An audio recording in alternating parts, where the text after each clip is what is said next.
Good afternoon, class. Good afternoon, Mr. Guinea. So, Mystery Money today. Haven't had that in a while. Excuse me. Sniffly this morning. Sniffly this morning. Because I do have something of an alcohol allergy, so when I drink, I get snifflies and snotty. And mysteries are my alcohol. So, I start mystery game, and that gives me the sniffly nose, I suppose. There it is, there's birth me code. I don't know anything about this game, and it's been a while since I bought it on Steam, so I pretty much forgotten most of what I read on the product page. Well, first off, let me get rid of those 10 deaths from Yakuza 3. Oh wait, what was that? That was my any key. My any key. Alright. Birth me code. Because there's a thing I want to read, wasn't there?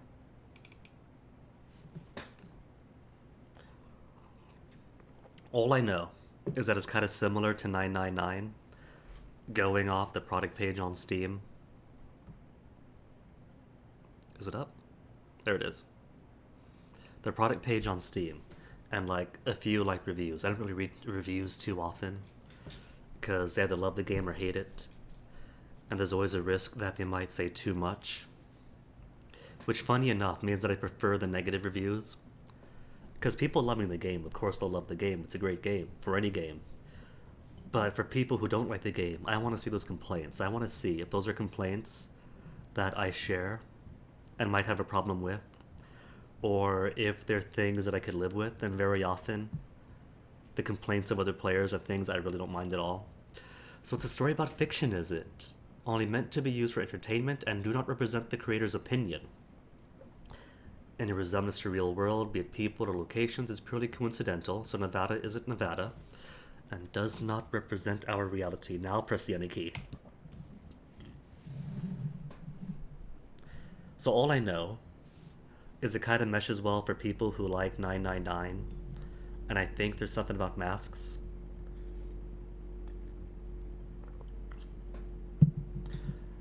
And there's another game of the series, but the reviews don't like it as much. Tick tock, tick tock. Oh, Stoozies! They got the cool S's all around. Okay, let me see.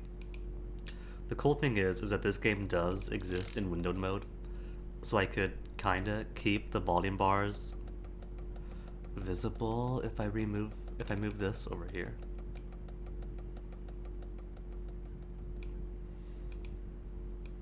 Cool. Kind of want to keep an eye on the volume thing. But I gotta see myself. I don't want to see myself. What if I hide this? Hide that. And then put this here. And my mouse is still shaking. Why does my mouse shake so much? Flow, start, file, opinion. It looks like the audio balance so far is kind of just in the ambient. So, completed puzzles, highlights. Maybe could turn these Stoozies up a little bit until it gets too loud.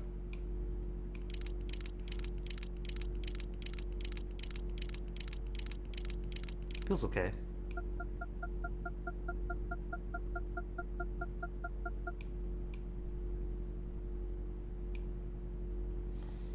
Should be fine. Yeah, see, not too loud at all. Sometimes taps into the yellow, but otherwise not too bad. Show me the flow. What's the flow? It's got a flow chart. So not as big as 999, but similar structure so far. Some locks start here, memento, deviations, coagulation, split again. Got your submarine ending over here.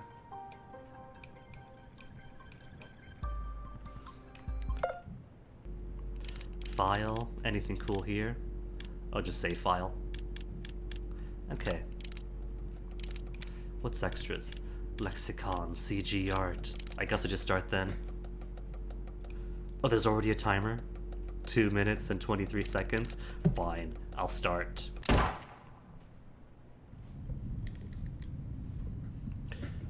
Ellipses. Does it auto-proceed, or do I do it? I guess I do it. Where am I? Floating. I am floating. Floating in a sea of nothing. Before, everything was dark. Genesis 1:1. Now I know that you are here. The thought is comforting. Please, don't go. Not yet. I need you here, right now. But it's useless, isn't it? I already know you'll kill me.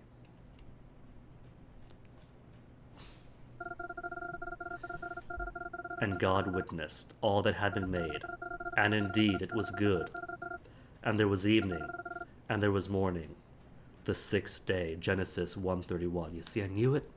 Knew it because I've been watching Ann Kay play Captain Bible on Sundays for the past month. This is messed up. Is this me? Is that my mask? What do we have? Hide, options, and trust. Oh, I can't select trust? What does hide do? Ah, hides the interface. To appreciate the CG. This is messed up, but it has to be done. The seat the girl was sitting on was uncomfortable. It was the least of her worries, however. Hunched over with her eyes closed, it was a perfect moment for introspection. Pandora. That's my name. At least that's my nickname. It's made of Pan and Doron. It's Greek. It means all and gifted. So the all gifted or the all giving. That's a really poor name, because I have nothing to give. Whoops. Just to take. Take from who, you ask? From 8 animals. She remained immobile, as if she was afraid of what was soon to come. Afraid of the unknown. Afraid of failure. Afraid of being afraid. Every possible thing to be afraid of, all at once.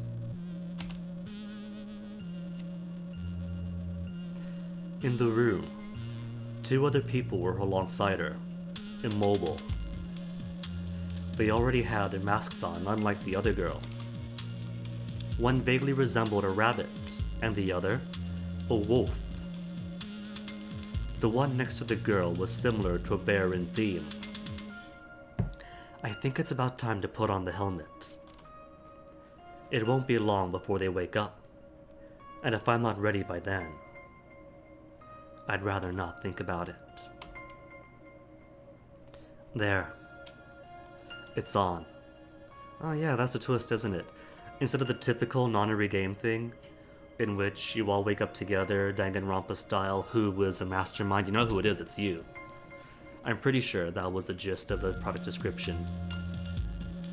Just as expected, I can't see anything through it just yet.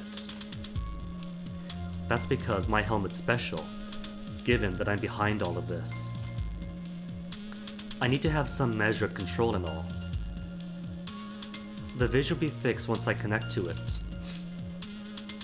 I can't see anything because the cameras lighting the exterior aren't linked yet. I can hack any helmet thanks to that, which lets me spy on the others. I couldn't make this kind of thing myself. A guy programmed it all for me. Is he part of this too? No, I don't think so. All of the people here have committed great sins, and it was all Pandora's fault. You could say it was my fault. I'm Pandora after all. I've been Pandora for years. Well, I better get to it. Time to activate this piece of junk. Answer the dot. Fudge nuggets. So he did program it to be a funny puzzle, which I can't say that I'm surprised about. I should have expected something like this from that piece of work. I don't think he really understood what these helmets were for. In a way, I'm glad that's the case. But it also means I'm going to have to solve this kind of thing every time I want to spy on someone, huh? All I apparently have to do now is follow the instructions on the upper part of the interface, which is simple enough. Answer after the dot. O-P-E-N? Helmet. No, there's no L.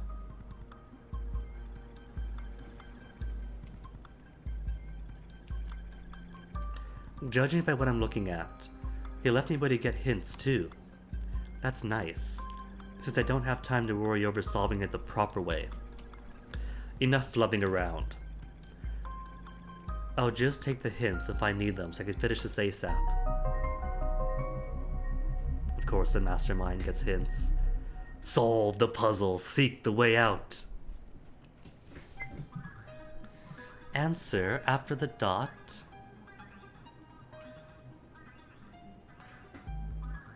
I think it is open. Since you can spell open. Oh, I'm stupid. Answer after the dot. Sir.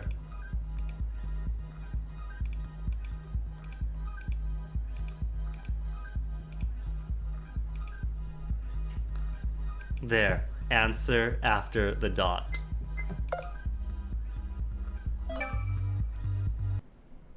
Didn't even need the hint, Pandora. But I am going to need this notepad. I'm betting.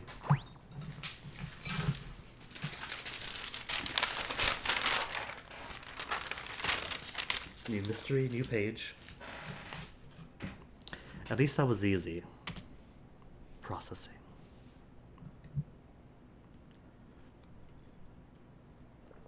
Evaluate frequencies, connections established. Smile and shine. The helmet that blonde girl was wearing lit up. Immediately, she was assaulted by a vicious and annoyed howl coming from the side, which promptly woke her up.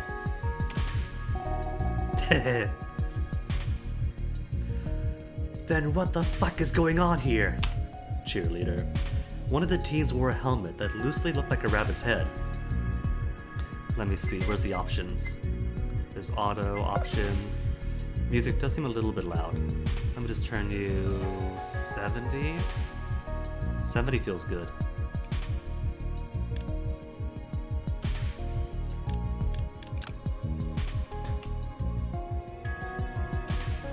It was a sharp contrast to the cheerleader outfit she wore, that she was otherwise adorned with.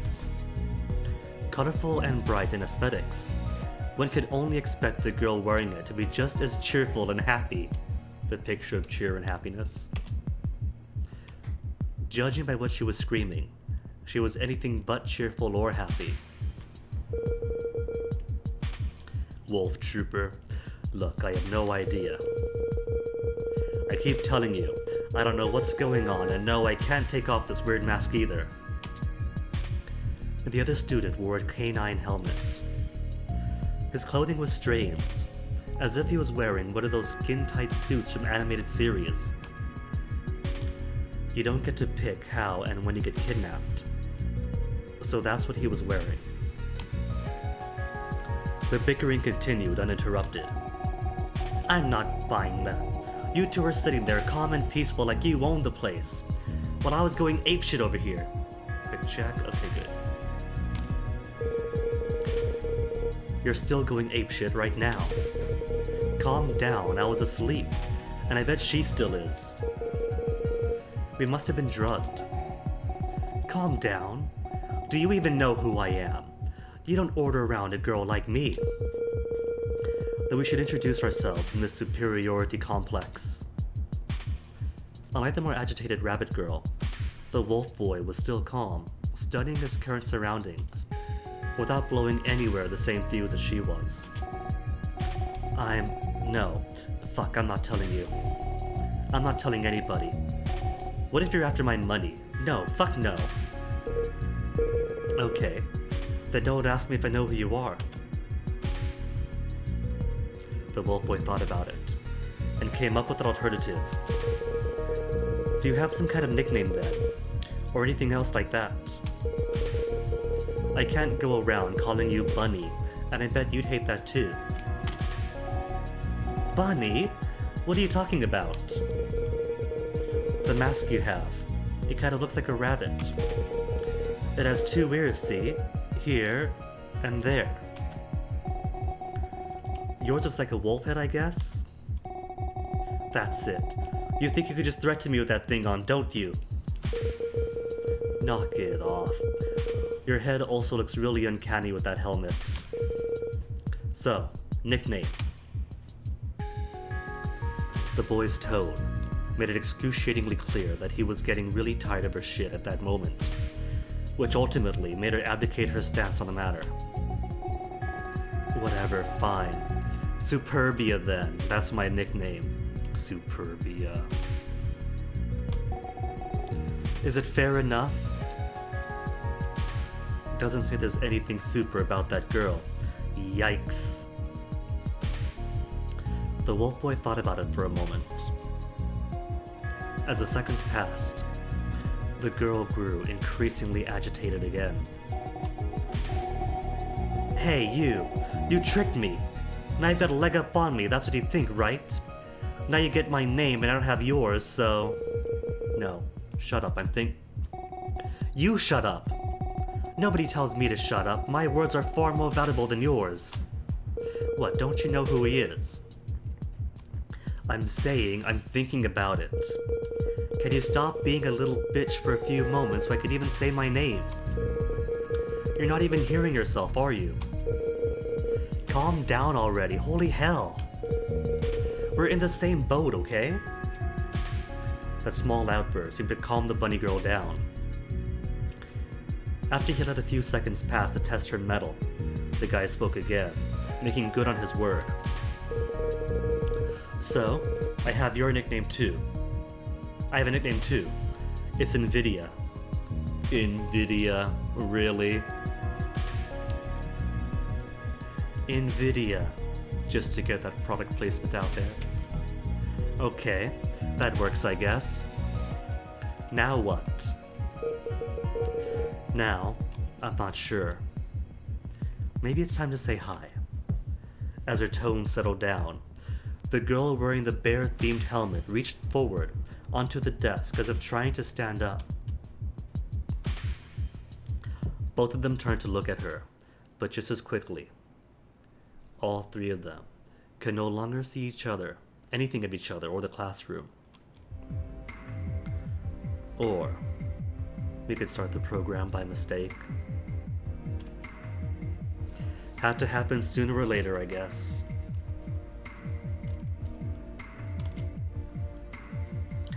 From the inside of their helmets, they could see a girl. She looked fairly cute, if not a little young. There was a remarkable purity emanating from her. That's me. It's a fake representation of me, I guess. You could say it's my avatar. From the moment that avatar spoke, time seemed to stand still. Hello everyone, and welcome to your unfortunate but warranted prison. My name is Me, and meeting you, at last, is entirely my pleasure, I assure you. Please remain silent, as no one can hear you, and this is a very important recording you'll only hear once. It's shared to all 9 of you to keep the playing field fair. First, I will be telling you a few rules that will be very important, so make sure to listen closely. As that honeyed voice flowed forth, "Oh shucks, game, please." The pose on the screen changed as if to indicate a different emotion. However, the tonality was unchanging, clashing with what was shown. The helmet you wear is very special. If you attempt to remove it, you will be surrendering your right to live. So I would please urge you to not do that. Or do it if you want. It's no skin off my back. No, really, I don't have skin. I'm just an avatar. The avatar's tone grew colder with those words, but it was back to normal as quickly as it had first changed. I understand it is very uncomfortable, but if you wish to get rid of it, you have to follow my instructions later. For the time being, you are stuck with it. Now, a very important fact. I am merely an image that represents someone in your group. Your goal in this game is to kill me. That does not bode well for me. To that effect, the game we play is called, you guessed it, Kill Me. After you have killed me, you'll be one step closer to escaping this hellhole I put you in. Not immediate escape, one step closer to. Please accept my sincerest apologies for that too. If there was any other way, I would have taken it. Unfortunately, your time is not infinite. You have a total of 6 hours to bring about my death. See, this is what differentiates this game from 999. 999 is 9 hours, this is 6. Should that allotted time expire, you will all surrender your right to live. The thought is so very unbearable. Speaking of time limits, when you're in a room like this one, your time limit is shorter to 39 minutes. Is this going to be actually timed then? An actual 39-minute time limit, unlike the nonary games? Unlike, say, 999 or VLR? Or the third follow-up. You are locked in this room until you figure something out, preferably within the allotted time. What you have to figure out changes with each room, except for these first rooms. In these first rooms, all 3 groups have to figure out what links all of you together. Alright, so 3 rooms separated to 3 prisoners, myself included. Don't worry, I made it a little easy because the time will have been ticking down to 30 minutes while I spoke. Oh no. See, I am fair, as long as you obey the rules. The chilling stare made its appearance once more, only to be replaced by her normal, kinder eyes afterwards. Don't worry. As soon as you figure out the answer, simply say, "Let me out," followed by the answer, and the door will automatically come unlocked. Unfortunately, if your answer is wrong, the one who said it will surrender the right to live. I trust you understand this means that if you senselessly scream for me to let you out, you will merely die, so please do not do it. Or do it if you want.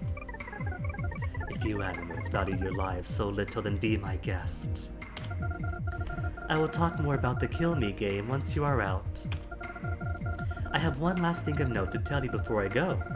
When you escape, the door will close behind your group, and you will not be allowed to come back ever. Is that gonna foreshadow that somebody's gonna get left behind? Make absolutely sure to collect the key cards and any weird keys you find here. Or if this was 999, the screwdrivers, every single new screwdriver you find, create, and leave behind. To disable cheating, items. You are not allowed to take any item out with you that isn't one of the final containers. In one of the final containers are the deduction rooms. So it is gonna be a new screwdriver every 3 rooms then. I'll see you later.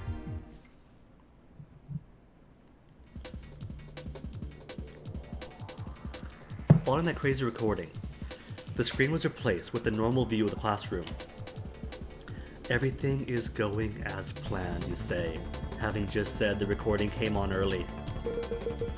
Did you see that too? Finally, one of them spoke up again, even though they weren't in any state of mind to fully register what the artificial lunatic had told them. Artificial lunatic Pandora, as opposed to yourself, the actual lunatic. Yeah. What is even going on here? I don't get any of it, and that girl is some creepy shit. I have to admit, this wake-up call is a little unexpected.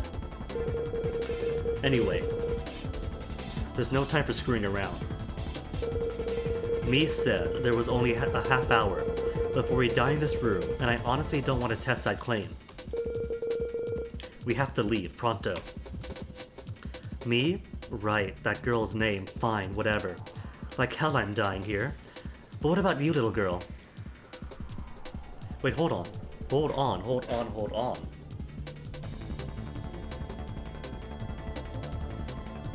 It's 9 prisoners, right? In 3 rooms.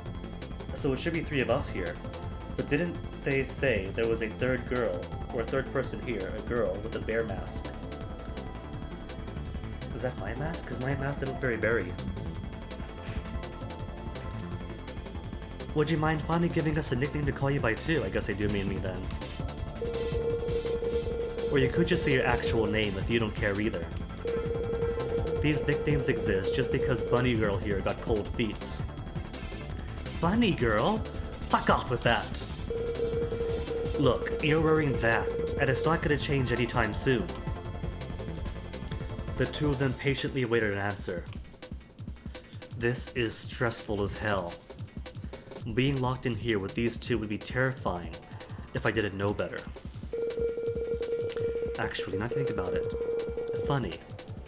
I can't remember my name. I'm too young to have Alzheimer's yet.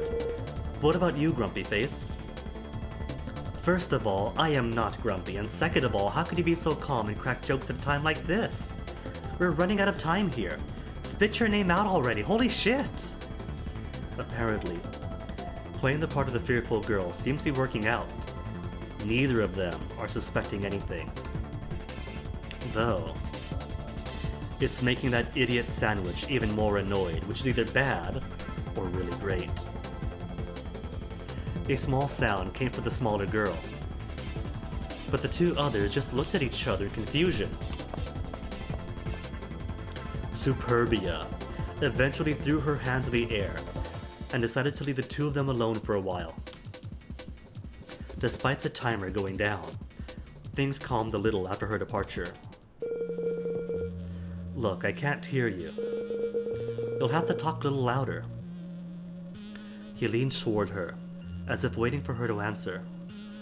Another tiny sound came from the girl's helmet, which naturally distorted their voices, thanks to the sound modulator inside each of them.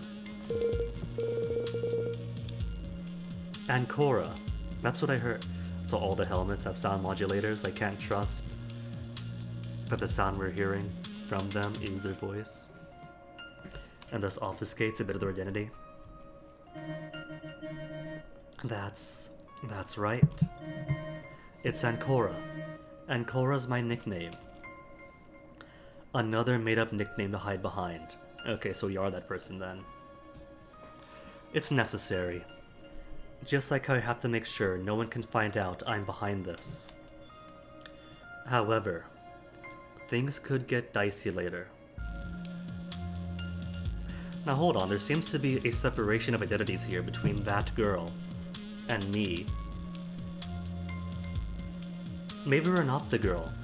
Maybe we're the girl's helmet. Maybe she cannot speak, and the voice coming out is only coming out through speakers. Like speakers, not even her modulated. Or maybe when she does speak, the words we want to say come out. So far, I'm gonna put my money on we are the helmet and not the girl. Maybe we are the girl. But the narrative so far seems to have some sort of division between them. Talk more with Nvidia or Superbia. Well, Nvidia's right here, let's talk to him. You know, I can't remember my actual name either.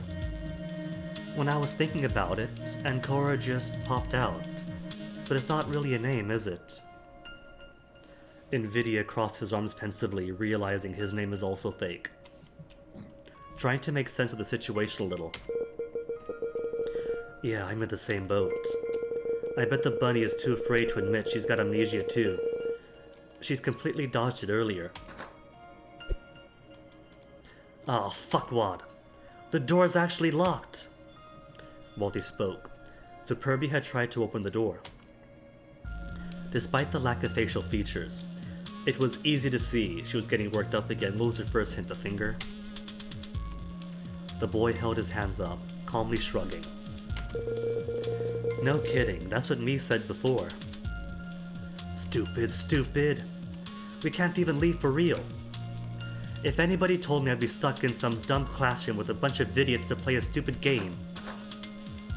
Superbia tried to twist the handle in vain. It wasn't going to work. Fuck. I was so sure it was just a dumb fucking joke. Very much for a joke. All the more reason to hurry then. We don't have any time. 3 minutes already went by. We can sort all of the information later. When you're done trying to open the door, join me in Ancora. Ancora agreed with NVIDIA. Yeah, I don't know what this is all about, but our first priority is to leave, so let's start looking around. Let's see. Leave anything you find in the cubicles in the back. That way, we can easily look at everything we find. The both of them set off to explore the room and see what they could find. Shortly after, Superbia joined them, having given up on the door. The timer in their helmets read 27 minutes remaining. It's more than enough time. Obviously, I already know what's going on and what links all of us here, but I can't skip any steps, so you still have to play the game. Hey Robbie, good day to you too, friend. If I thought about it too much, it would jeopardize the operation, and I'd be found out. It's best to just focus on the search in the room. It's pretty simple. All that needs to be done is to investigate as normal. A lot of things in the room can be selected as part of the search. It's also possible to check the cubicles in the back to see that everything's been found.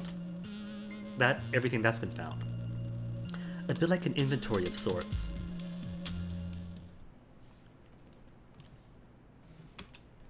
Do I get control now? Deduction. Shift to show the highlights. Oh, that's cool. Makes it a bit easier. I do like that a lot better than just having to, what is it, pixel hunt? Alright. Oh, there's a move button. I could talk to people. So what's trust? I got 0% trust on Rabbit.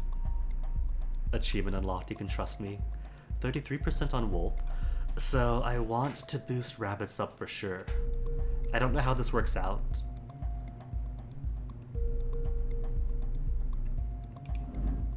But if Among Us taught me anything, having someone who at the very least fully trusts you means that gets rid of a lot of sus if they trust them and they speak in my benefit. Let me get a look around first. Are those the cubicles with the inventory? Yeah, just front and back. What have they found? Checked everything they had. Took a search elsewhere. Alright. From the front. Anything in the lights. Classrooms use these things to show movies or whatever else. Oh, it's a projector. My bad. I like watching movies in class. Unfortunately, we can't reach it. Even Superbia is not tall enough. There are desks and chairs everywhere. Come on. We need a stepladder, or a desk, or a chair, or a ladder. That's what I said. Gotta carry on the Phoenix Wright traditions. Not at all. Ladders and stepladders are... Look, we really have no time for this at all. What else do we have? Other light then, real light. This lamp seems strange at the very moment I looked at it. It's not the lamp that's strange though. It's the light. There's something in there. Fine, I'll grab it for you. Shorty. The shorter one crossed her arms in slight annoyance while Superbia grabbed the object to fish out the lamp. standing on her tiptoes to reach it. Oof, oof, oof, that's hella hot. Due to the scalding temperature of the object, for being so close to the light bulb, Superbia dropped it on the ground. And Cora reached for it before deciding against it. Yeah, don't touch that yet. Give it a few seconds. What's this, a battery? A bullet? Looks like a cylinder of some kind. What are we supposed to do with it? I don't know, but at least we found it now. I'll take it to the shelves in the back. Superbia competitively stepped onto the object. No way. That's my cylinder now, whatever it's used for. Didn't you say it was too hot to touch it anyway? Yep. A trait it shares with yours truly, so please vacate my new property. Well, whatever. Just make sure to bring with the rest we can have a look at, so we can have a look at all the things we found. Huh. Look, there's a slot on the end too. Like something's made to be inserted here. Too thin for USB? Maybe screwdriver? Another trait it shares with Superbia, dude. Lewd. The rabbit-themed girl walked off the object to go yell some obscenities at NVIDIA. In the meantime, Cora grabbed the cylinder and took it over to the shelves in the back. What else do we have? Trash. Always gotta check the trash. There's like no chance in hell I put my hands in there. Superbia, come on, it's a basic paper bin. It's not gonna be gross. Suit yourself, but we have to look everywhere. No, we don't have to look in there. Are you this afraid of trash? Clearly not, since I'm talking to you. Look again, genius. The bin is empty. There's just no point, whether there's a false bottom or something woven into the liner. And what about underneath the bin? There's nothing there either. It would be so stupid as to hide something under a garbage bin. So, did you check then? Yes, I did check. What's up with these 20 questions? So you did put your hands in there in the end. I'll put the back of my hand on your face if you don't shut up. How? This mask is in the way. Stop, I'm out. I'm walking away from this bin right now. And Cora watched from the sidelines. That's a lot of animosity over essentially nothing. And gain no trust from it. What does raise trust, I wonder? Is it because we chose to talk to Wolf and not Rabbit at the start? Drawers? Did you look in there yet? I just finished, and nada. So much for that. What else do we have left? 1, 2, 3 in the door. More drawers? These look locked, but it can't hurt to give it a go and see if they open. Forget it. I already tried. None of them open. All locked. So there was a key somewhere, maybe? Or no? In that case, did you try looking behind or under? You know, you're smarter than you look. I hadn't thought of that yet. NVIDIA crouched, peeking under the lockers and spying an empty area. Reaching into it, he eventually put out an item. Looks like we hit the jackpot. Here's a key. Ayy, first key. But it doesn't fit any of these locks. Ooh. I forget, was the first one locked or just empty?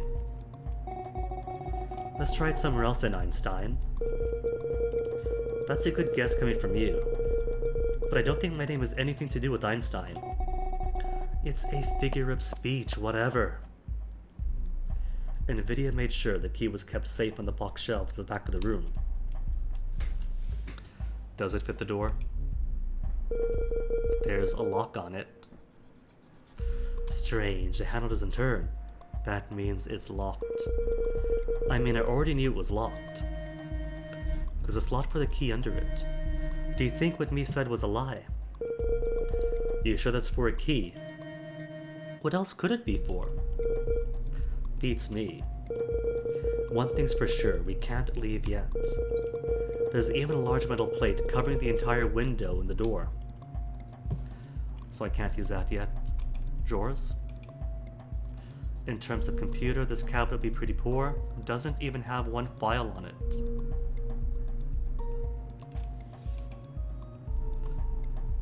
Maybe the key goes to the bookshelf? As Ancora approached the bookcase, Superbia stopped her with a hand on the shoulder. There's nothing in there. How do you know? What about all those books? Watch and learn. The rabbit-themed girl reached for one of the books. Then she pulled, and the entire row came out with her grip. Fakes! Wow, what the heck? Not surprising, but, well, gotta play the part, I guess. They're fakes. Not a single book in there is real. That sounds to me like a prime place to hide something behind fake books. And there's nothing else in there either. Exactly. Take that, book nerds. Back to the drawing board, I guess. How many times do you think people have drawn dicks on this chalkboard before the teacher sat down in the morning? Oh, sorry, didn't hear. Could you repeat the question? Oh, never mind. I was just wondering about stupid stuff. Either way, there's nothing here. Not even the slightest bit of chalk, so let's move out. So nothing in front but the key. And it doesn't go to the drawers. Nor the doors. Maybe to the teacher desk? Other desks. Some of these are pretty funny titles, even if they're fakes. How to raise your IQ by kidnapping gifted children. No one has to fly. Celsius 233. Complete study on nomadics. Okay. That last one's not that funny, but what's a nomadic? What is a nomadic? Nomadic. Of or relating to the understanding. The word noema derives from the Greek word, in Greek, meaning thought or what is thought about. Huh.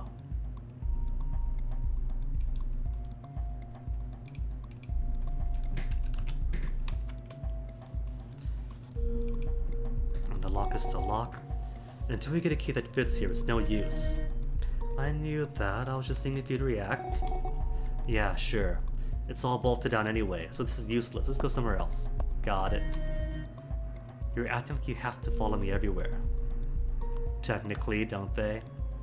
Anything behind the painting of the castle, the Castlevania painting. What a weird painting.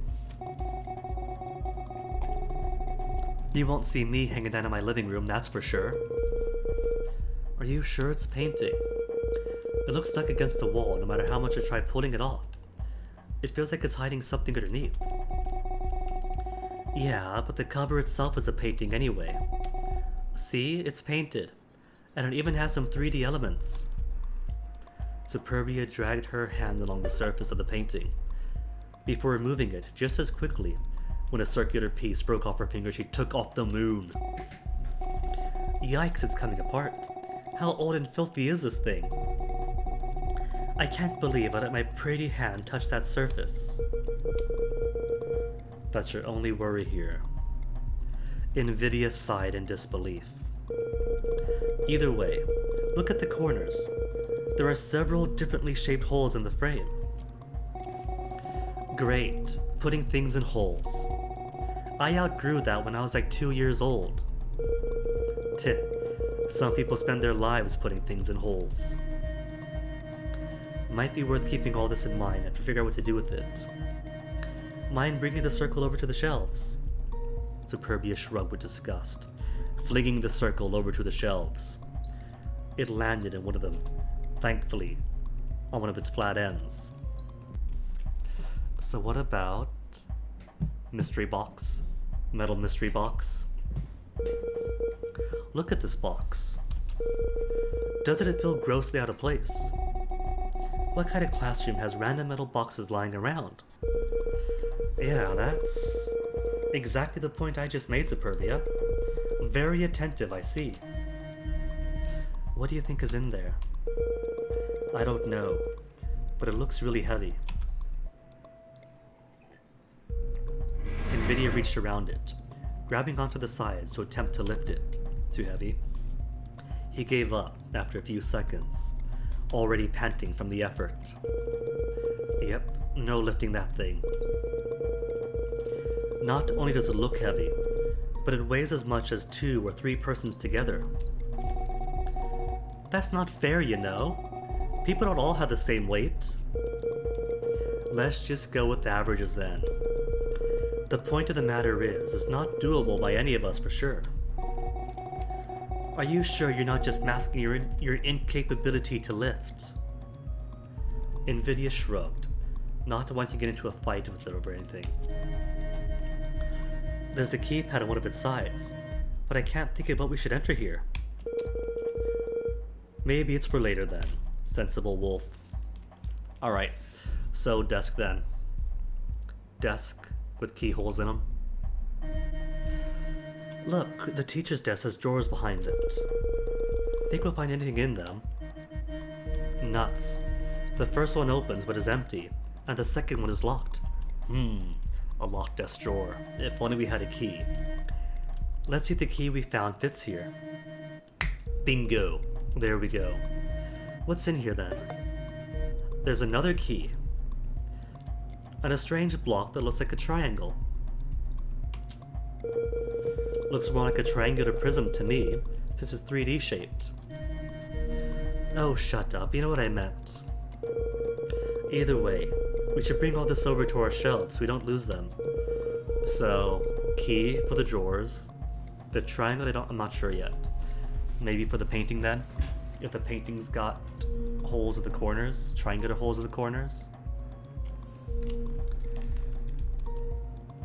Hold on, the cylinder also had a weird slot in it. Maybe the cylinder goes where the moon went in the painting. A weird slot at the end of this prism. I guess something goes in there then. Nvidia held onto the objects. And Cora didn't care to grab the key back, but Nvidia took it anyway. It's been used already. No point taking it back. There's also the cabinet under the drawers. And that was not locked, so let's have a look inside. Oh, I found something. A newspaper article. Student murdered at school. Is this our connection? The sin that binds us all together in this room. It's talking about a murder at a school, but everything's crossed out. I don't recall anything like that myself. If it's here, though, then it has to link us, doesn't it? Let's keep it in mind and look around some more. Nvidia brought the newspaper clipping with the rest of their stuff in the back of the room. Alright, so, key to lockers. The key we found will help with this now. She inserted the key in the locker to open the first compartment, but it was empty. Aw, nuts! Nothing's in here at all. Let's try the others too. Maybe it'll work on more than one lock.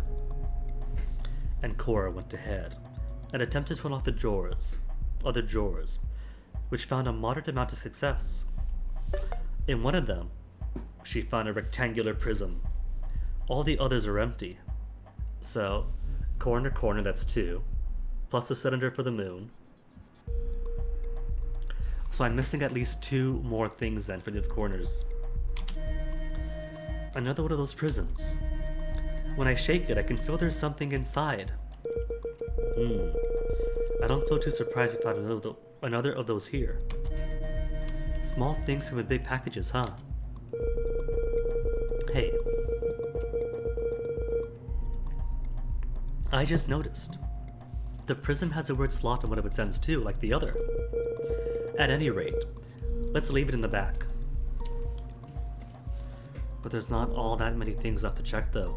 Maybe there's one in here, and the last one in here. But if there is a keypad, I don't know what goes into the keypad. That's where you're sitting, I think. Actually, I was at the desk right in front of that one. And now it's at the desk on the far right in the back. Does this have a purpose? Apparently not. Just looking around. Check inside the desk. Come on. That's it. We can't actually look inside of them? Okay, can I put stuff inside of here yet? We still don't have all 4 of those shapes, do we? No, we don't for now. Guess it's time to get a move on. Oh, then what can I do? 'Cause... Shift? Well, that's everywhere.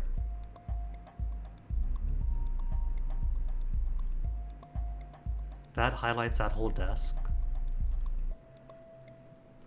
Move. And there's nothing new here.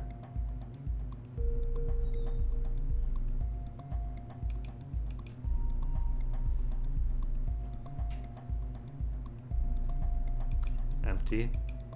Empty. No one put anything on this since last we checked. Earth to Ancora, please respond. We have a lot of things to investigate, and still little time to do it, so get searching.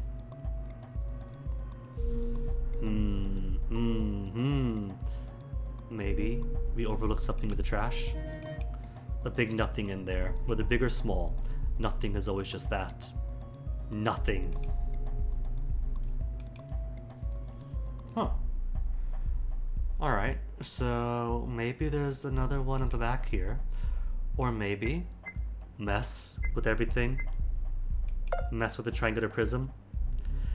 After fiddling a little by using the thin, wide circles Superbia broke off from the painting, the group managed to open the object. They do open. Inside was a small triangular prism with yet another slot. So that's 2 then. 1, 2. And the same for the rectangular prism. And a piece of paper. It reads, it's a text message. 7 p.m., back of the school, left bin, brown bag. What does that mean? Clearly they're instructions. I know this anyway, it's a pack of drugs.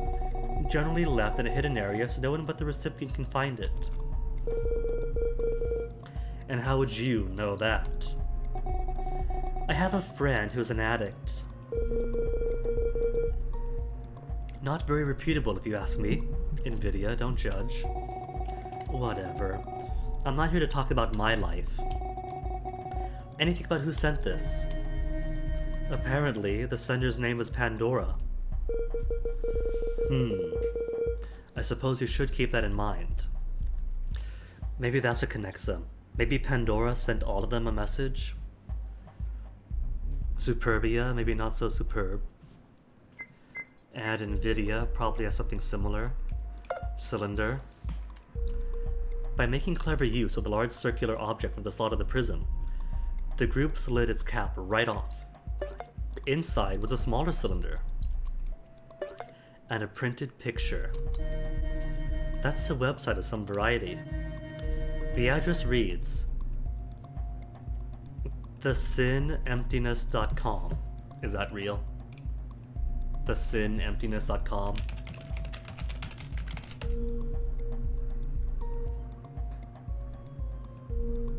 Loading, loading, loading.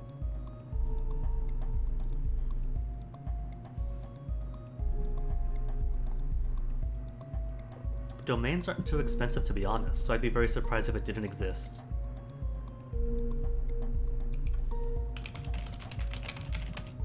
Does it not exist?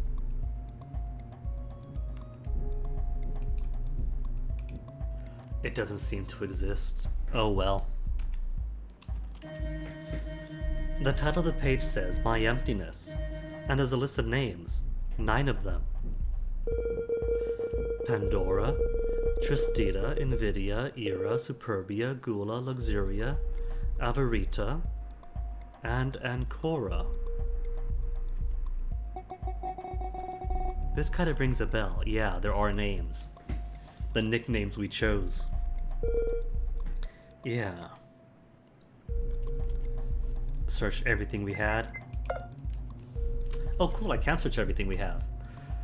So, smaller triangular token. Is that a slot or not? No, that's not a slot. Hexagonal prism with a slot at the end. I want to read the article. Newspaper article about a student murdered at school, found at the teacher's desk. I can't expand it? Drugs sent by Pandora. Aww. But either way, 1, 2, 3, and 4, right? So maybe that's enough. Don't have all 4 of those shapes. Okay. Can we figure out this yet? Don't know what to do with this. Me neither. Well, there's not much else, though, is there? Nothing else in the drawers. Drawers now as empty as my pockets of the day that they served us pizza in the cafeteria.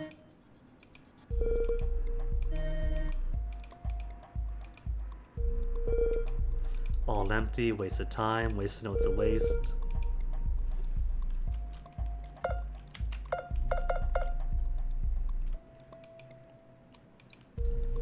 Hard to sit down right now. Is there nothing else I can do?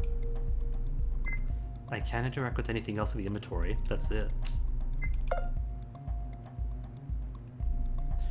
Website with my emptiness and a list of names written on it.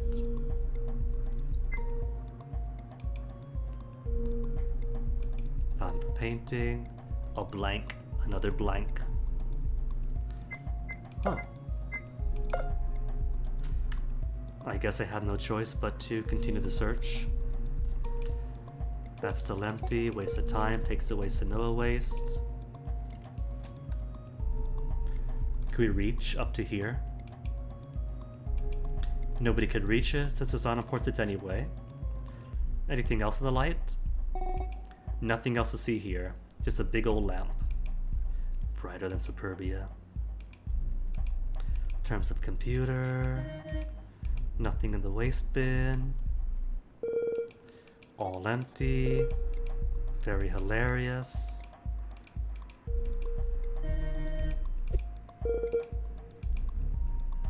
Door. Something here, what'd you find? A coin lodged inside of the handle. Guess that's why I wasn't moving before, huh? The door started opening though. A coin? That's so random. Yeah, I wonder. I could talk to people. Let's talk to Superbia. We haven't spoken to her. She doesn't trust us. And I don't want to get found out and caught, so... What is it? Any ideas? Any ideas about what we should do here? Clearly, that portrait has to do with something, even if it looks old and filthy. The frame's really odd. Look at the shapes indented in it. If I had to guess, we need to put something in all 4 of those. I guess so much myself, but... What? Do you want my opinion what we have to do or not? Sorry, I didn't mean it that way. Any other waste of time? Ask about me! About the girl in the helmet. What about her? She's called me, and she spoke at me earlier. Because it wasn't really a convo, right? All she did was tell me to die. Well, that's a little unfair. I wouldn't really put it that way. Oh yeah? Should I say she's inviting me to go out and have lunch then? Should I tell her I graciously accept? And that I'll be there on time? When she says to jump, you ask how high, don't you? Well, no, but she didn't tell us to die. In fact, there was a weird concern over us, I think. Doesn't matter. The point is, she's been telling me what to do. That fact did make Superbia look slightly upset, for all that Ikora could see of her. Do you know what happened to the last guy tried to tell me what to do? What happened to him? I killed him. Is she the one who killed at school? Time stood still as she admitted it, and Cora wasn't sure what she should feel about it. I'm kidding, you dunce. Man, it's so hard to know if you're taking it as a joke or not with that helmet covering your whole face. connection has timed out. Maybe the sinemptiness.com does exist, but just hasn't paid its bills. Look, our timer's ticking. We don't have time for any of this. Okay, I understand. Any other waste of time? No, that's it. Do we raise trust? Sure, whatever. Did not raise trust. And didn't get clues either. What does Wolfboy have to say?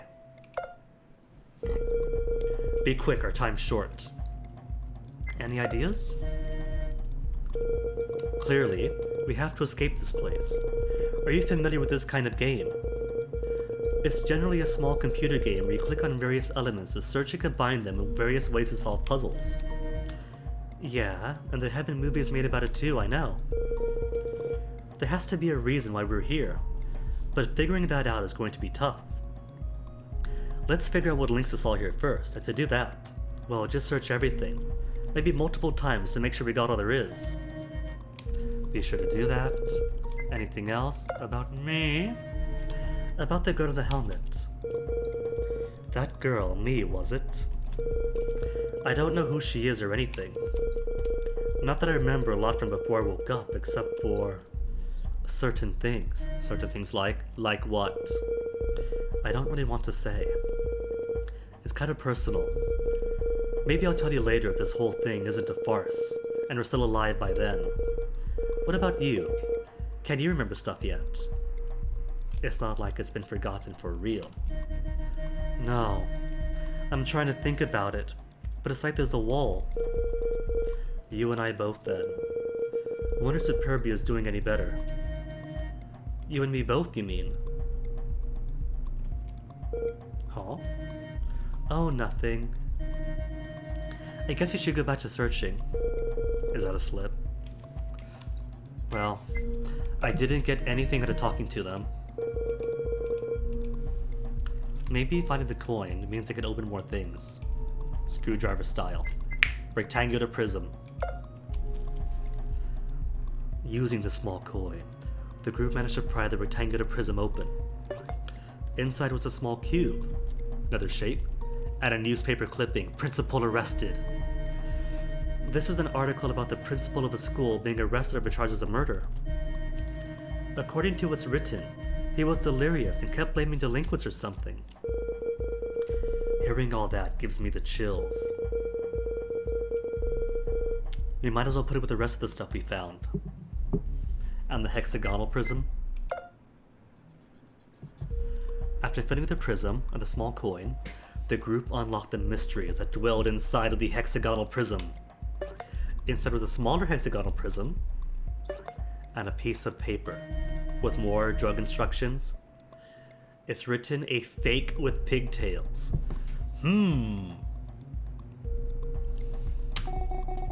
What the heck does that mean? I wonder. My pigtails aren't fucking fake, you dead tree lover. Dead tree leftover. I don't think they called it the pigtails themselves fake, the fake with pigtails. It's got to be the least useful thing we found here, but I don't know. I feel weird reading that. Doesn't matter to me. Does anything matter to you at all?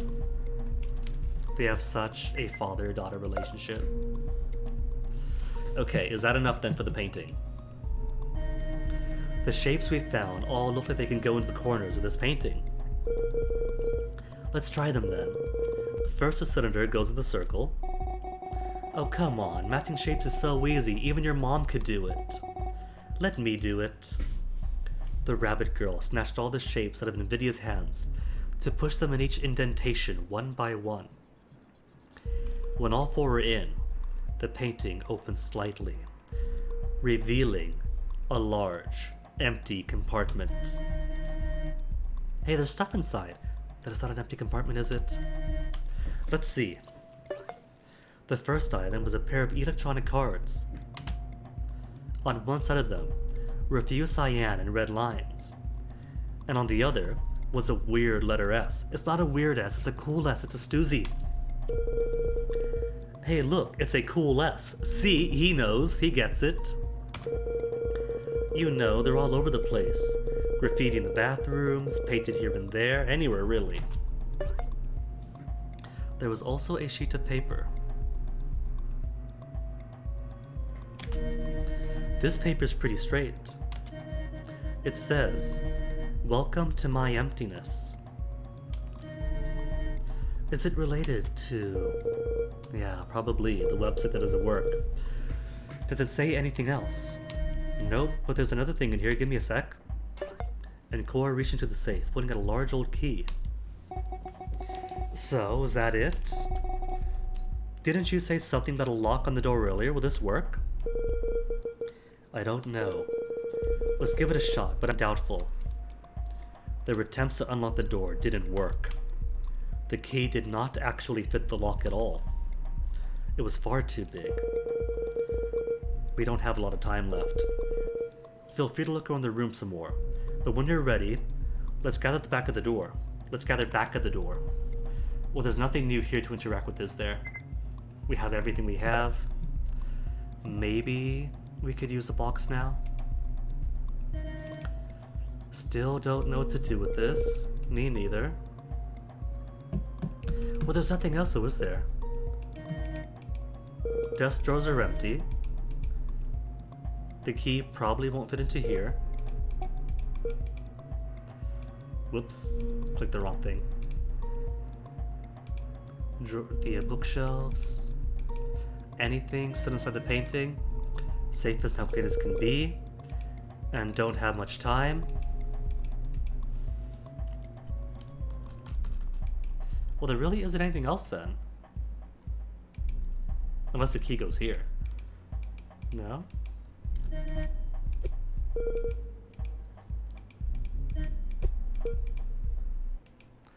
So the chalkboards aren't individual, it's all just one thing.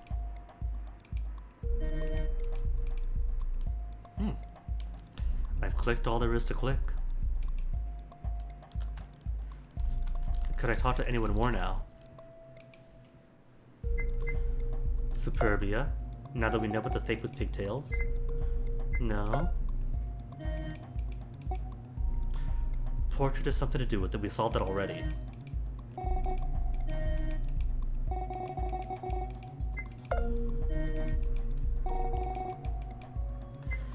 Anything new with NVIDIA?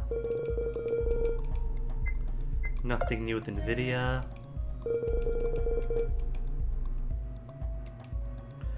Unless there's anything on the back, I think it's safe to say we have everything there is to have. Drug sent by Pandora. A fake with pigtails. My emptiness and a list of names. Welcome to my emptiness, found behind the painting. 2 key cards. We have key cards. Can we use the key cards on the keypad on this? No?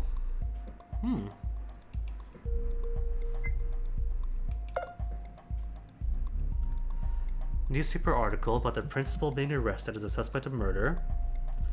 Newspaper article with a student murdered at school. Metallic coin. Thin, solid circular object, a key.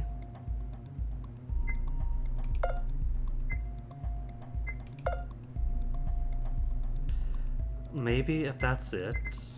Could I save? I can't save.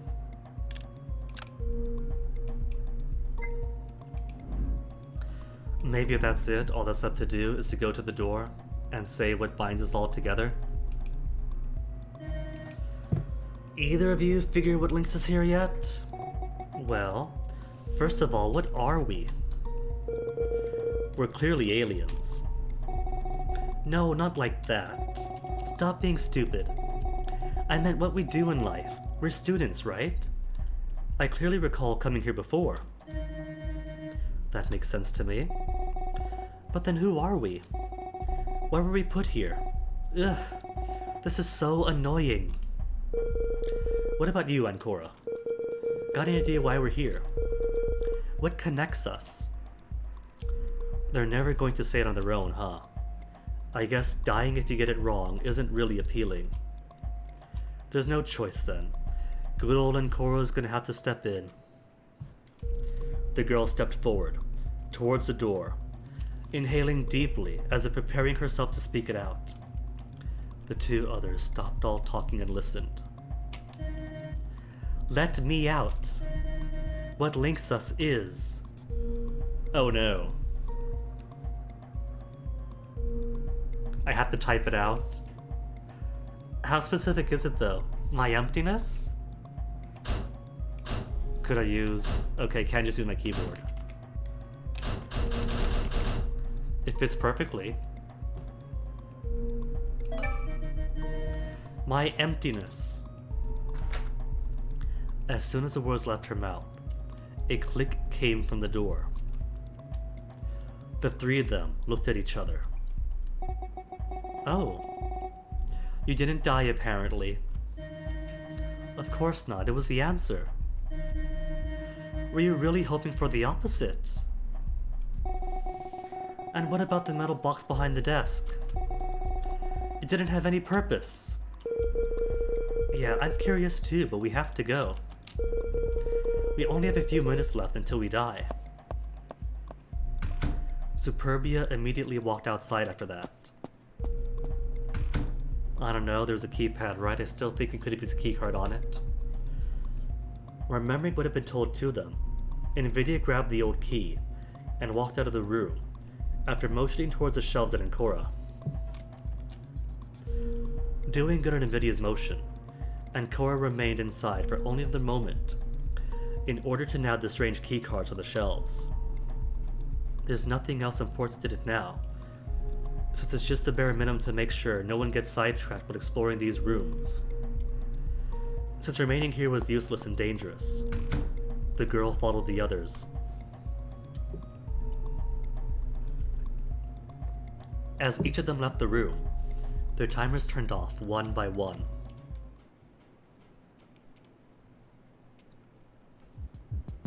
All three of them emerged onto a hallway. Superbia was already examining the nearby wall, having noticed the metal plates covering the entrance as soon as she's left the classroom. There were three other people nearby, all of them watching the new arrivals. Alright, gotta meet new friends. All of them wearing the same kind of high-tech helmet the first group had.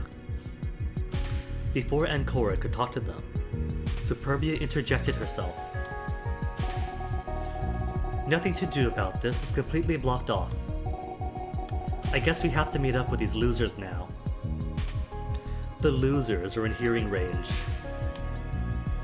Well, maybe she doesn't care. "Hey, Ancora. Finally joined us, huh? You know, this place is kind of familiar." Well, Superbia did say she's been here before, it feels like. It remained pensive for a moment, until Superbia decided to lead them and head to the group of losers, as she called them. "We better go and meet them too. Hopefully they've had more luck than us in remembering who they are and what this place is. I mean, it's clearly a school, but..." He offered a shrug at Ancora before vanishing off to join the group.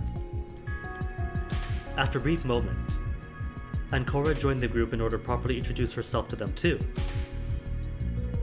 There it is. This meeting will pretty much determine how things will go for the next 5 hours. Now that Ancora was walking towards them, she could observe the group a little more closely. 2 boys and 1 girl apparently. Though that third was more of a woman than a girl. See what she means. So what do we have here? A lion, a guinea pig, and a hippo? Pig? I think it's pig. And the guinea pig could just as easily be a hamster, we'll have to see. That's the second group. I guess they managed to escape first. This guy, on the left. He's Ira, and fittingly, he has the lion helmet. Fairly built, decidedly someone you don't want to mess with on a physical level. In the middle, there is Tristidia. He has a horse helmet. Oh, that's a horse. I'll pretend it's a guinea pig. And he's also a little round, hence why I thought guinea pig. Variety is the spice of life, as they say. Not everyone keeps in shape like Ira does. And on the right, there is Avaricia. She has a pig helmet, and she's also clearly older than the rest. To think a teacher is actually a member of My Emptiness. A member of. That is an interesting way to put it. So I guess the question becomes, what is My Emptiness? And why have they joined it?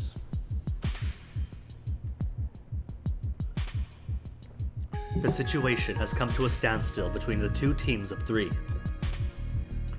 All of them looked upon one another, as if judging each other's potential threat level.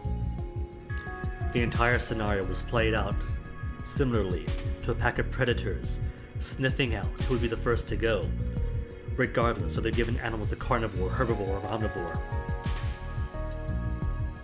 This really can't last any longer. I can't blame anyone here for hesitating this much, because it's hard to tell who could be trusted, if anyone could even be trusted. The thing is, not even I know which one would be the most useful. But there's no point in hesitating then. It's a gamble, and that's all there is to it, so it doesn't matter. As Ancora contemplated her options, Invidia and Superbia stepped forward. Deciding to not fall behind, the girl did much of the same. Ancora introduced herself to Ira first, met with Tristidia, approached Avaritia. Well, speaking to Invidia instead of Superbia at the start gave me 33 trust with Invidia and 0% with Superbia. So I suppose I want to plan out who I want to trust me how. Avaricia seems to be the oldest. Let's go with Avaricia. She joined Invidia, who was examining Avaritia, who reciprocated the stare. How could you tell? The air was a little tense, as though the older woman was utterly annoyed with him. Yes, can I help you? I just didn't expect... You're not a student, are you? The woman stayed silent for a while, looking slightly ticked off. She's got a stoozy on the back of her head. Ancora watched the exchange for a moment, comparing it to the others meeting Superbia not too far away. The rabbit was getting absurdly angry. That's a contrast if I've ever seen one. How astute. Yes, I'm not a student. I'm a teacher in this school. Do I have to be examined by everyone here right now? We're just introducing ourselves, miss. It's slightly annoying. I'm assuming all the others already noted the fact that clearly an older woman in the group. And that's what's ticking her off. Invidia backed off, raising both of his hands defensively. My bad. Anyway, I'm Invidia, and I'm guessing you're one of the names on that list too. I'm Avaritia, and obviously it's not my real name. Do you know what it means? No. It's Latin for greed, avarice.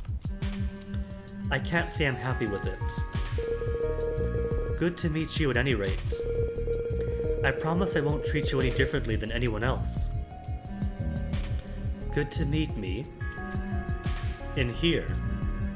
Don't think so, no. Well, you're a teacher, a figure of authority, so that's reassuring. Do you hear yourself?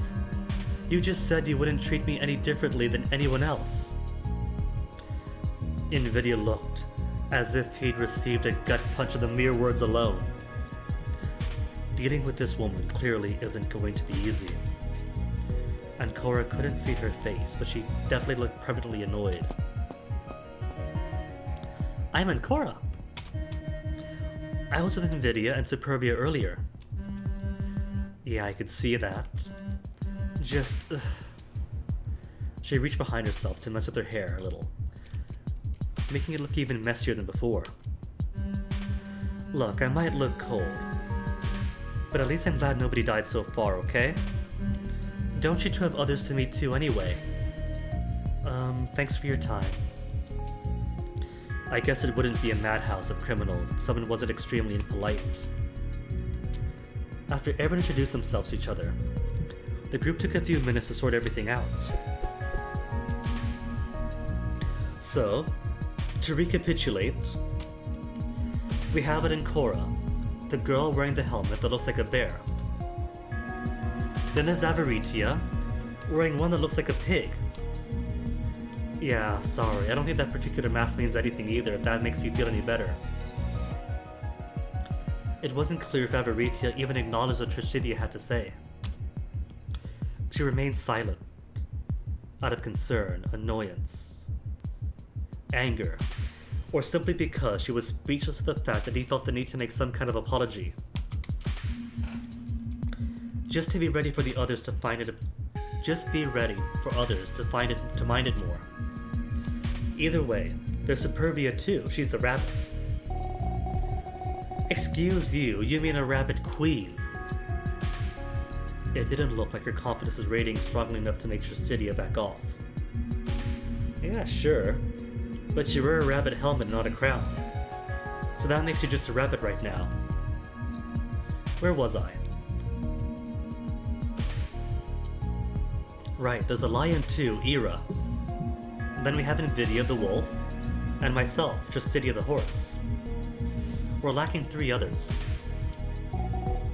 Who cares? We're safe, but it's all that matters. The others could eat shit and die. I wouldn't say safe just yet. And besides, that's not really nice either. What do you want me to do about it? I know you're a teacher, so you totally have to act like you care. But you don't have to keep that up here. You know what me said, right? You're as much of a suspect as anybody else.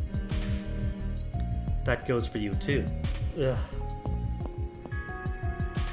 Avaritia took her distance to cool off before some kind of fight broke out. Maybe she simply couldn't stand the rabbit, but Ancora couldn't tell. Where do you get that number anyway, Ira? 3 more. Oh, is Ira not paying attention? There are 9 students, or 9 participants. There's 6 of us now, so obviously there's 3 more. Yeah, we're supposedly 9 in total. Me told us that much. Don't you guys ever listen when you're in class? There's also the matter of the time ticking. We're not too far off hitting the first hour mark. Me said 6 hours was the limit, right?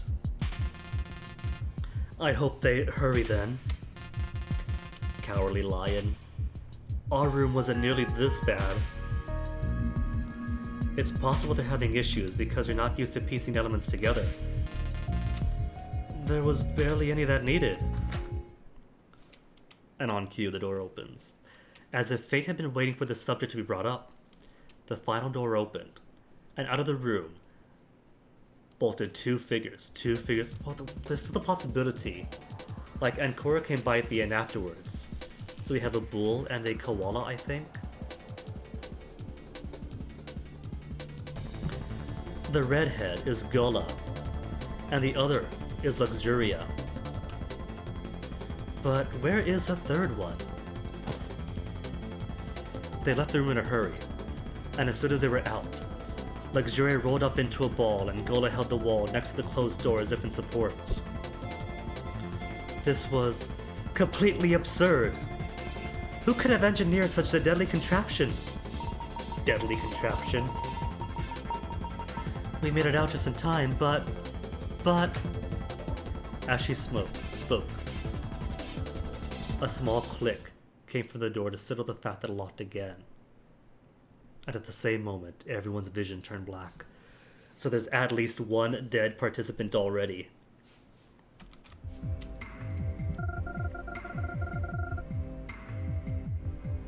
Alright, I'm gonna grab a bathroom break, so I'm gonna leave you guys with me saying hello.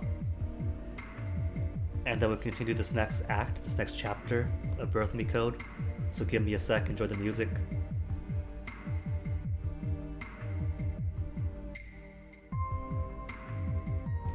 And let me see if the music actually stops if you alt tab out. It doesn't. Alright, cool. In that case, enjoy the music.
Hello again to all of you dear animals. Sorry for that. I'm sure you don't like to be called animals, yet none of you could pass for actual human beings. So pleasant me. At the very least, congratulations are in order. Congratulations, you made it out. At least I am hoping all 9 made it out. As a prize for managing to get out, I'll be generous. The door in front of you will be rendered accessible. Or at least the panel next to it will be. Please take your time solving the puzzle on it while exchanging pleasantries between fellow criminals. Oh, did I not make it clear before? Allow me to rectify that then. All of you are backstabbers of the highest order. Criminals, scum, animals. You let instincts drive over reason. You commit crimes like they're nothing.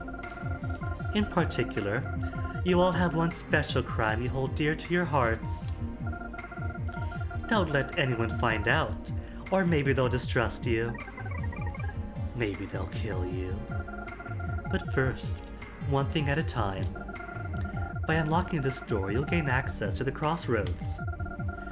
That which originally was at the middle of your beloved school is now where you'll coldly murder each other. Don't be late now. I'll see you later. So, there's 9 of us, we all have Latinx names. Maybe, hold on, trust. Got 33% from Pig, okay, so just choose to talk to people then at the start when you meet them. I guess raises their trust by some amount.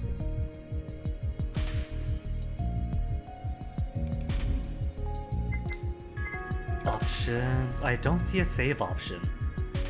So I'm wanting the game autosaves, because I kind of want to check out the timeline they give you. Me vanished once more. The group took a few seconds to calm down since the recording had been disorienting, due to the fact that it was shown directly in their helmets. We already introduced ourselves to each other, so after you two, we'll do the introductions back at you. Avaritia stepped forward, pointing at the two girls who escaped last. Wait a second. Both of our teams have 3 people in them. What about yours? It's the third one. She... Luxuria held her helmet, visibly shaking at the mere thought of what she was trying to say. Gola stepped forward to take over. Deepest apologies. She's very reserved. If your strength fails you, I am capable of uttering our companion's ultimate fate in your stead. No, it's fine, I'll tell them. Our room was hard and she guessed wrong. Interesting. So that's what happened with them. The third girl guessed wrong. Wait a minute, hold on. Whatever happened to the ability to hijack other people's helmets to see what's going on? That was brought up at the beginning and hasn't been used yet.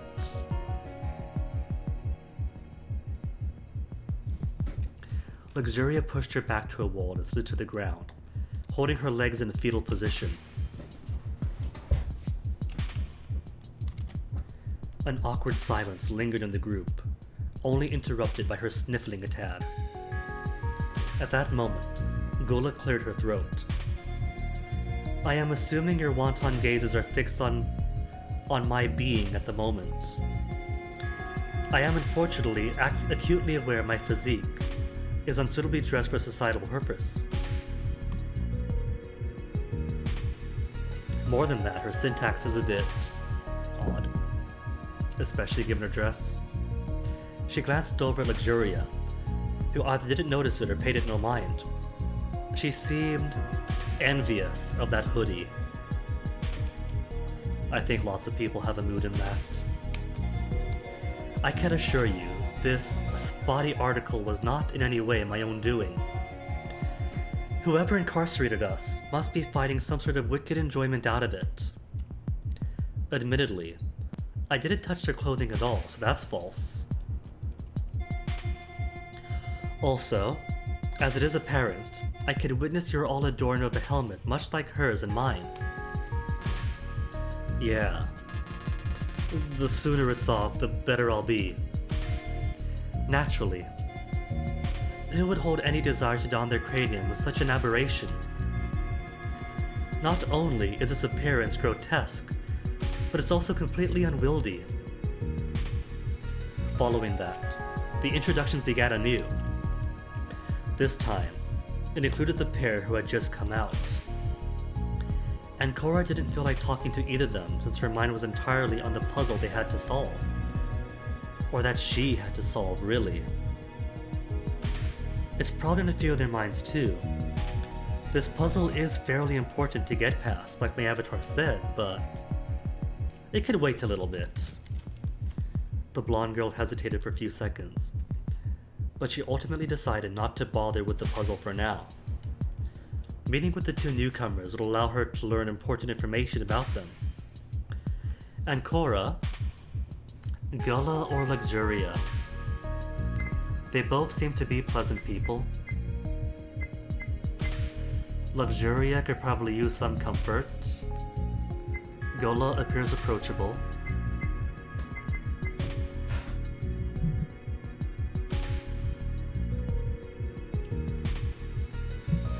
I'm going to go with Luxuria, being a sniffling child, is already getting some attention. Luxuria being out, or Gola being out of her element, probably could use some normalcy and hello. Gola was hanging out a bit further away from the others. See? So if I'm to take care of everyone's mental state and emotional state, you gotta watch the fringes too. Upon seeing the girl approach her, she faced Ancora and began talking without hesitation. Yes, greetings. I am Gola. I have obviously been christened something more palatable, but that is a nickname, I suppose. No uninspired comments on my outfit if you value your security. I wasn't going to. I'm Ancora. At least that's what we figured out. Ancora. That is strange for a name as well. Upon further thinking, our third party also neglected to properly show an interest in elaborating upon her designation. Is that why she didn't know about the My Emptiness connection? So she didn't introduce herself. Quite. You have a very flowery speech pattern. Do I? It's contemporarily second nature to me, so forgive me should my terms become obnoxious. I just didn't expect that from your looks. Gola snickered of a laugh that had nothing fancy to it. Judging one by their appearance ought to be a fatal mistake in this place. Superbia happened to hear her, and she approached the duo while holding her hip in a condescending way. You think so? Appearances are everything, especially for someone like me. My family's rich, and I could buy this school and everyone in it if I wanted. Enough of that vanity. What about your earthly label? My name? It's Superbia. Perhaps you all aren't aware of it, but it contains superb, which is my default. Is that why you have to always act like such a bitch? Dang, Ancora. Normally leaving that to Nvidia. Superbia flipped the bird without hesitation. You can't change who you are. I'm not a bitch, I just know I'm better than you lot. If there weren't people like me in this world, you'd all still be wallowing in mud. Your behavior is appalling. Quite frankly, I shall be flabbergasted should your demise be delayed by another death.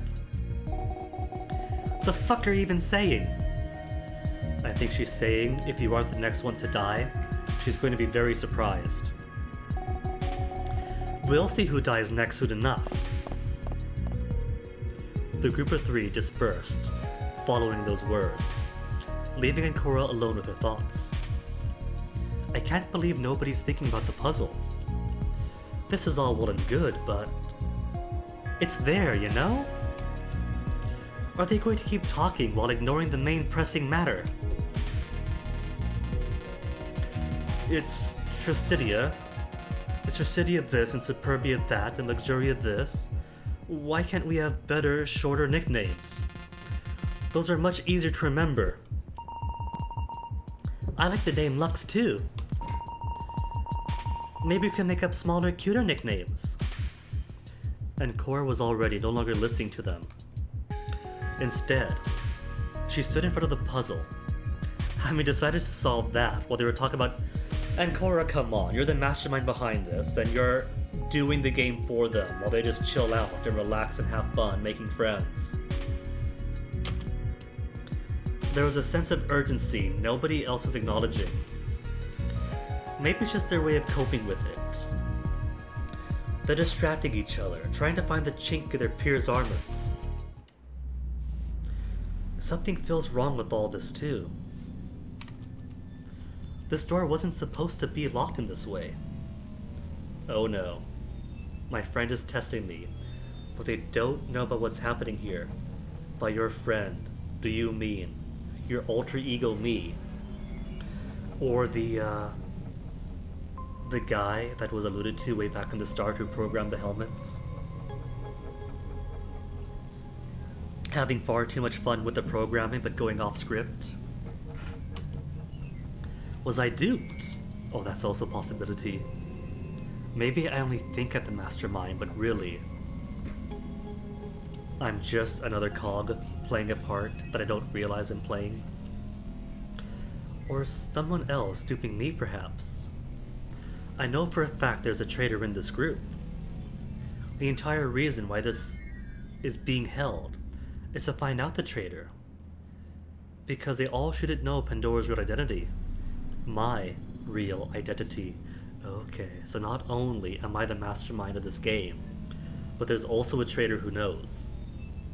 Know what I think? I think it's the ninth person. The ninth person who allegedly died in the third room, and so we don't know who they are. If they're a traitor who knows who Pandora is, maybe they know the game too, and knew a way to bypass it. What if they're Leapers? They played the game already and died and leapt back to the start of the game to take advantage of some exploit. There's a 999 protagonist that we don't know about.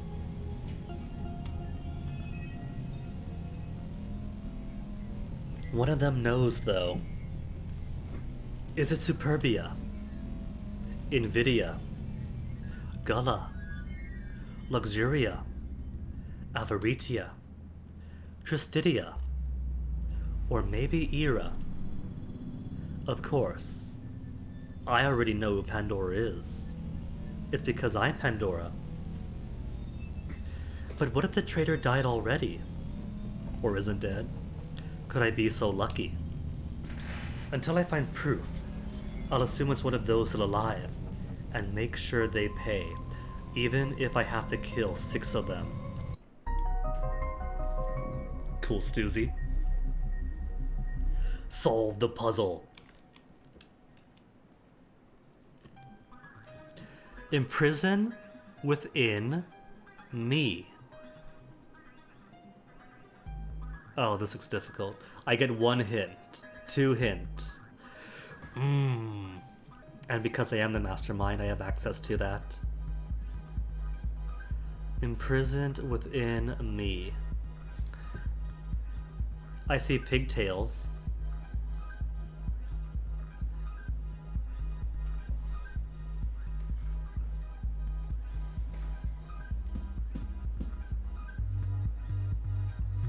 A fake with pigtails was on a piece of paper in the first room. Maybe that means Superbia is the traitor. The fake has pigtails.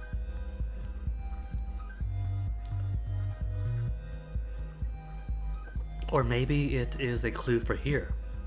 Imprisoned within me, and if me is the avatar in the helmets, then pigtails is certainly imprisoned here. Or do I want to put like me's everywhere?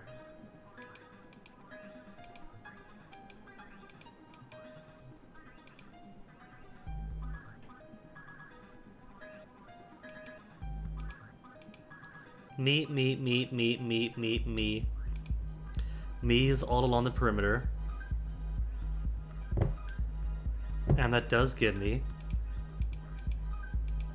pig with tails.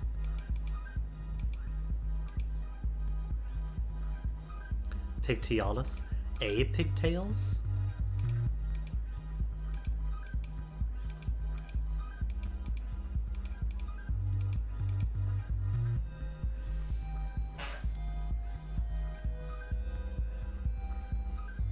I'm gonna cheat and look up an acronym solver.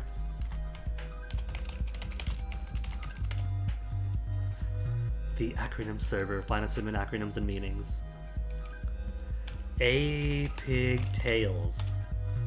What else could a pigtails mean? 0 entries, really?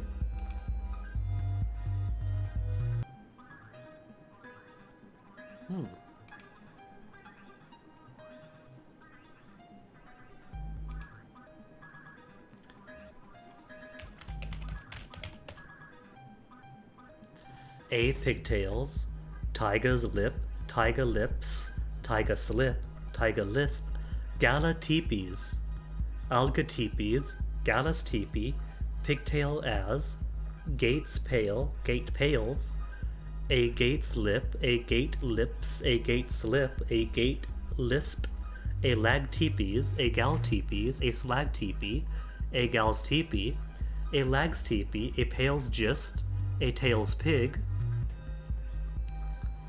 I think it's pigtails. Imprisoned within me. Can I type it in? I can't type it in.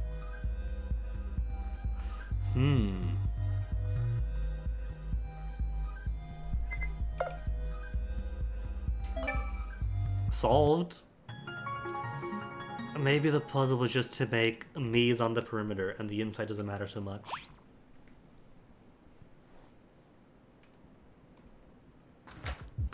As the puzzle was solved, a small click was heard from the double doors. Cora decided to go forward on her own, huh? And you went forward on giving me a shorter nickname? Womp, womp, womp, womp. Sorry, but we don't have a lot of time, so I thought. I believe the better idea constitutes proper thanks for opening the aperture, leading to our destination. Totally the contemporary vernacular. No problem, Gullah. Ah, precisely about that. We have finished constructing a secondary nickname to better communicate between ourselves. I proposed Ula for mine, and it was unanimously accepted as a new designation. Don't be ridiculous. Nobody would oppose that kind of thing. Vidi works for me, so I'm going with that. No more Nvidia product placement. And I'm Triss now, which is shorter and better. Judging by your shape, it should have just been Tit. Bia for me. Bia like be a bitch.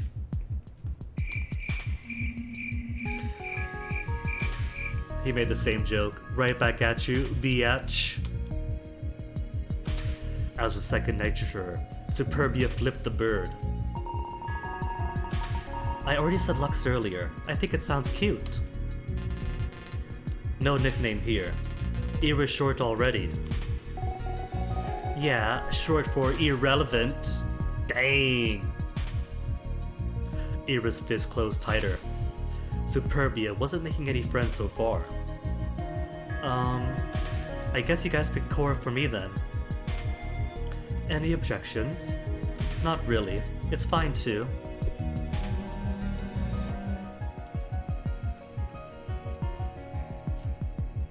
My nickname will be Ava from now on. What are we waiting for? Let's go to the crossroads. With the doors unlocked, the group could enter the crossroads. That's not a crossroad, that's a stairwell with junk all over it. Or at least rubble. In reality, it didn't look like much. The side hallways were just long enough to access some bathrooms and half of both sides of the lounging spots surrounding the elevated middle area. Metal plates blocked any attempt to go further down either hallway. There were two staircases going up higher into the middle of the crossroads. From afar, the 8 of them could see there was a large brick wall in place, but not much else. Everything else was normal. Benches were scattered around, the structure was normal. Except for the metal plates covering large parts of broken walls and ceilings, as well as the debris lying around, everything was normal. A loud clank echoed from behind. Superbia fell down onto her ass, screaming some profanities. Are you okay? Interesting that he'd be the one to ask, given how Superbia treated him just before. He's a nice guy. He's a softie. Either way, there can't be any harm in checking up on them. Maybe. Looking around, and Cora noticed Luxuria wasn't staring at the happenings, but at her instead. Luxuria, do you know the truth? Not too far off, Nvidia had his arms crossed, deep in thought. Presented with those options, and Cora. Ira? I think since we've already spoken to Nvidia, Ira is handling Superbia, and Luxuria is staring at me. Let's stare back at them. The others uneasily stared at the event, unwilling to lend a hand. And Cora was in much of the same boat, and so was Luxuria next to her. I think she's hit her rabbit ears at the doorframe. Sounds bad. I guess she'll have to be careful due to her height. It's not a problem for us, huh? Short gang. That makes me think your helmet is strange. Is it?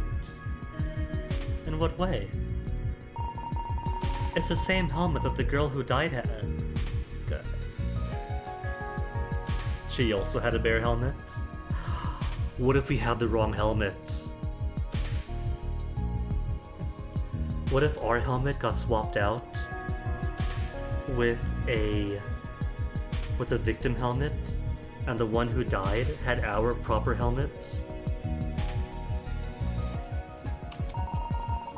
Is there supposed to be 2 bear helmets? Maybe it wasn't a bear. Plus there are many types of bears. She's a koala bear, I think. That's 2 right here. Right, maybe a panda helmet. Speaking of which, panda. She thought about it for a few moments. And Cora was also thinking about it.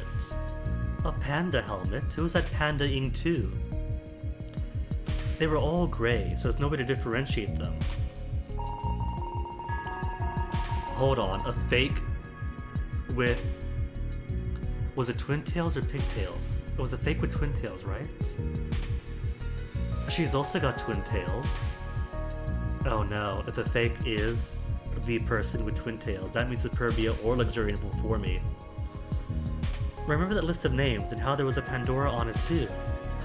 Panda on it? That was a 9th name. So you're telling me Pandora is the one who died? Do you think so? Maybe. I don't know, but maybe. Did we steal the other person's name? And Cora doesn't feel as if things are going perfectly as planned. So I don't think she accounted for somebody dying to cross out a duplicate.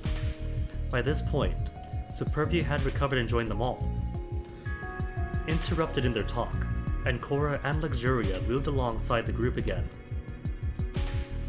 Once Superbia rejoined the group, the helmet shut down. By now, everyone was getting used to this. It meant me was going to talk to them again. This feels extremely slow, but it's all necessary information I have to communicate to them. Thankfully, I only have to do all of this once. Greetings once more. Make absolutely sure all of you listen closely, because this recording is the most important recording you will hear in what's left of your life. Remember Kill Me? The game we're playing, in which you have to kill me. I've decided to leave you a way to decide who gets to die. The punishment game, the class trial. You know, like a democracy. To vote, it's really easy. You just need one of those key cards. 1 per person. Be sure to keep the key cards after you vote, because you'll need them later. From now on, I'll refer to those as me cards. At this moment, you should have 6 in your possession, but you'll need 9 to operate the console for the first time. You must use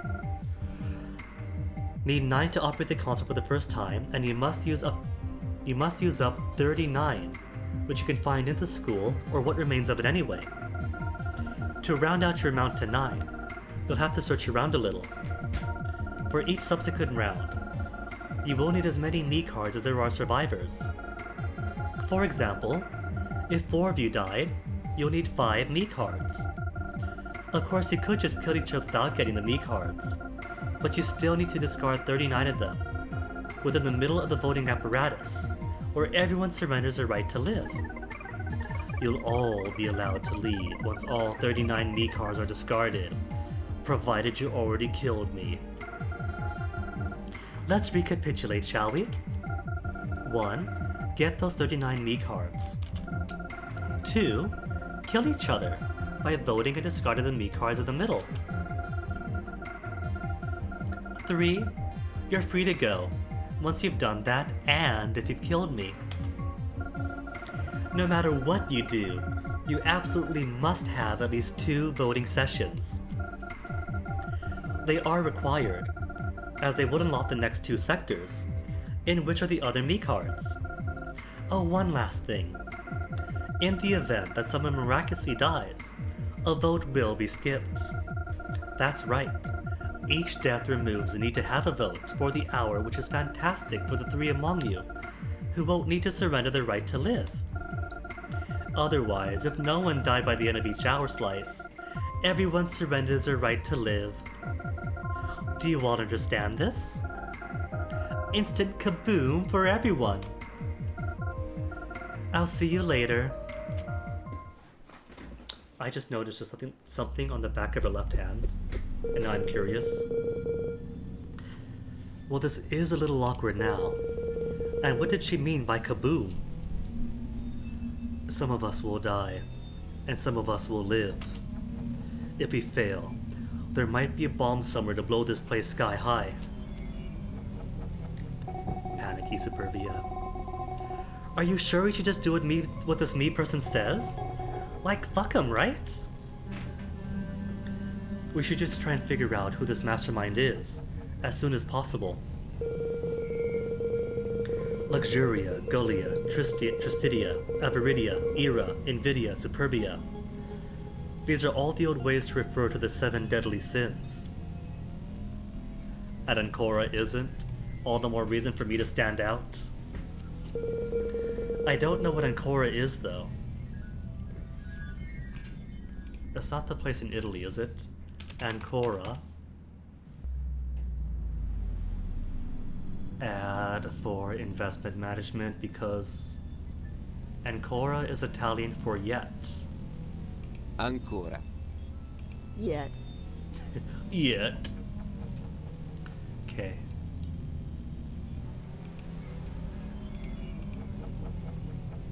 I don't know what Ancora is though, or I don't know what Ancora is yet, to be extra clever. It doesn't really mean anything because it could easily have just been because Pandora ran out of sins to name us after. Justitia paused, as though he just interrupted himself saying something. Something also bothers me. Someone died. So, is our limit extended to 2 hours? And should we determine who died too? Your nickname, and mine too. All of these strange names are familiar. We're all part of my emptiness, aren't we? That's what we had to figure out.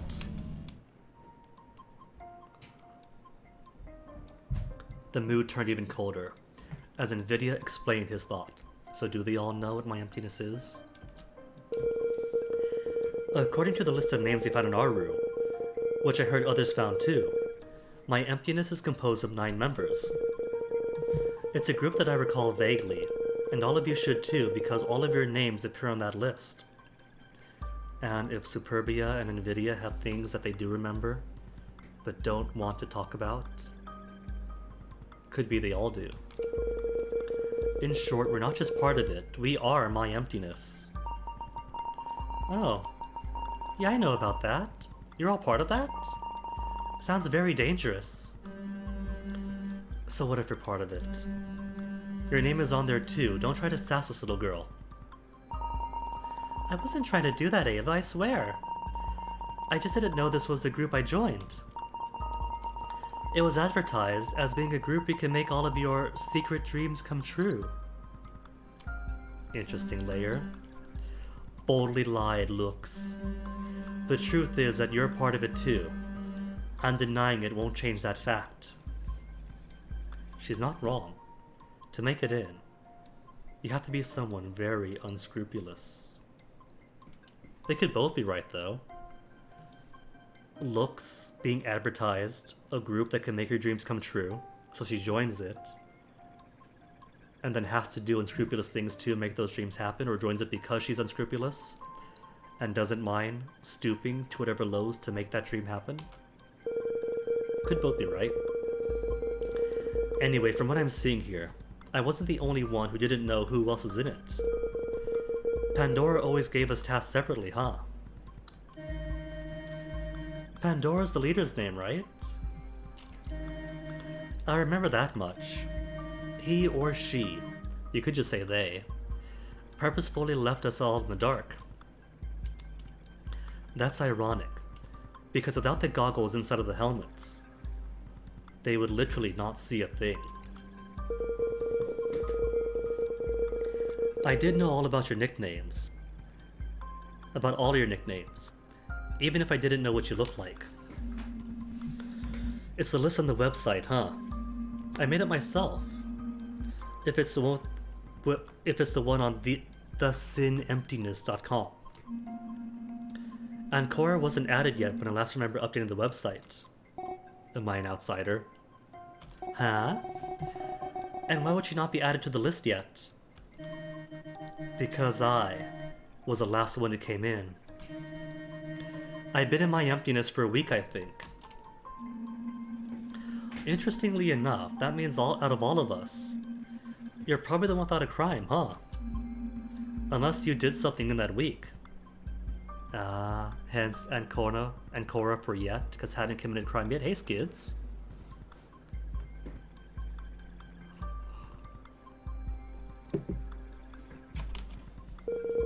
Who knows? It's probably best not to dwell on the crimes just yet. At least we've established where we all stand now, so all 8 of us can go on. Hold up, cowboy. Something doesn't add up.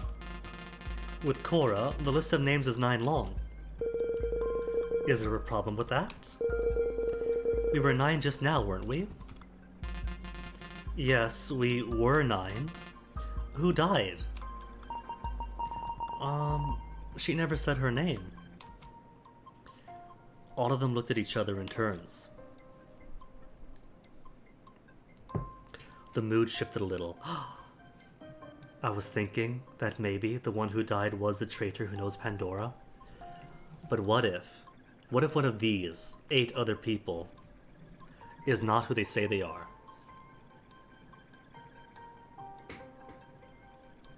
Like, what if somebody's wearing the wrong name and the wrong helmet? That could be a possibility. Like, say, Tristidia with the horse helmet was really the one who should have died. But he's taken that helmet and that name.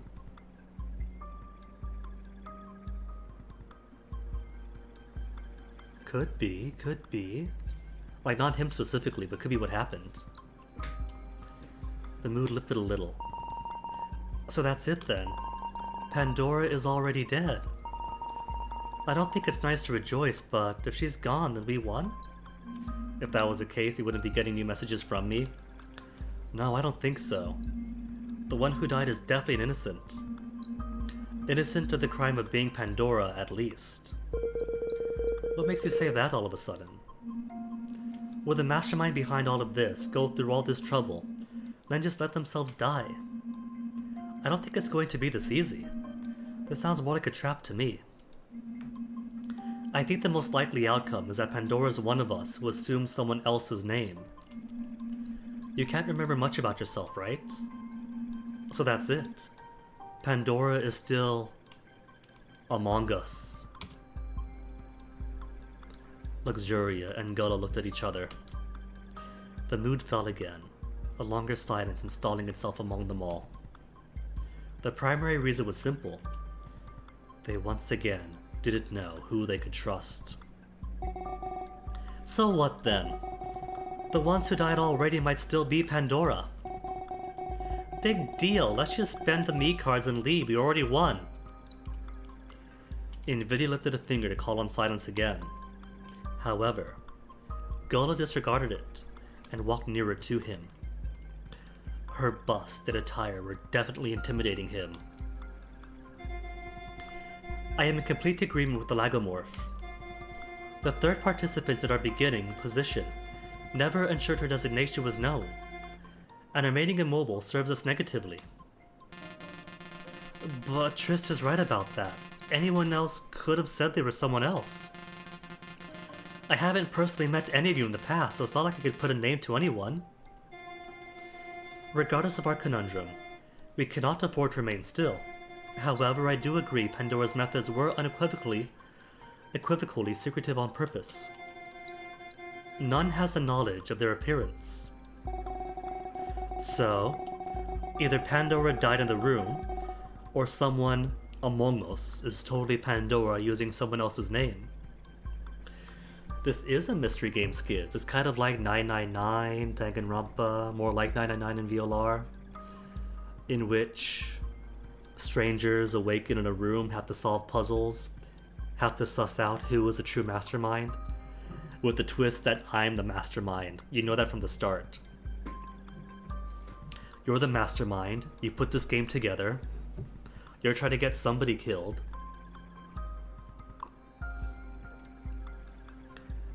and somebody... There's an extra twist, and that is not just that you are the mastermind and you're trying to get the game going without them knowing it's you, but there's also a traitor, someone who knows about you. So it's your classic like murder game kind of setup and scenario, except you know the rules because you set this up, and there's also a traitor among us. Wait, wrong one. Close that. Ah, the setup. It was perfect. Bit late, but okay. Ever heard of Occam's razor? It says that the most likely scenario is probably right. Since that girl died, at least you got another hour to figure that out before you need to take a vote. Everyone seemed to be on board with that idea, and Cora felt a shiver run down her spine. Things are getting dicey. Someone needs to be made suspicious, if at least for insurance. They want to get the mastermind, but that can be used. They can be manipulated to vote for the traitor. My target. I don't know who the traitor is. In general, the group don't know that I'm the mastermind, and I don't know who the traitor is. To take their minds off that business for at least a moment, and Cora called everyone over to a nearby floor plan, which showed the full accessible area of the school. Okay, where are we? Back from the doctors? Don't see a high white blood cell count, oh skids.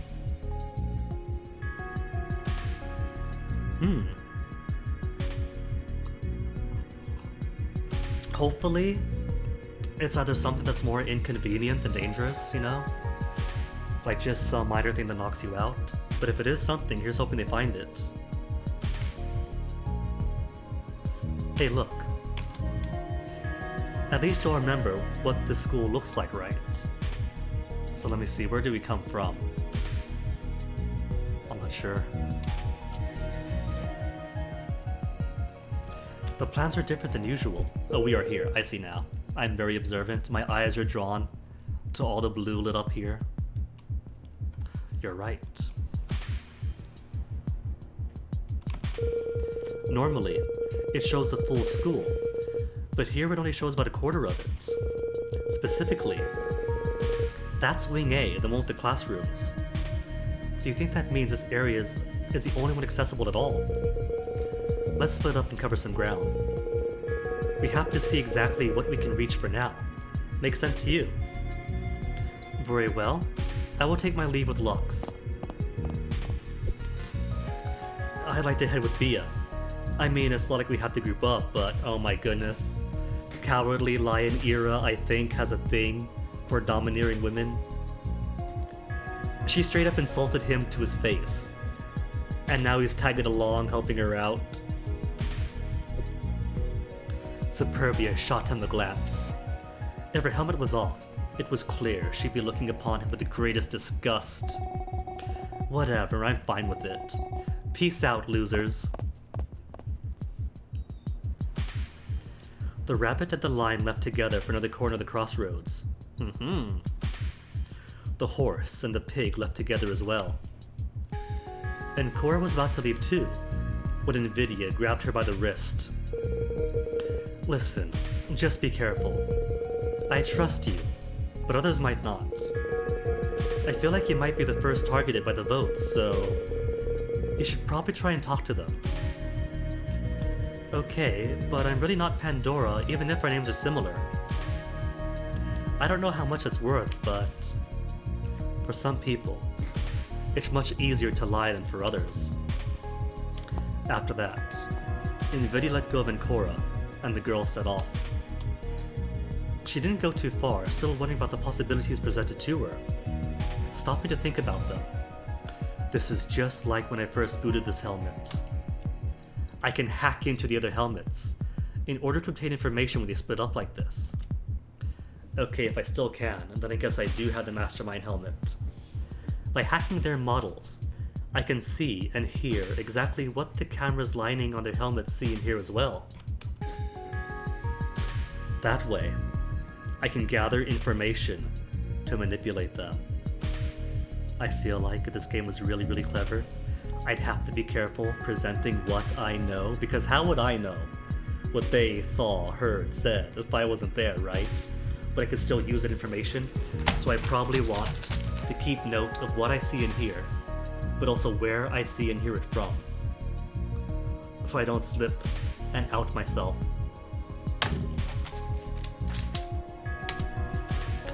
Based on what I learn and who trusts, it'll vary the options presented with each vote.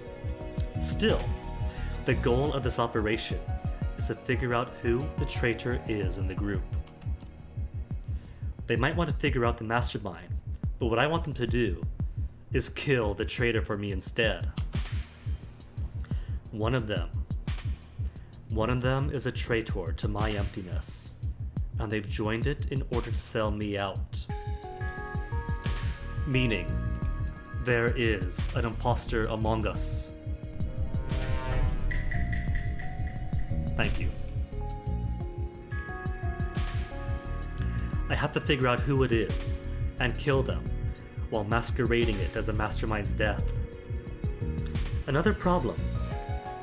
Hacking a helmet will probably present me with a puzzle I have to solve, just like earlier. This is all thanks to you, idiot programming friend. I guess you're a bit like passwords, which seems fair enough. The only person who can compute this stuff fast enough among all of us is me. So it creates a barrier of entry none of the others can deal with unless somebody is enough of a programming wizard to bypass that barrier and access each other's helmets. If they're a traitor, they probably can. After I hack, my vision will be replaced with the other person's, so I have to be careful about it. Finding herself in an empty and quiet corner, Ancora sat down to rest a little. She was nervous. Given what was going on, though, was no wonder. I don't have a lot of choices. They all left in groups of 2 except for Nvidia. And hacking someone who isn't alone isn't really that interesting. I'd hack just about anyone I want, but I can't. There's a frequency to think about too. In order to avoid exterior interference, helmets randomly switch frequencies. If the frequency doesn't match this helmet during the moment I've got some time for it, there's nothing to do. Hacking them is impossible. So that's going to be the game's clever way of keeping me from getting access to everyone's information all at once. At the moment, matching frequencies include Ira, Iveritia, and Luxuria's helmets. Ira is with Superbia, Avaricia's with Tristidia, and Luxuria is with Gullah.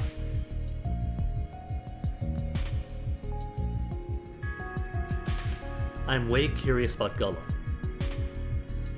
And Luxuria also knows about the bears. The only ones who trust me at all so far are Tristidia and Nvidia. They both have 33% trust, everyone else has 0. I think. Would Gullah have 33% now too? Gullah also has 33%, alright. So these 3 have some modicum of trust on me. So the only group that doesn't trust me at all would be Ira's.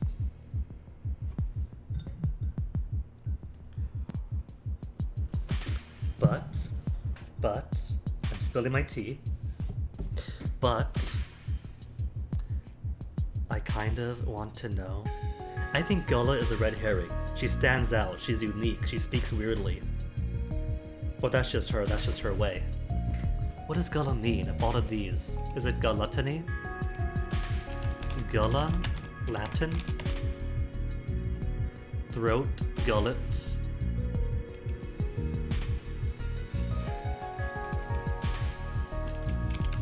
Seven deadly sins. Do we have the Latin for them?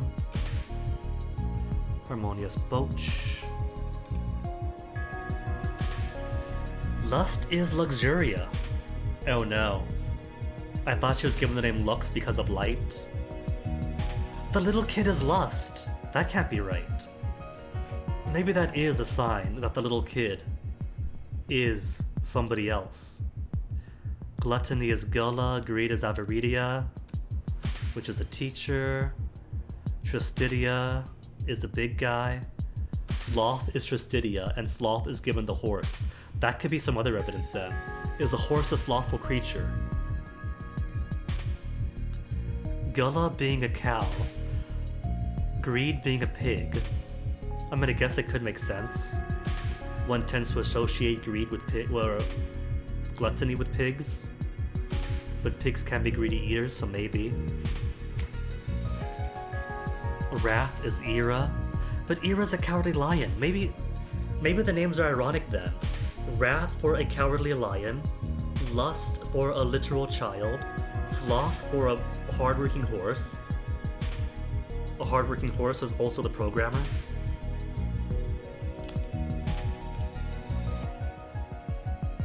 Envy is Nvidia. Pride is Superbia, makes sense. Okay, alright, so there's probably some clues that can be given based on their names and their helmets. Matching or not matching the person, but I think it's ironic.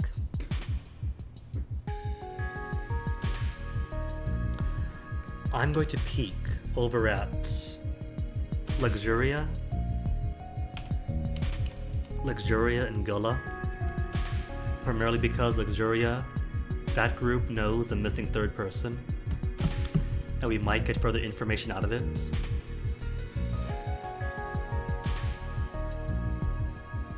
But then again, I don't just want to get information, I want to implicate a traitor.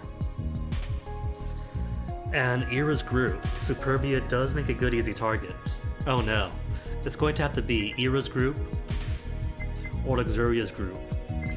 I'm torn between.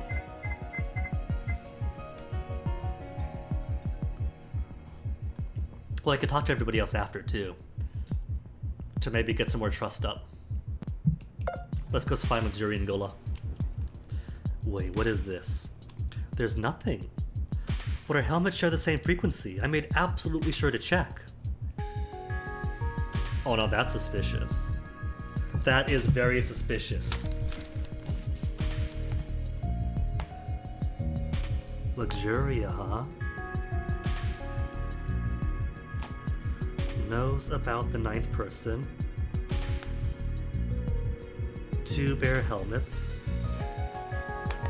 And cannot hack their own.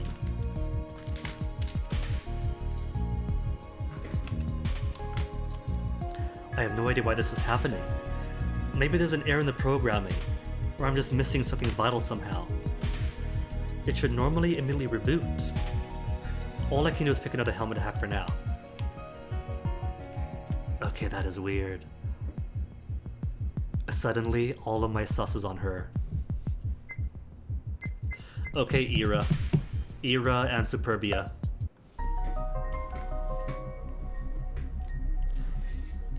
Solve the puzzle.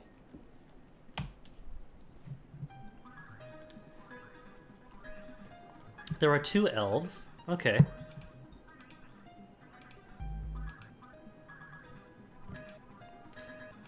Elven. Irve. Oh no.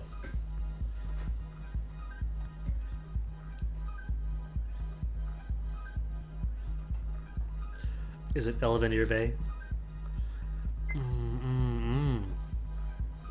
2 elves.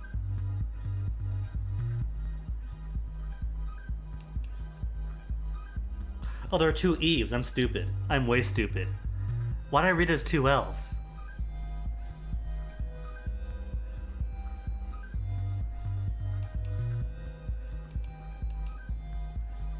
Eve and Eve.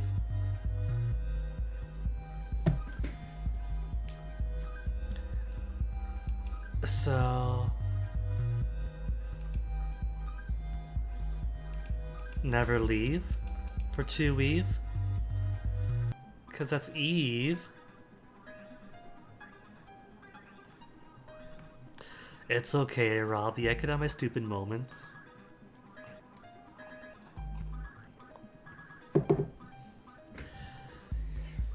I feel like never leave could be a right answer. Never leave still has Eve.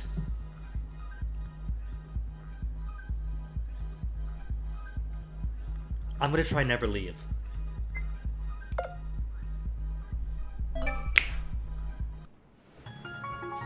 You solved it! Besides, so much of my life is defined by moments of stupidity with lots of luck. Mesalliance. Connection established. Smile and shine. I don't think anyone actually knows about it. Did I miss that information by choosing the wrong one? Knows about what? Ira and Superbia were together as expected.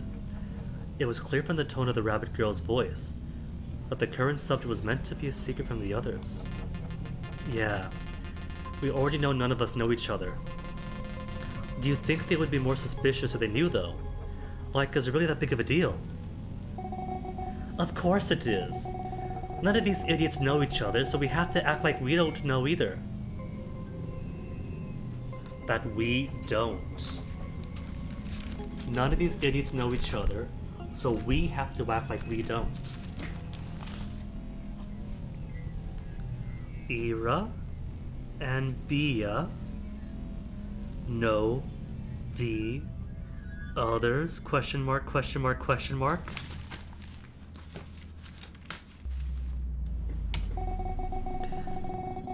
It's also it stays in the illusion of a fair playing field. Yeah, I guess it's as you say, as always.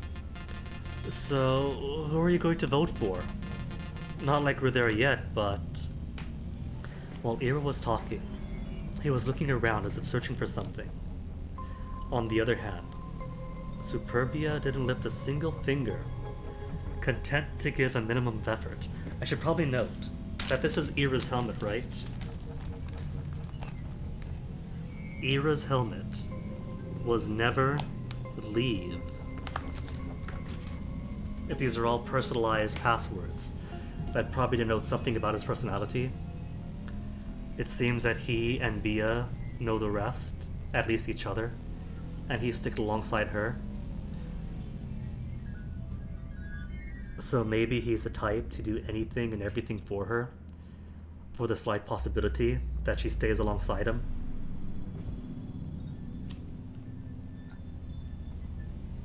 While Ira was talking, he was looking around as if searching for something. On the other hand, Superbia didn't lift a single finger, content to give a minimum of effort. I don't know. I don't trust any of them. Maybe I'll vote for you. Ira stopped what he was doing to look at her. She cackled slightly. It's a joke, dumbass.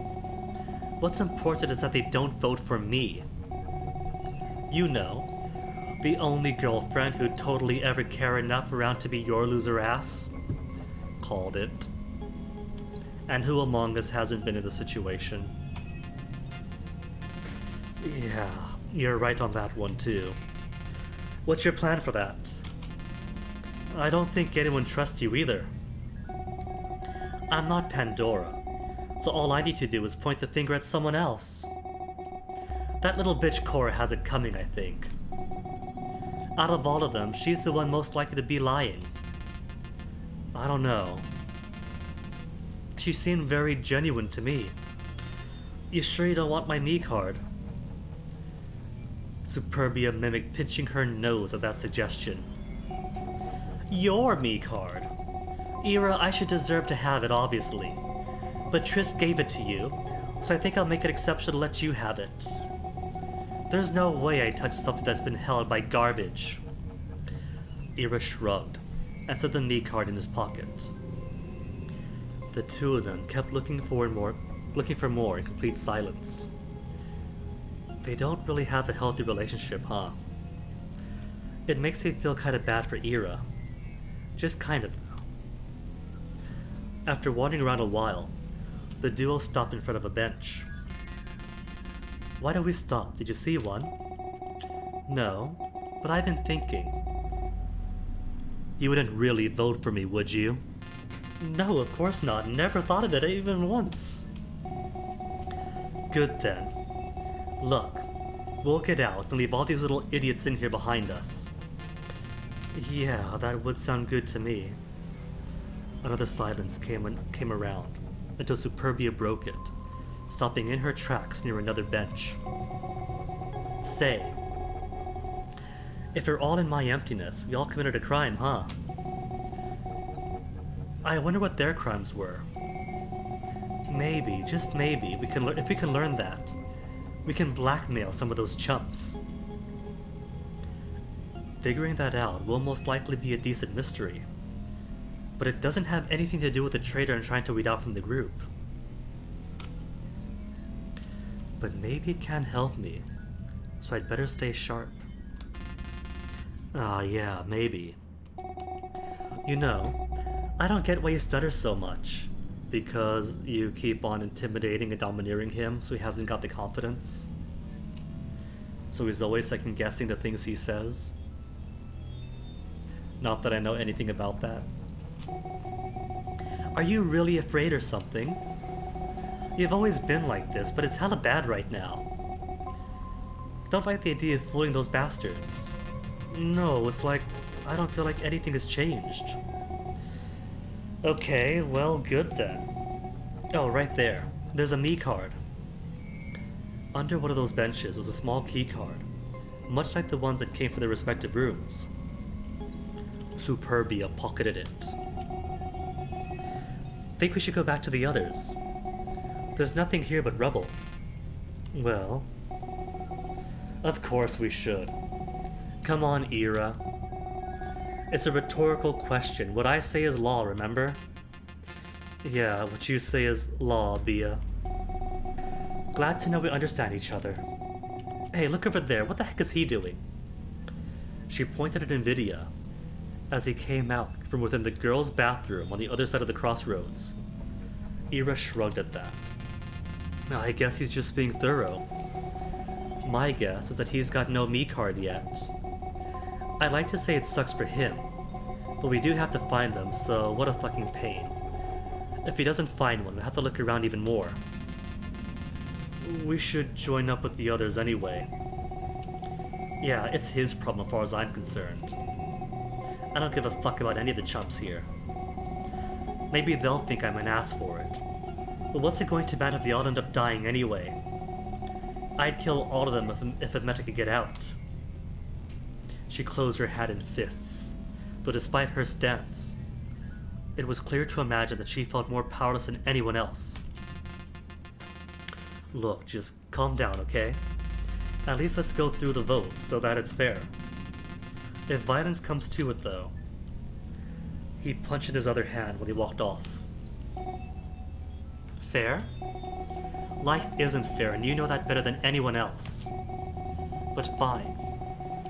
I'd at least agree to go with the votes, as long as I have the advantage. By the way, do you not remember what happened before we were brought here? I'm having issues thinking about what I was doing this morning. I guess there was a side effect to this generalized sedation after all. I can remember some things, but not normal things you expect me to remember. I remember what I think my crime was, but I can't remember what I ate for breakfast. Well, you're in the minority then, because I can clearly remember everything I want to recall. Really, Bia? Prove it. So, what did you have for breakfast? I don't want to remember, so I'm not saying. Sounds awfully convenient to me. Maybe you can't remember either. Just admit it. Superbia changed the subject, following his sting. I didn't get you for your brain, but you're broad, so shut up and do what I say. Ira is kind of like her bodyguard then. That's interesting. As long as he's there, Ira will always act in Superbia's favor, it seems. However, she doesn't seem to be giving much of a care about him. Okay, so if I do separate these two, Ira, bodyguards, Via, but not vice versa. Maybe she could be tricked into taking him out somehow. If Ira's the one who dies, then she'd lose her bodyguard, and a lot of her threat by the same occasion. Why not get rid of Superbia instead? Because she's a dumbass, and she's easily manipulated by anything that works in her favor. Ira might always just agree with her, but if he's her yes man, then she'll need another pillar when he's gone. All of a sudden, frequency switched, interrupting the feed, which cut and restored to Ancora's helmet.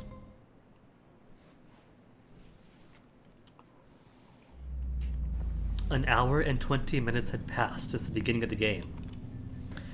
Only 40 minutes until everyone dies if no vote is put in. Ancora climbed up the stairs. She felt a presence behind her. Upon looking back, she saw Nvidia following her.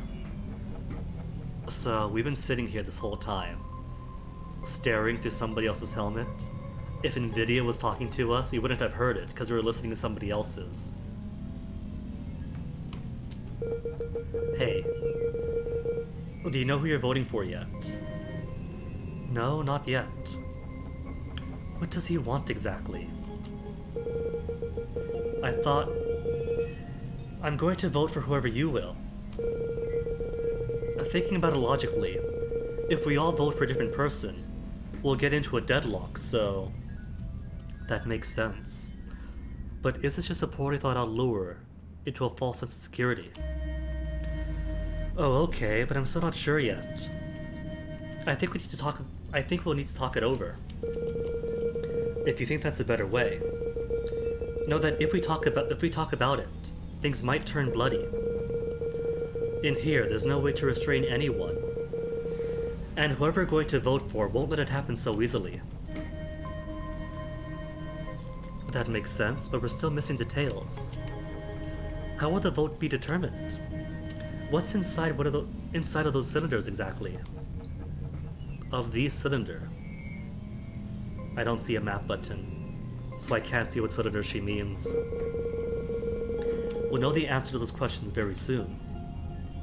Oh, this cylinder.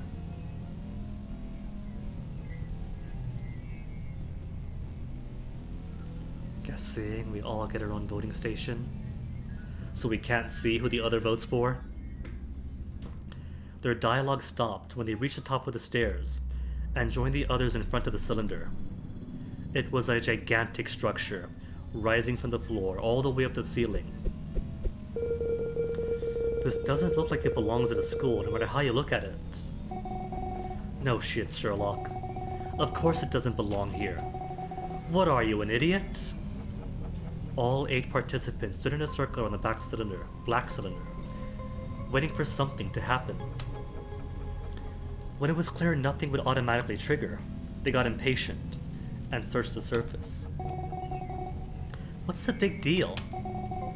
We don't have a lot of time. I think close to an hour and a half already went by as of now. That's a fourth of our time here. Open already, you dumb shit.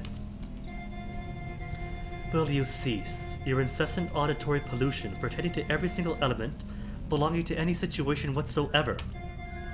This 3-dimensional curvilinear object has consoles with card slots around its perimeter, and one is labeled cow. I don't think you'll fit in there, even if your body is also labeled cow. I presume you're having a plethora of exciting times at my expense. Both of you shut up already. You're giving me a headache. If you're not willing to figure out how this works without jumping to its throats, you might as well die first. I still say that Tristidia's helmet looks more like a guinea pig than a horse. Despite their faces not being visible at that moment, it was clear Gula and Superbia were glaring at each other, until both miraculously saw reason and dropped it. I kinda want to put Ira under the bus first. But how many people will vote for Ira? But if Gula and Superbia are at each other's throats, Superbia is likely going to vote for me, but if Gula votes for Superbia, and I vote for Superbia, and Nvidia votes Superbia, that's 3 out of 8. 3 out of 8. 2 vote for me between Superbia and Ira, that's 5. So 3 more votes to go anyway. How do I sway everybody else? Anyway, as I found out with Ava, the console thread of this thing might help us if we insert our cards. I'm assuming we each have a specific spot. Wait, who's Snake then? I see cow and horse. Yeah, that's right. We're looking at Zodiac, aren't we? Wait, no, unless wolf is dog. We have a bull.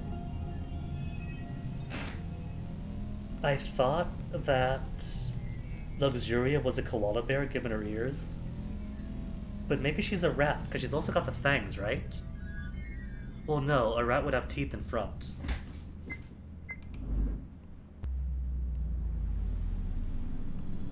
Horse, snake, rabbit, lion isn't exactly part of the zodiac, is it? Wolf, cow, and pig.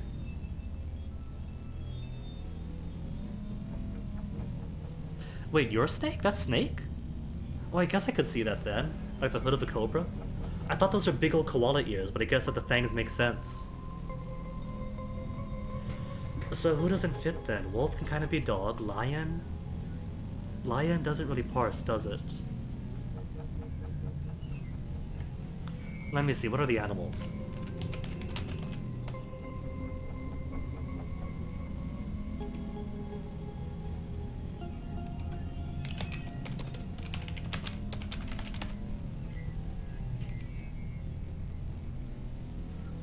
Rat, ox, tiger. We have a tiger. But a tiger isn't a lion. Maybe the lion's a tiger. Dragon, snake, horse, sheep, monkey, rooster, dog, pig. We don't have rooster, monkey. I don't think anybody qualifies for sheep. No dragon. Ox is pretty much cow, so that I could accept.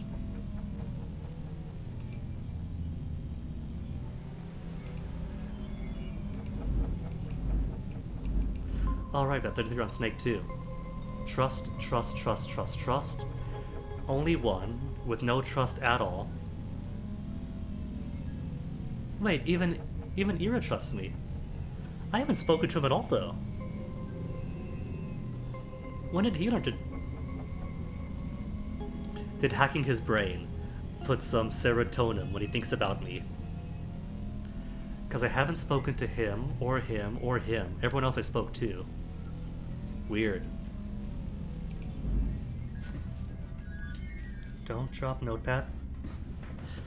Consoles writing this thing might help us if we insert our cards, assuming we each have a specific spot.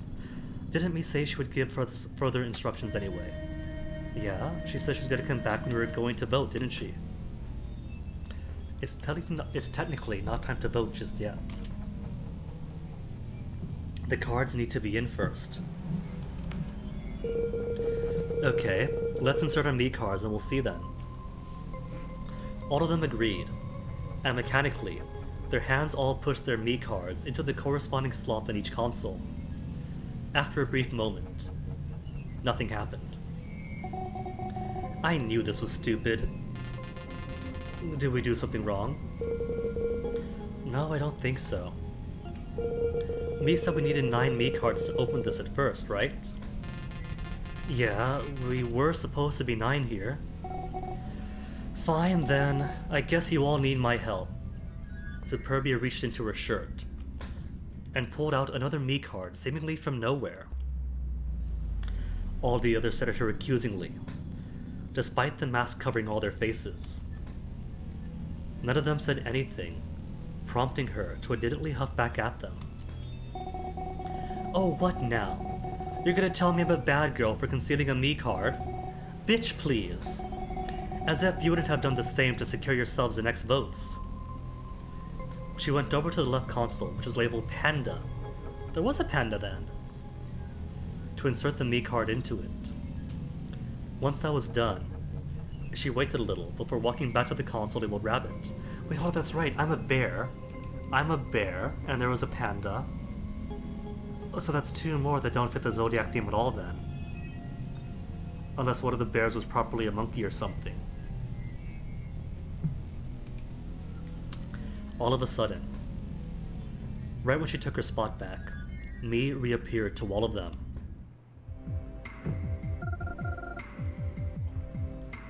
How splendid! You have made it to your first vote. While the implications of what will happen shortly are terrifying, I still take delight in knowing you're safe and ready. You can't see it just yet, but the cylinder in the middle be gone. You might currently be feeling it recede into the ground. In front of you, once your vision will have come back, will be a shotgun. Dang. So, no fancy, like, death mechanism or anything. Vote, grab the shotgun, and in proper Foucault fashion, everyone takes on the guilt of justice by causing the death of one person, tangibly. Not just any shotgun. This is a specially made shotgun which can be attached to the frontal hexagon of your masks. I suppose that does shield some of it. They don't have to directly see the shot happen. But shotgun to the front of the mask, that's going to be a massive exit wound to the back. You will have 10 minutes to attach your helmet to it upon the insertion of a me card and put in your vote, or you will surrender your right to live. It is a non-negotiable, 100% certain chance of death. The 6 hours time will be paused for those 10 minutes.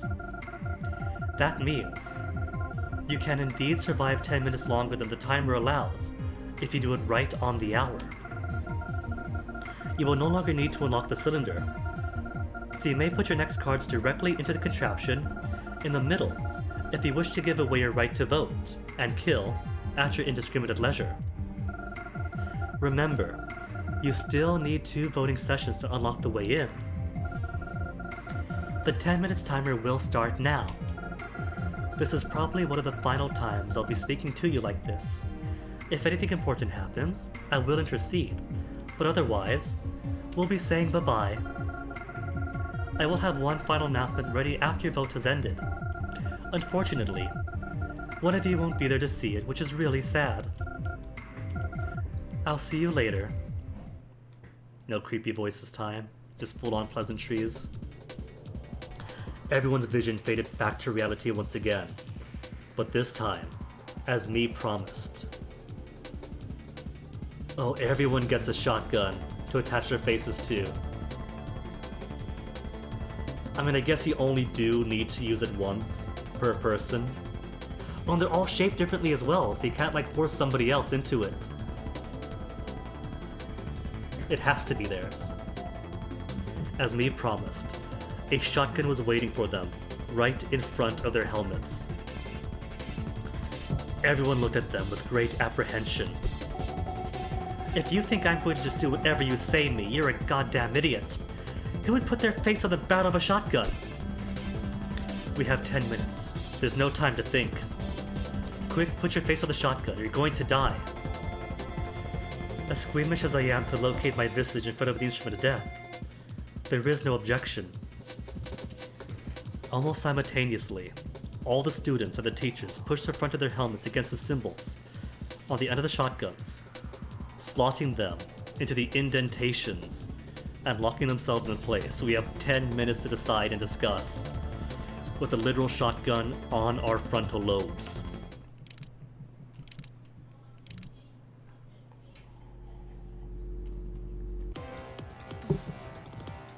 Good. Everyone acted quickly, since it was their first time, and they didn't think about waiting a little before locking themselves in place. Now to convince them of the person they had to vote for. Okay, alright, I don't have a save option, so I think I've only got the one shot at this. We still have to decide who we're voting for, right? I think we should talk about it quickly then. We don't have a lot of time. I think Cora's a mastermind. True, but you're just guessing. Let's vote for her. I guess I'm in. Loath as I am to admit it, I hold no objections. Wait, that's way too hasty. Where's that coming from? I don't think the mastermind is Cora. It sounds a little too quick to me too. Is it because her name doesn't fit with the sins? Do you have another option then? If not, we'll all vote for the most suspicious one, and that right now is totally Cora. She's way too good at the puzzle we had to do, and her name basically screams Pandora. Look, it was an easy puzzle. It said you're trapped in me, right? Imprisoned in me? So you just make all the me's on the edges? Something like that, I guess. I am none too bothered over my vote, unless your common opinion aims at the proverbial firearm at my own self. You guys really should care more, because the faster the real mastermind dies, the earlier we're out of here. Besides, none of this really makes her the mastermind, does it? Oh, Nvidia. I got Nvidia wrapped around my finger. Yeah, but we're the only two who think that way. What about the others? Ava? Lux? We don't have any other choice. Lux, what about your 33% trust in me? It's gotta be her, right? Who else could it be among all of us? I'm not sure about my vote just yet, but I will go with what the majority decides. Okay, so we have 3 votes for me. And naturally, I got 3 votes against me. Between Horse, Wolf, and myself. 4 votes against me if Lux goes against me as well. Which means if I can only tie it then. I can only possibly tie it. Which isn't good at all. It could be any of us. But first, I'd like to hear what Cora has to say about it. They're all latching onto the first option that saves them personally. Just like Among Us. If you call the body, because you saw the killer leave the area, and immediately they say, "He did it! It's a self-report!" Bam, in come all the votes. Because the first thing people hear is the first thing they go with. How despicably self-centered. And Cora had to think fast. She hated stressful situations, but she had no choice now. So far, it looked like everyone except Nvidia and Tristidia were going to vote for her. She needed to tip the balance, to convince at least 2 of the others to vote for someone else. Was there anything she could say in her defense while putting the blame onto somebody else? I guess it'll all depend on what I've seen and learned so far. Don't you guys think it's weird how B is taking the lead and trying to steer you? Explain your reasoning. You're looking to kill the real Pandora, right?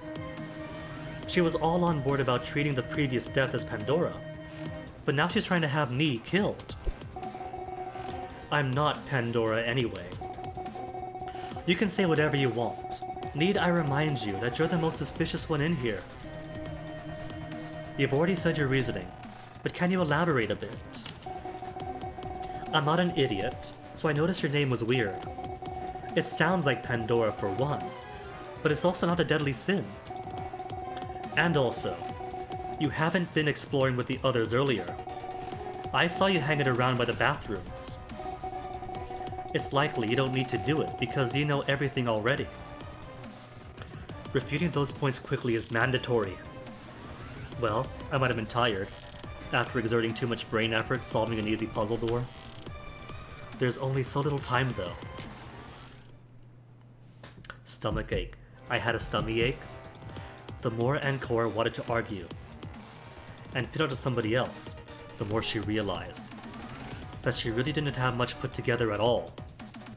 As the minutes passed, everyone spoke out of turn, growing a cacophony of arguments until finally Ancora just had to say something. Wait, I have something else. Everyone finally saw reasoning and paused, while Ancora quickly put her thoughts together.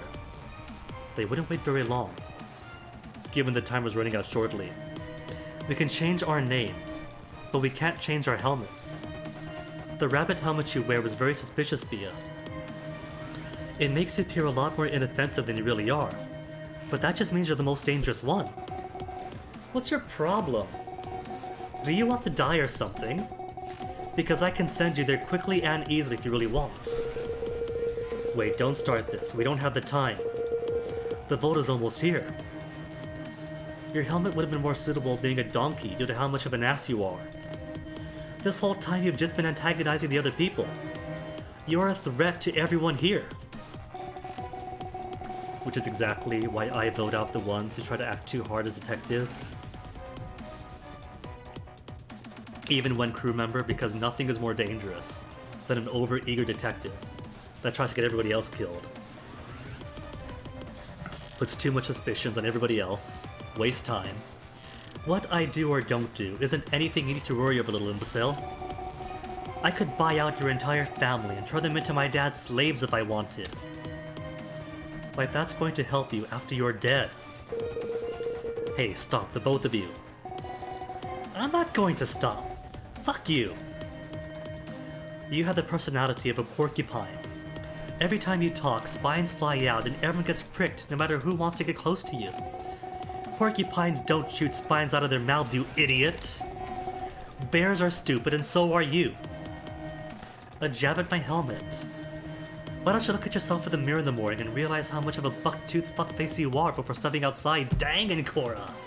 Getting personal. I don't have buck teeth. That's the helmet that looks like that, you moron. Besides, you don't even know the meaning of a mirror, so stop talking about them. And that pink hair, is that natural? Like cotton candy hair? Okay, Ancora. If I was among this circle right now, I would see how much you're flailing, obviously. This is very sus. You're trying to look cute or something. Even with your appearance, it's flabbergasting anyone talks to you at all. It's called style and I exude it. I take care of my hair so much and Pandora saw fit to give me a helmet worthy of my hairstyle. What do you have, huh? Two stupid little buns, that's what. The altercation between the two of them continued for several moments, during which nobody else could place a single word. If I was meant to defend myself at all, I just wasted opportunity. I saw no other opportunity though. That was linear, that went through anything. There was nothing I could do.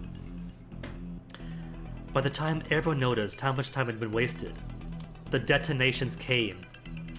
Did I get bad end? Learn nothing, everyone died. Bad end, every shotgun fired, leading to all their deaths. This would include my own though, wouldn't it? Well, that was a mess. I guess pointing the finger blindly isn't going to be helpful, you think. There's no point in worrying over it now, since everyone's dead. Without a lead, I need to get someone's trust. Invidia seemed the most promising person to help, but there was no opportunity though. I couldn't speak up at any moment, there's no options. Maybe, if I could try again, maybe things won't go this badly.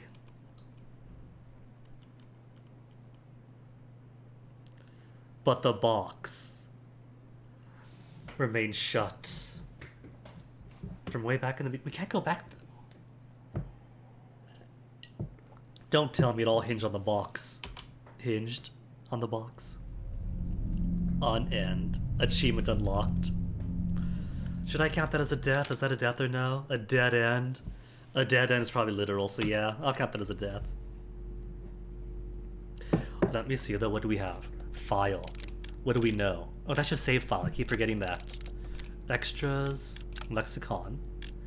A deadly sin. Lust, all manners of desires. Hacking. All I have is Deadly Set and Hacking. Which ones were removed?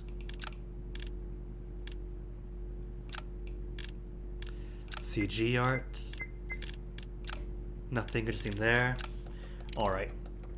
Flow. I think flow's what I wanted. So where did I fail? Start, puzzle, novel, deduce. To figure out their common link. First puzzle. Answer after the dot. Puzzle. Imprison within me. Split. Okay. Alright. There was something locked here. Maybe I'm not allowed to look at Luxuria's helmet until something else happens. Because what keeps you locked?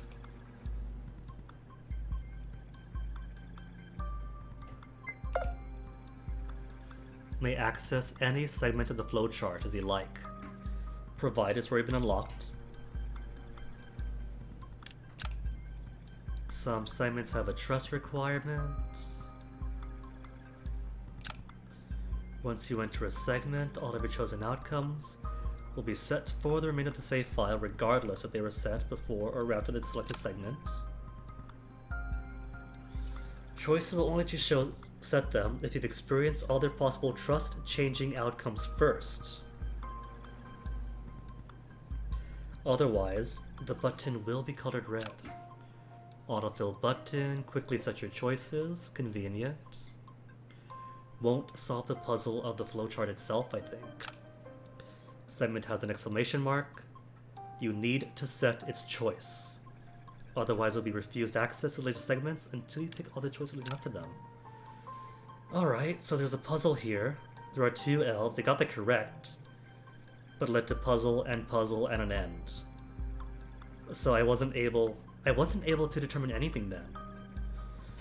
So I guess I got clues, but didn't get any real anything. Novel means no choice, I think.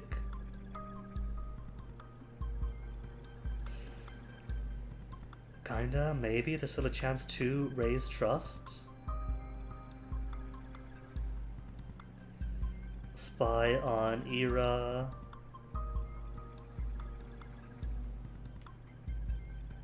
Prepare for the vote. Voting session goes extremely badly. Maybe I want more than 33% as a thing.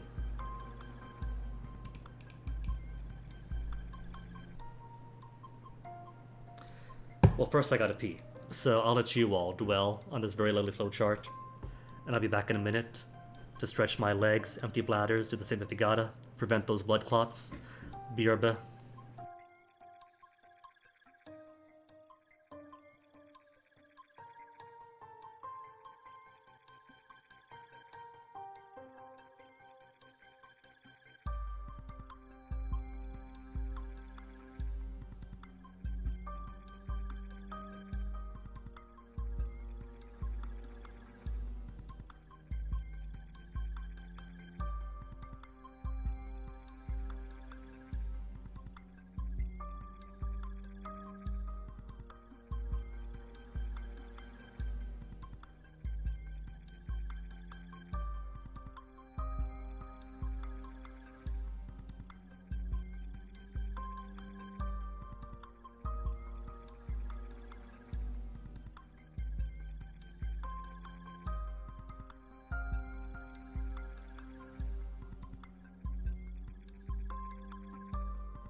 Alright, so a couple of possibilities then. I think what I want to do is see everybody else's things, but also get the trust up. So what determines trust? Ira, I think, is pretty much dead, isn't he? He's gonna go with Bia regardless. But I have the trust of like almost everybody else. Everybody but Bia and Ira. I don't know, I think I'm good with trust then, because I got lots of people to like me a little bit. Maybe just get more information. Find more people to spy on. Trust 1 and trust 2, not trust 3. No trust, no trust, no trust. Trust 1 and trust 2. Trust 1 and trust 2. Trust 1. I wonder what that means. Help. Trust requirements to let the go buttons. See all their outcomes. First hand. Alright. Maybe it just means there are trust choices there. See them personally. Hi, good Seattle. I could just hold control. That's really nice.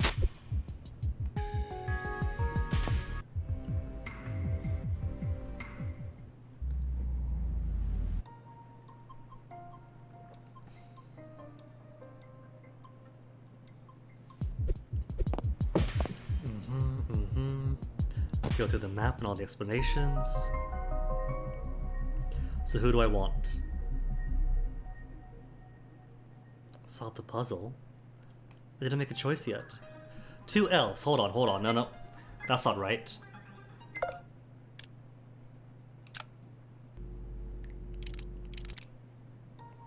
Where's my choice, though? I didn't choose anybody. Did I hold control too much? Did holding control automatically pick the last one that I chose? Okay, don't over-control then.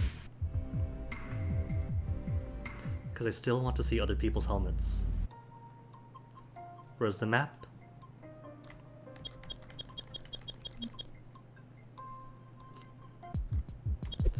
There's a map. Then everyone splits up.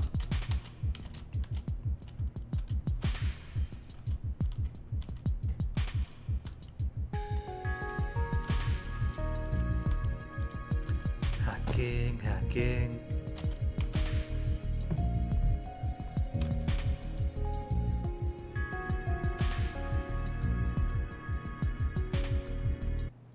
For not hacking eras. Oh, the heck.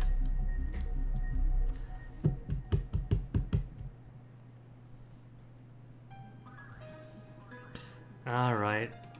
Maybe if I hack them first. Without taking time to try to hack the other one, we get some earlier thing. Otherwise, how do I get access to that again? Do I just replay from the beginning?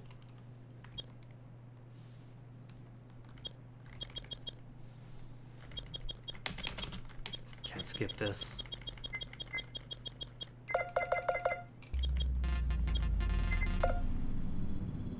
Don't think anyone actually knows about it. So it starts at the same place. The exact same place. So where does Star take me then? Way to the beginning? No, just back in. Okay, alright. So what I want to do then is find some other place. Door, novel. It says go. Maybe I do have to tweak trust then.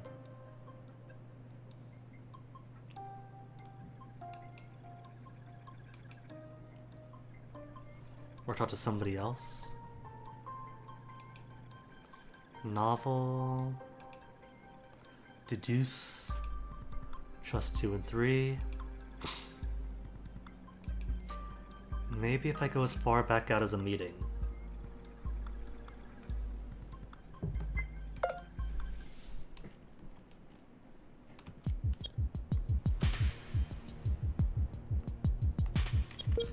Which also gives a chance to find somebody else to talk to. Except no, still talk to the same people. It makes me wonder if I do have to start all the way from the beginning first. There's no automatic choices being made, is there? Always show highlights, skip completed puzzles.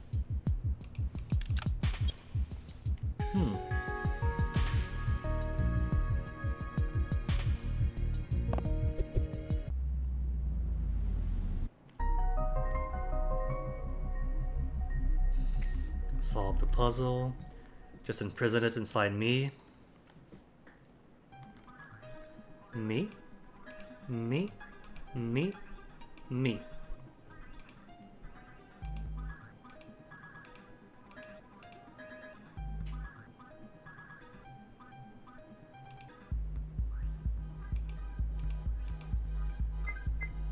Me, me, me, me.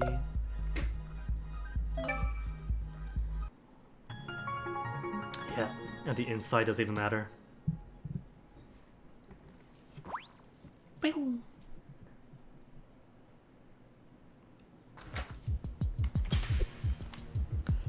And out we go again.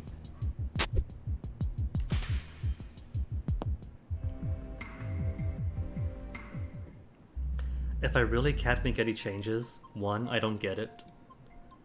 Then 2, I won't count this as a death then if it's just leaving me off the same way and not letting me change any other variables.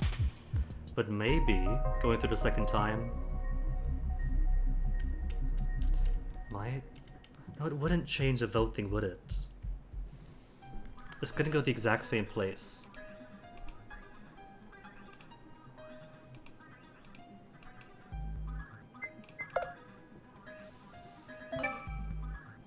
Two elves.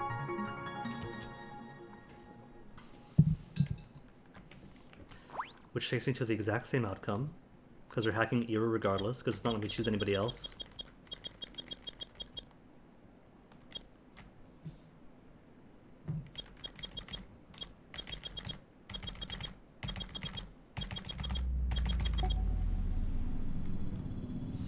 Same information still.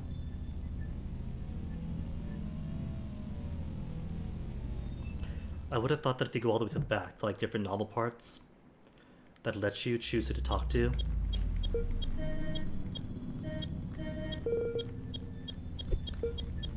That you might get to change your choices. But so far the choices are locked in. So it kind of feels like you have to start from the way beginning.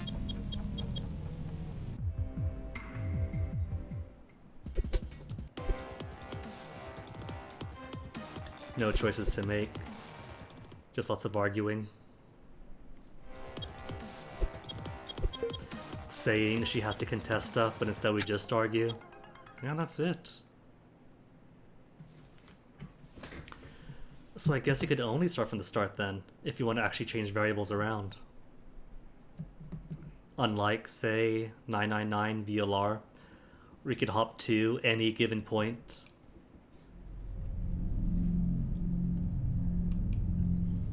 And change things instantly.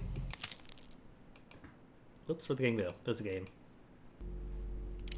Start then. End. But that start's not the end, that's the end.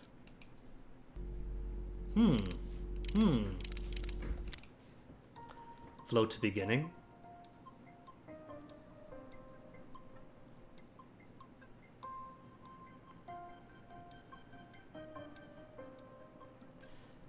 Because if I can't even change the options, then there's not really any point going to metastasis or elsewhere. Autofill choices? Is there a way to turn autofill choices off?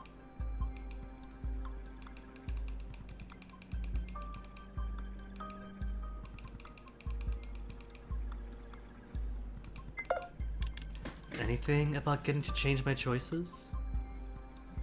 Access any segment of the flowchart as you like, already been unlocked by playing through the game, and goes lit up. Trust requirements. Go button for those. Light up the choices preceding them. Determine their outcomes.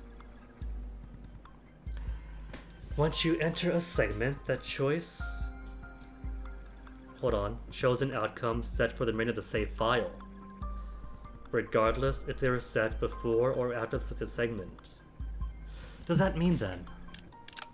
Does that mean that all it can do is make a new file then, and that file is stuck? And I've only got 24 chances. What if that's what it means?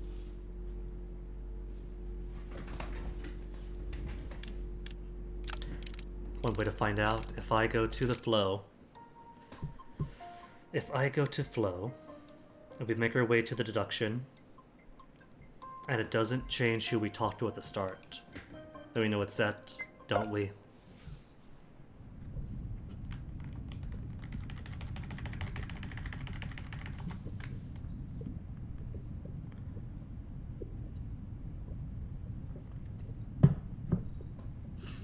I'm thinking that is the case.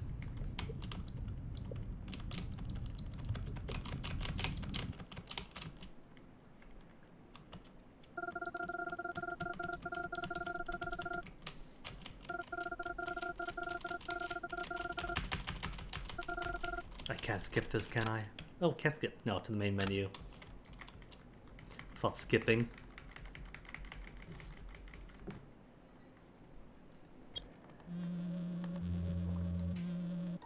I kinda see how it might look like a bear.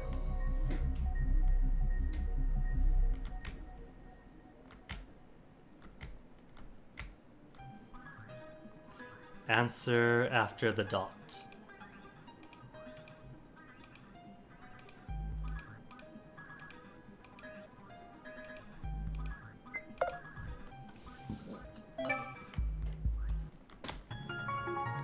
You solved it.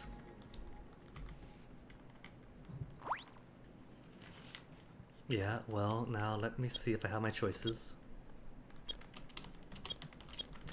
Or if I really am dead set for this entire save file, which would mean the only thing to do is to start a new one.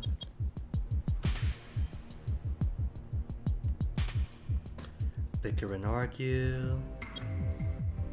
Me gets to talk to us. Explains the rules.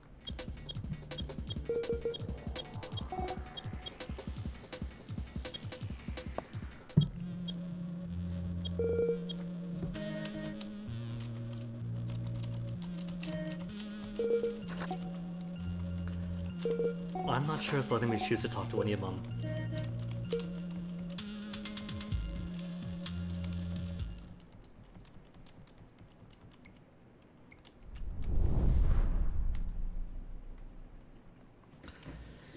So yeah, means that I am set then.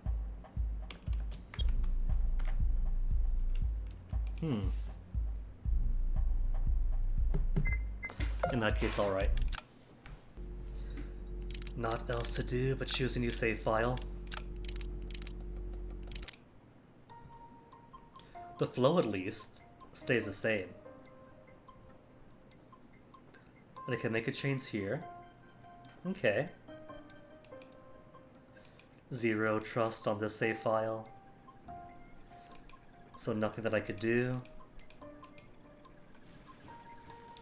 Here should be where I can choose who I want to talk to. Maybe get Ira's trust up. Get Ira's trust up and blame everything on him.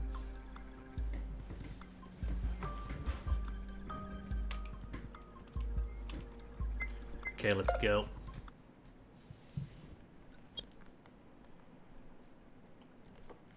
Though at least you can jump around as much as you want this way. Don't really have to play the whole game through each time.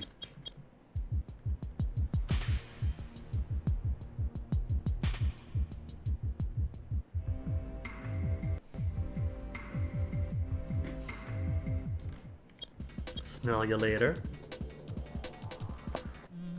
Then choice of who to talk to. A. Talk more with NVIDIA or check on Superbia. Okay, how do I want to plan this? Because part of it is that I do need to get more information. NVIDIA goes off on his own. And I think it does help that he does want to vote the way I vote.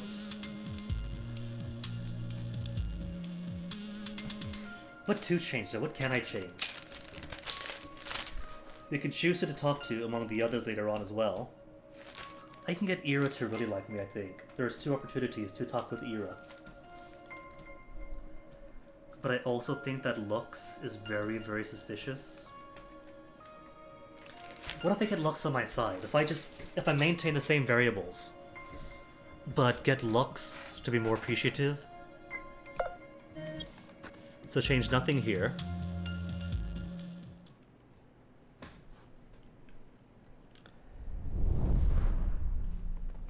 I can't skip deduction, can I? Wait, yes I can, because nothing else happens here, does it? I can just go back to the flow. And it's already registered my choice in the flow chart. Trust 1. And then, could I skip ahead to the meeting? 33. Puts zeros on everybody else.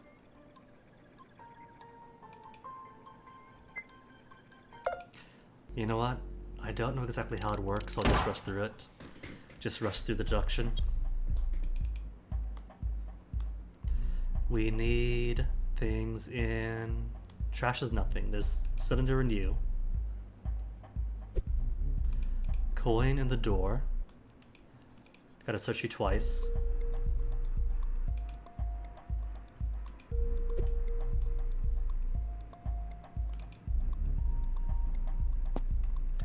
Desk is clipping and nothing else. Anything in you.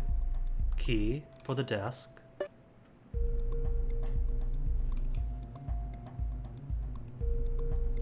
Couple of prisms.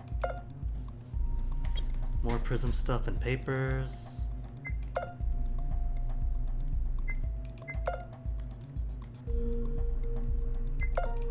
Would be nice to survive long enough to get to the next one of these rooms. Do we have enough? A couple of cards and the key. Can't do anything with this yet. It's got a keypad. I don't see the keypad. Are we sure that the key cards with the Stoozies don't go on the keypads? Because as far as that box goes, I can't do a thing with it.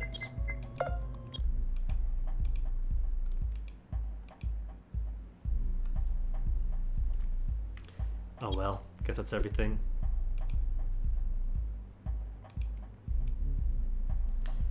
Then we leave.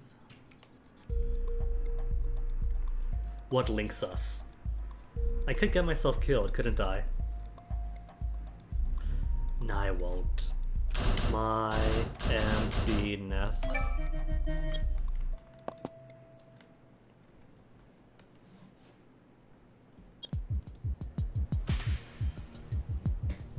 Okay, so Avarita was just whatever the majority wants, I'll vote on. Tristidia actually trusted me a little bit. And Ira's Ira. And it's looks I want to focus on because looks is very highly suspicious. Let's talk with Tristidia then. Superbi had already been in the process of introducing herself to Tristidia when Ancora joined the group. Is this Tristidia feeding things to him if I'm not there? Superbia, yes. And this is our resident Smarty Pants, Ancora. Smarty Pants, huh? Well, I'm Tristidia, which is kind of a mouthful, so I think we should go with a better nickname sometime. Yeah, sure, we could talk about that later, I guess. Like after the universe ends. I don't have any intention of staying here with this bunch of losers any more than necessary. You included in that, sorry not sorry. Ira snickered from a little from the side. Yet none of this was flushing Tristidia, so already Ira is laughing along with whatever Bia says. Is that your best effort? I've heard plenty of it over the years. But back to the introductions. That snickering guy is... I could introduce myself, Barrel Boy. Insulting him now. You heard the man. Go talk to him, I guess. There's not really a lot of stuff to say right now, and besides, I gotta think of a better nickname. For me, how about Queen?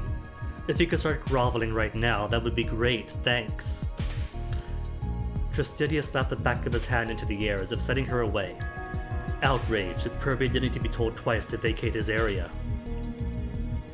Is she always like this? You guys escaped with her, right? You sure you couldn't have let her take a guess for the answer first?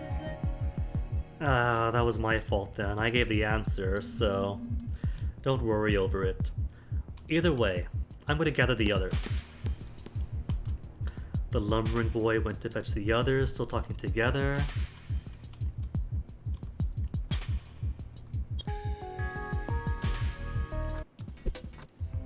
Then the rest come out.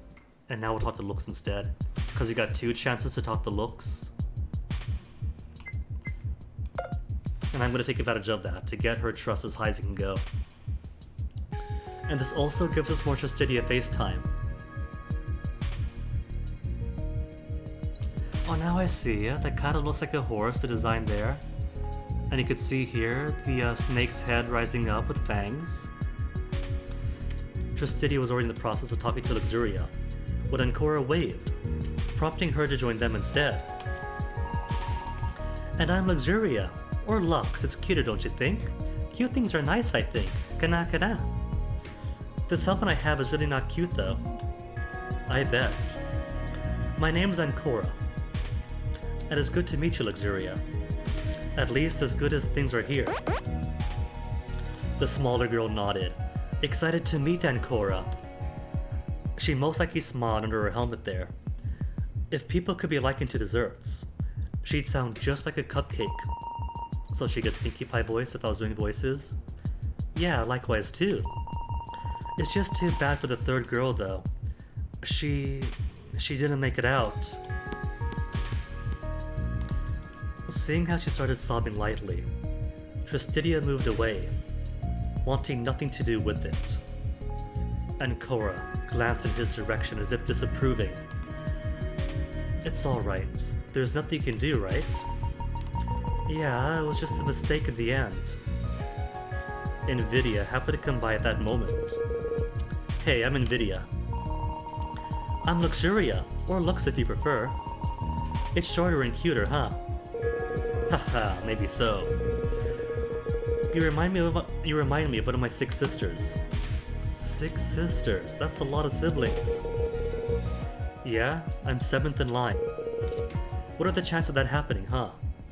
I'm the youngest of the bunch, and my days are pretty hellish. Oh, really? I guess that's true if your siblings are all the opposite gender. Or if you have many of them. And that's right. I assume you wouldn't really understand that kind of hell now. Kind of fresh hell. Not many can boast, or curse having such an extensive family. It took them a few moments to realize Luxuria had slipped away during their talk about siblings. She had joined the others to introduce themselves to her too. Oh, she's gone. Anyway, let's meet back up with the others. Nobody's talking about the puzzle. Alright, we already have some deviations then. Ignored the ones who want to be loners. Me, E. Me.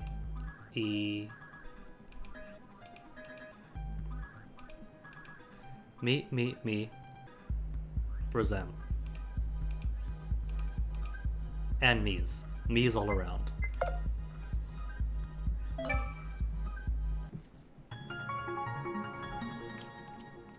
Problem solved.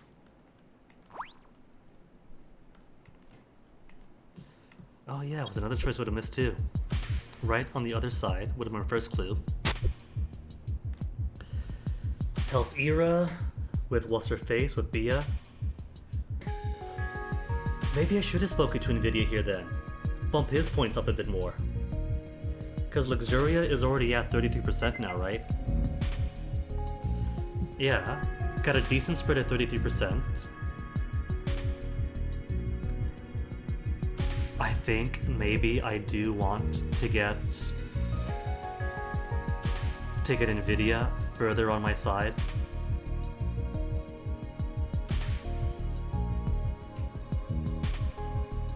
So, a few different variables, get a bit more trust on horse.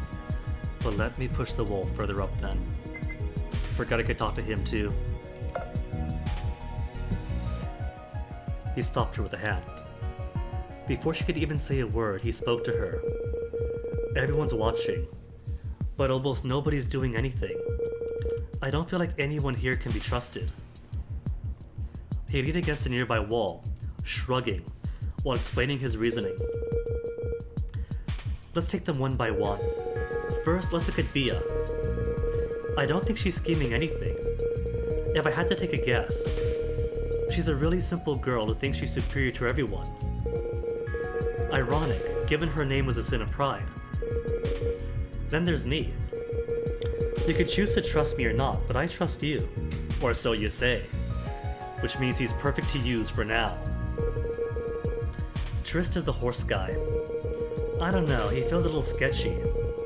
He's stable, and he doesn't come off too strong. He's probably one of the more reliable ones of the group. In here, this means he's the one you have to look out for the most. Ava's a teacher, and I don't think she's really a problem. She stands out the most, so I doubt she's going to try anything big. It's hard to read her because she doesn't think like the rest of us. She has a different agenda since she's older. Ira honestly comes off as a real dimwit. I wouldn't be surprised if he ends up being someone else's pawn. That is right on the money, so maybe he is accurate about everyone else too. He's not too loud though. At least if he's dumb, he's not pushing himself on others. Looks is strange to me. She's really cute and nice. Most likely too nice. But it's hard to really think that way. We're all part of my emptiness, so I really wonder what her crime was. Finally about Ula. I feel like she should be feeling a lot more shame than she does. She has a very eccentric look too. Is it on purpose? I don't know. I'm having issues reading her too. Thanks to the monologue, but the others are on the move already, so you better hurry. Are they all split up already? Couldn't even place a word the whole time, giving up and having a discussion while the others are on the move again. The two of them went to catch up with them. The helmet shut down. Then Mi explains what's going on.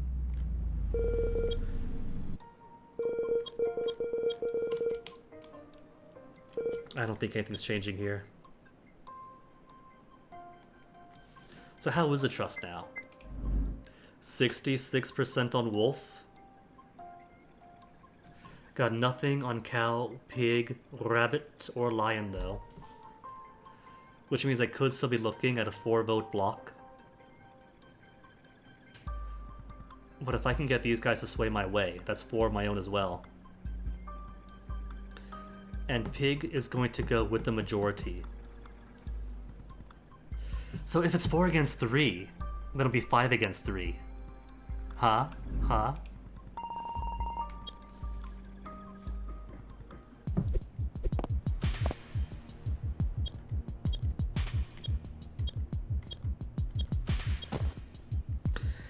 Okay, so what should I do?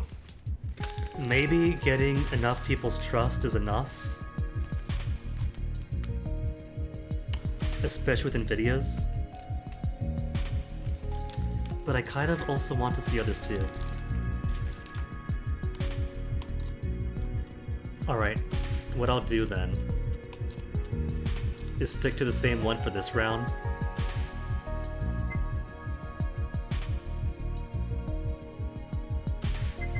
Luxuria's still out though, huh? Because if I can hack Luxuria, then I do want to. No, I can't. Alright, Ira. Just so that this version of Pandora gets the same information and knows that we're being plotted against.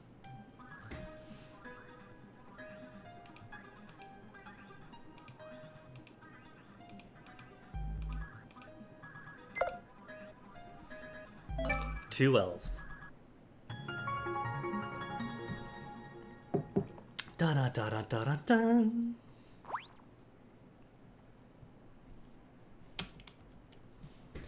Gotta wait for this because you can't skip the Robocop boot sequence.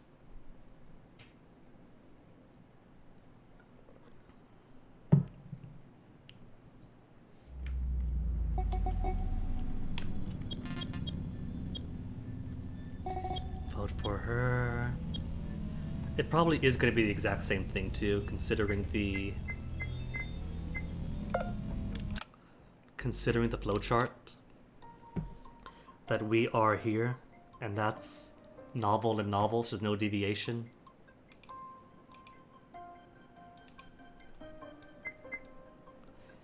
But 33, 33, 0, 33, 66, 0, 0. Endearing myself to some people while getting a lot of trust on one.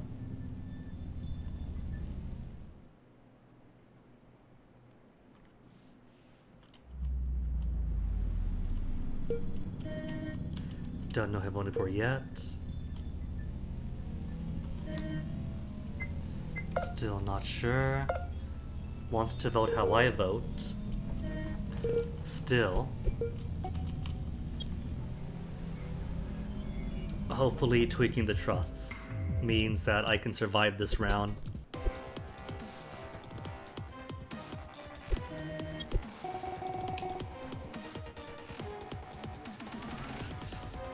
Still the same? Depend on all I've seen and learned so far. Bia taking the lead to steer the answer.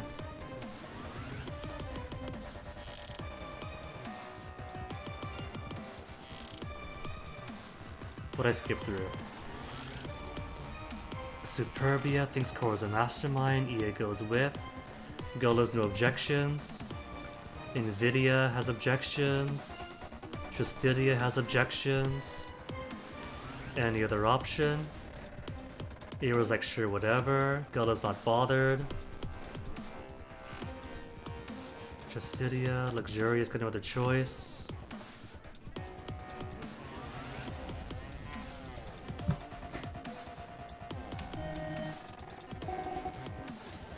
Not an idiot, name like Pandora. Wasn't exploring earlier. Refuting those points is mandatory, and yet it doesn't let me refute those points. Wasn't much time to say everything. One wrong slip could spell her doom. So do I get to say stuff? Pandora could take in anyone's name, which includes you too. Why am I the most suspicious? Why did we not say that last time? Because last time we just skipped right on over to falling apart. But nothing, I didn't change anything this round but the trust. How did you come to the conclusion that your name is actually Superbia? There's a paper in our room, and we clearly had the answer to the right, right to the escape room. To escape the room. No way. The answer we had to yell wasn't our names. It was a link all of us shared. In other words, my emptiness. She's right. We knew these names because we all remembered them, not because we read them on paper. I suppose it is misguided on Bia's part. However, my suspicions situate themselves on Cole regardless, given the other accusations. Your name is still whack and sounds like Pandora anyway. They entered an or, but that's it. Remove the P, change the D to a C, and there you go, and Cora. Though it's not as if she chose it. Much like you, she has amnesia. However, I assume the mastermind is faking it. Be that as it may, well, perhaps, making some kind of headway. Avaridia's given a little bit too much to think about, but hopefully nobody's going to notice the hint she just gave them all. See? A name means nothing. Why would I pick the name that would make me look the most suspicious? Let's say you're right and the mastermind made sure the 9th person died to take their name. What's a safer bet not to be found out? The strange name? Or what are those conforming to the model? Logically speaking, I think you'd pick the name conforming to the model to blend in. But that's if your goal is not to be found out. Then again, I don't know what kind of goal would have you want to be found out. And what is our goal here? Among Us. We have to kill the face, the real face of me. It wouldn't be much of a game if it was so easy we find Pandora the first vote without any clue other than guesswork. Don't tell me you're all buying this. Reverse psychology might have a good chance in swaying their opinions. So it seems you don't get any options here. You just have to make your character the most informed they can be, build up trust to your advantage, and watch it all play out. Because I've had 0 options or chances to deviate, but deviated has.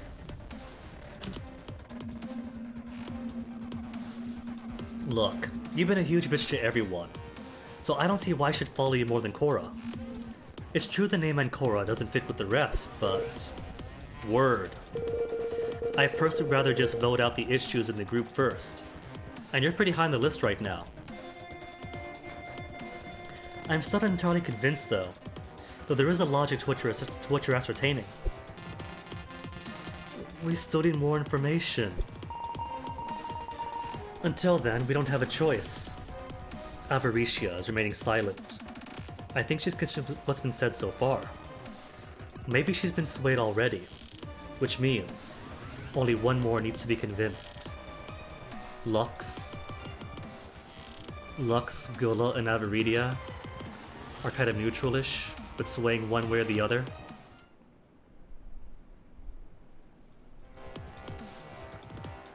Ancora was gathering her thoughts. It was difficult to go over anything that could help her as the anxiety was getting to her. Seeing how she was panicking, others took the spotlight instead. Oh no. Hey, Vidi. Do you know this game called Werewolf? Huh? Yeah, what about it? The game has a day-night cycle where normal villagers, which are the majority, try to vote and kill the one they suspect to be the werewolf, who, during the night, can turn others into werewolves, or outright eat them instead. It kind of feels like we're playing that right now, don't you think? I guess that's how it feels, but what are you implying by singling me out? What if that game truly is being played real-time right now, and the girl in Lux and Ula's room died because you killed her before he woke up, and now we're in the next day cycle? Oh come on, because he's a wolf, is that it? Maybe the ones we're looking for, the wolf, has got to be voted out then, doesn't it? But I'm not here to kill anybody. In fact, I wasn't even in the classroom with Ula and Lux to begin with. It doesn't work anyway because, well, the girl was alive when we woke up. She only died later. This is going nowhere, and it's a stupid theory. Why would this be based on this werewolf game you're talking about anyway? My mind's still on Korra, or you're all just blind. Yeah, and besides, I have my own proof as to why Korra is suspicious. You do, Luxuria. Is it because I tried to hack you? Show it then. We had a list of names in our room too, and on it was Ancora too. Does this mean there were 2 Korras? No, it means Korra's legit. It means Korra and Pandora are separate. But our Ancora specifically introduced herself as Ancora before we found the list of names. Same as Bia and I. Bia and me. Now's not the time for grammar, Korra. Was it the list of was a list of 3 names? The list of 3 names, or the website page? Is there a separate list? What list of 3 names? We didn't have anything like that. Thinking about it, it must have been the website. Oh, I confused myself, sorry. There's only 1 Korra then. We're still running in circles. Who's voting for who? Oh, I'm voting for who you vote for. There's no purpose going over who's voting for who right now, and our time is quickly dwindling. We need to come up with a conclusion.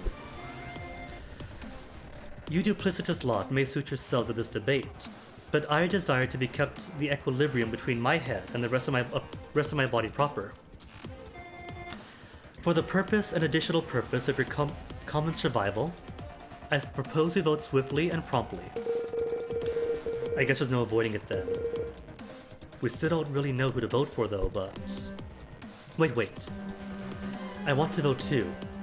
But we still have 2 minutes, and I don't want to vote for someone innocent. No one's innocent here, Teach. We're all criminals.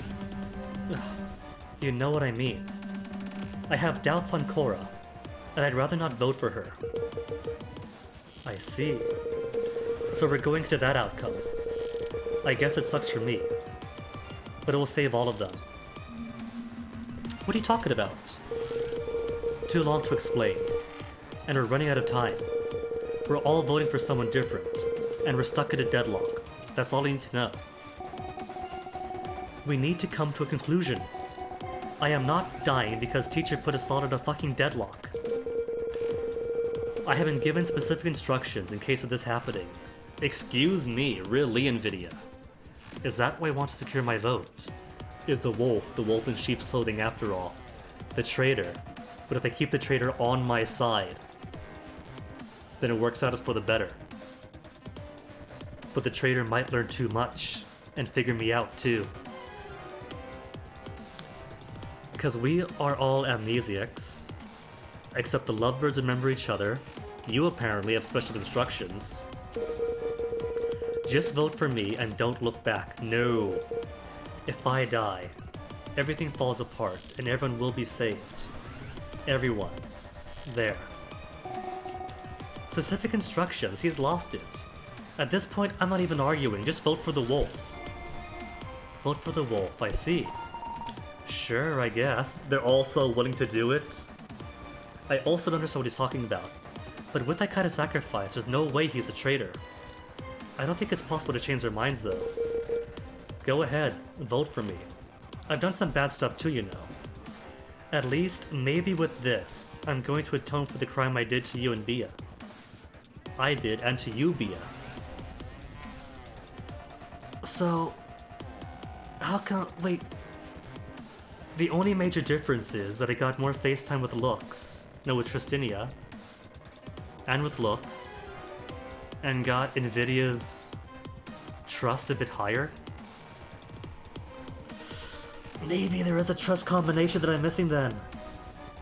Oh no, what if I do just gotta get the right combination to trust them? What do you mean by that? Vote already. Don't you get that lives are on the lines here? 7 people are counting on this to happen. You think I'm going to vote just because you said that? I need to know what you meant by this stuff too. You can't totally bail on me after saying something stupid like that. I totally can. Each shouldn't vote. And Cora? Remember what I told you earlier, and don't forget it. About people not being able to trust or something like that, was it? Why would he bring that up now? What if the man who did the programming was him? And so he's in on this too, but I just don't know it? No, that couldn't be, because I'm supposed to know everybody. Whatever then. If you want to die a hero for your precious Cora, I don't care. So we vote for Biddy? Yeah, it sounds like it. That's a complete waste of a vote. Maybe the next one will be more useful. I gotta vote still though. I don't want to vote for him. Could I vote for myself? Do people see my votes? Well, it doesn't matter. Everyone is gonna vote for him anyway.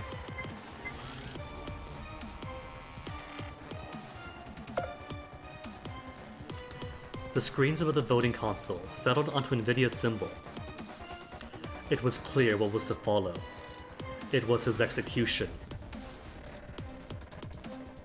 Every shotgun but the victims released their hold, leaving the participants to witness the macabre outcome. It only took a moment for the gunshot to come. It sounded like it had shot NVIDIA at point-blank range. But in reality, there were no bullet holes in the helmet he wore. Time slowed down. Eventually, everything froze. Achievement. Lone wolves die alone. Did something go wrong? It feels as though something should have happened. But nothing happened before time resumed its course. At that moment, an explosion engulfed Invidia's body, and a cloud of dust. Did he just explode? As it all settled down, the vision became much more horrific than before. Oh no. Oh no, big booms. What if the shotguns are just for show? And what this really does is connects your helmet to an activation trigger that blows up the helmet itself, or something that the helmet connects to inside the body. Remote bombs, maybe? Invidia remained on the ground, with the charred mark on the floor where his head once was, so the helmets do blow up. No one could say anything. Some of them, like Luxuria, had turned away. Well, maybe not blow up, but blow up something inside the helmet, if the helmet is still intact. Luxuria had turned away, in order to not witness a horrendous outcome for what it was, rather content in watching the consoles instead. Others, like Tristidia, stared, dumbfounded. A large pool of red, reminiscent of spilled ink, was spreading from the empty abyss of that missing neck. And Cora watched the remains of perhaps her only real ally, laying limp to the blood-stained surface. The feelings coursing through Ancora were unclear and indescribable. There was fear, horror, and apprehension, but there was also relief. It hadn't been her body lying on the ground. Everyone else most likely felt much the same. What the fuck? Am I the only one who thinks this is insane? It happened, didn't it? Could I see where the flow is? Because we skipped the bad end at least. Novel, a short ranch though. That leads no place else. Without my ally, I'm doomed. Then is that it? Doomed without Invidia by my side.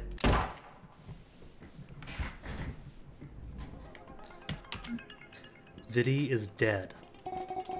He's not just dead. That's not death. That's desecration. That's like being fucking dead. Those are the same thing. Adding a swear in front of it doesn't make it a completely different thing, Bia. For a moment, it looked like Avaridia was going to say something, as her body language clearly indicated hesitation. But she merely walked off with her shoulders slumped. The silence settling on the group lasted for a while. The dust slowly dispersed as everyone in the group took the outcome in stride. The dead body was a reminder that this fate could be one they all shared. Let's hope it doesn't come to that. The goal is for only the traitor to die, or the least amount of them, since that's not possible now. You know, the worst thing about death is that dead body. It's not a person anymore. It used to be a person, and now it's just an object. It's just a thing. It's just an object. You could shake it, but Vidi is not going to answer.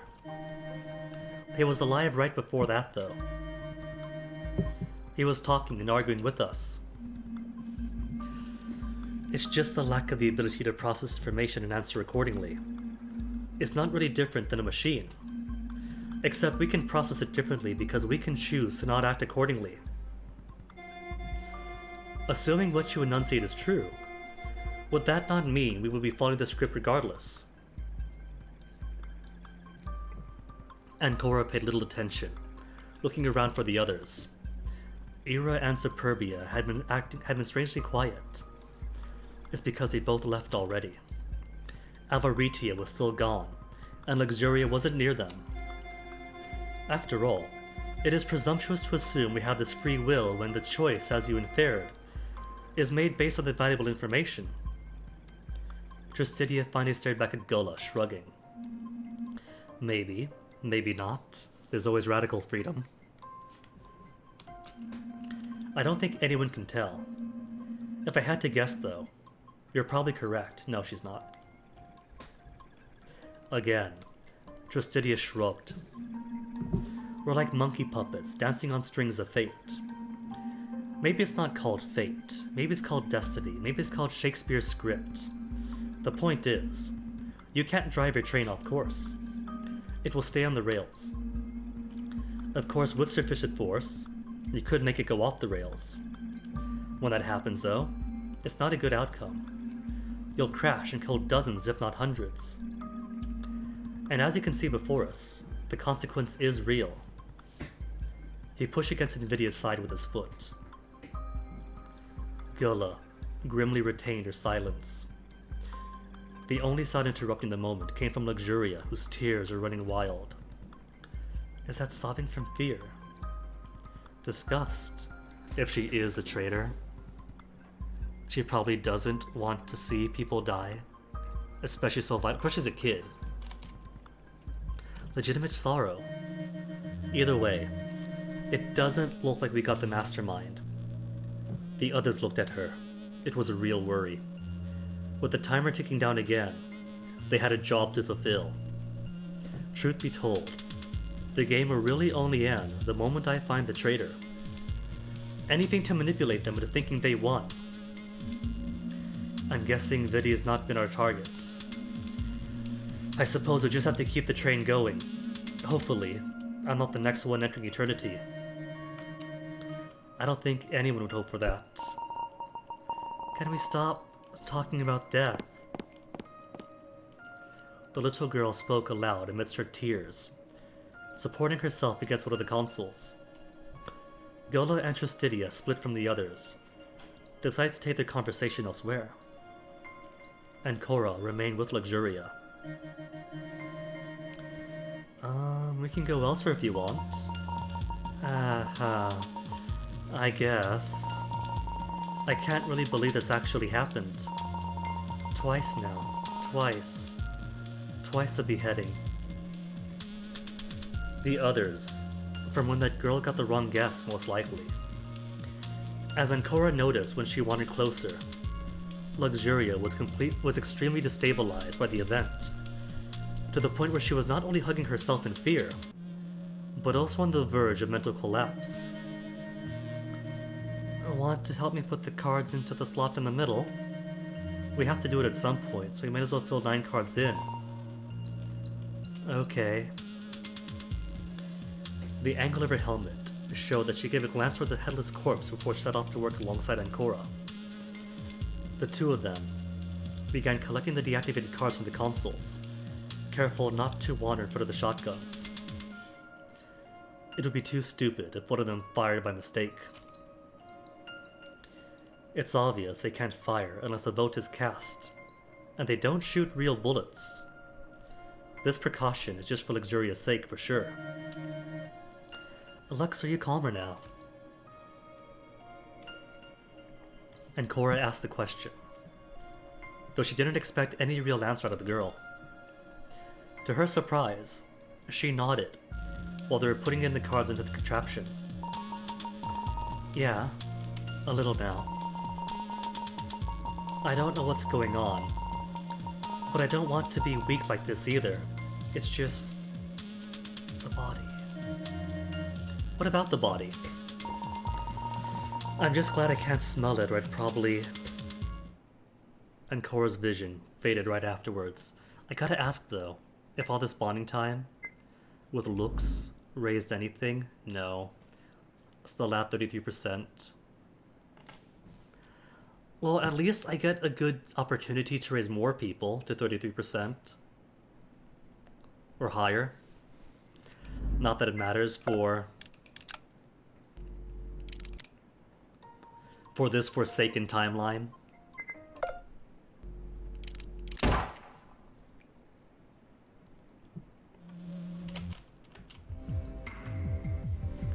Very soon, everyone's helmets displayed me once more.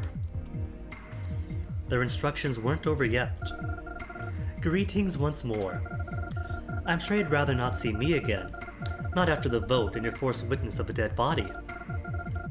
I would like to remind you, there will be 5 more in total today, other than this one, so you should strap yourselves in. The carnage isn't over yet. Far from it.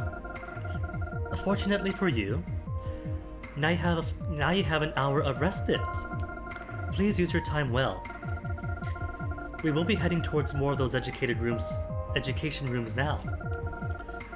If you'd remember the room we woke up in, they're a little like that. All the Mii cards are hidden further inside. To progress, you will have to unlock the door leading to the hallway, much like how you've unlocked the previous one. That is correct. Another puzzle awaits you. Hopefully, you didn't kill off your best puzzle solver yet. Your best puzzle solver, yet. Or else you would regret it now. The timer inside Ikora's helmet read exactly 4 hours remaining. Once you made your way inside, you will have to split up into 3 groups. You may be 1, 2, or 3 in a group. The very moment 4 people enter the same classroom, they will surrender their rights to live. Each classroom has an assigned subject for you to study, and a question to answer. The subject in question will be given to you personally by me after 39 seconds have elapsed since the room's door has been opened, which is also when it will close and lock. Don't you feel smarter by learning various subjects? Another smart thing to do, not opening the doors until you're ready to go in. Otherwise, it will lock you out for 39 minutes. Please remember that once you enter a room, you will also only have 39 minutes before you surrender your right to live. Time is of the essence, and I will stop taking it from you now. From now on, I will only appear to give you each room's subjects as you enter them. I wish all said of you good luck, and don't forget, I'll see you later.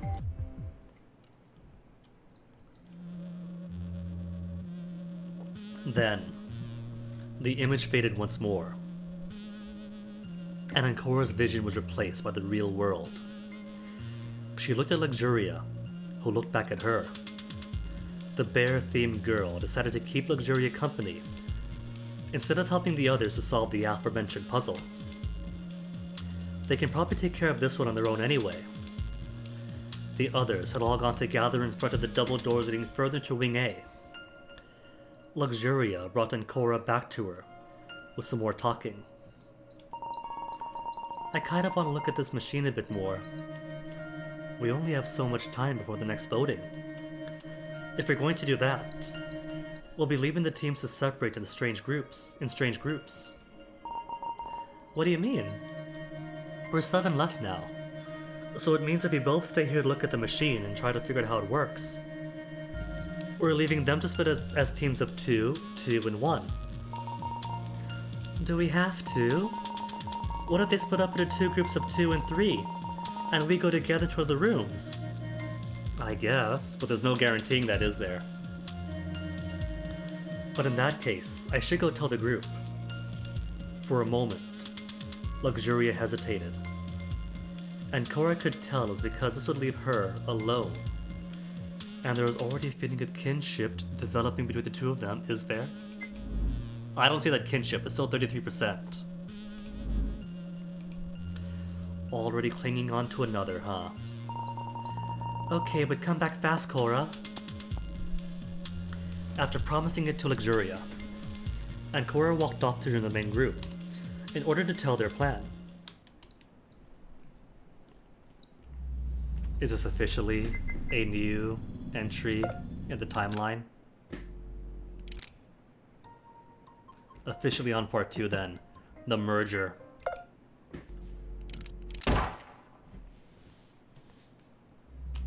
Oh, it says right there, merger. And Cora found the others as they were caught in a rather heated debate among themselves. No way am I going with anybody here. Now that I know you're all loons like Viddy, I can't take any chances for myself. Is this cacophony related to what he was trying to tell you before dying? No. I just don't give a shit about any of you. Should you pursue this unreasonable course of action, I suggest remove you from the group promptly and set you aside outside of the rooms you shall be investigating without a Mii card for the subsequent voting session. You guys can't vote without me anyway, so you have to hand one over sooner or later. Ira's fists were closed in anger. Looking at the others, Ikora realized She had to do something, or else a fight was going to break out. So, does this even matter? Does this even matter? Because we're looking at novel, end. It's going to end anyway. Maybe I could pull information out by siding with one person over another. To mediate the group, take Encobius Superbia's side, bitched out Superbia, disagree with both sides,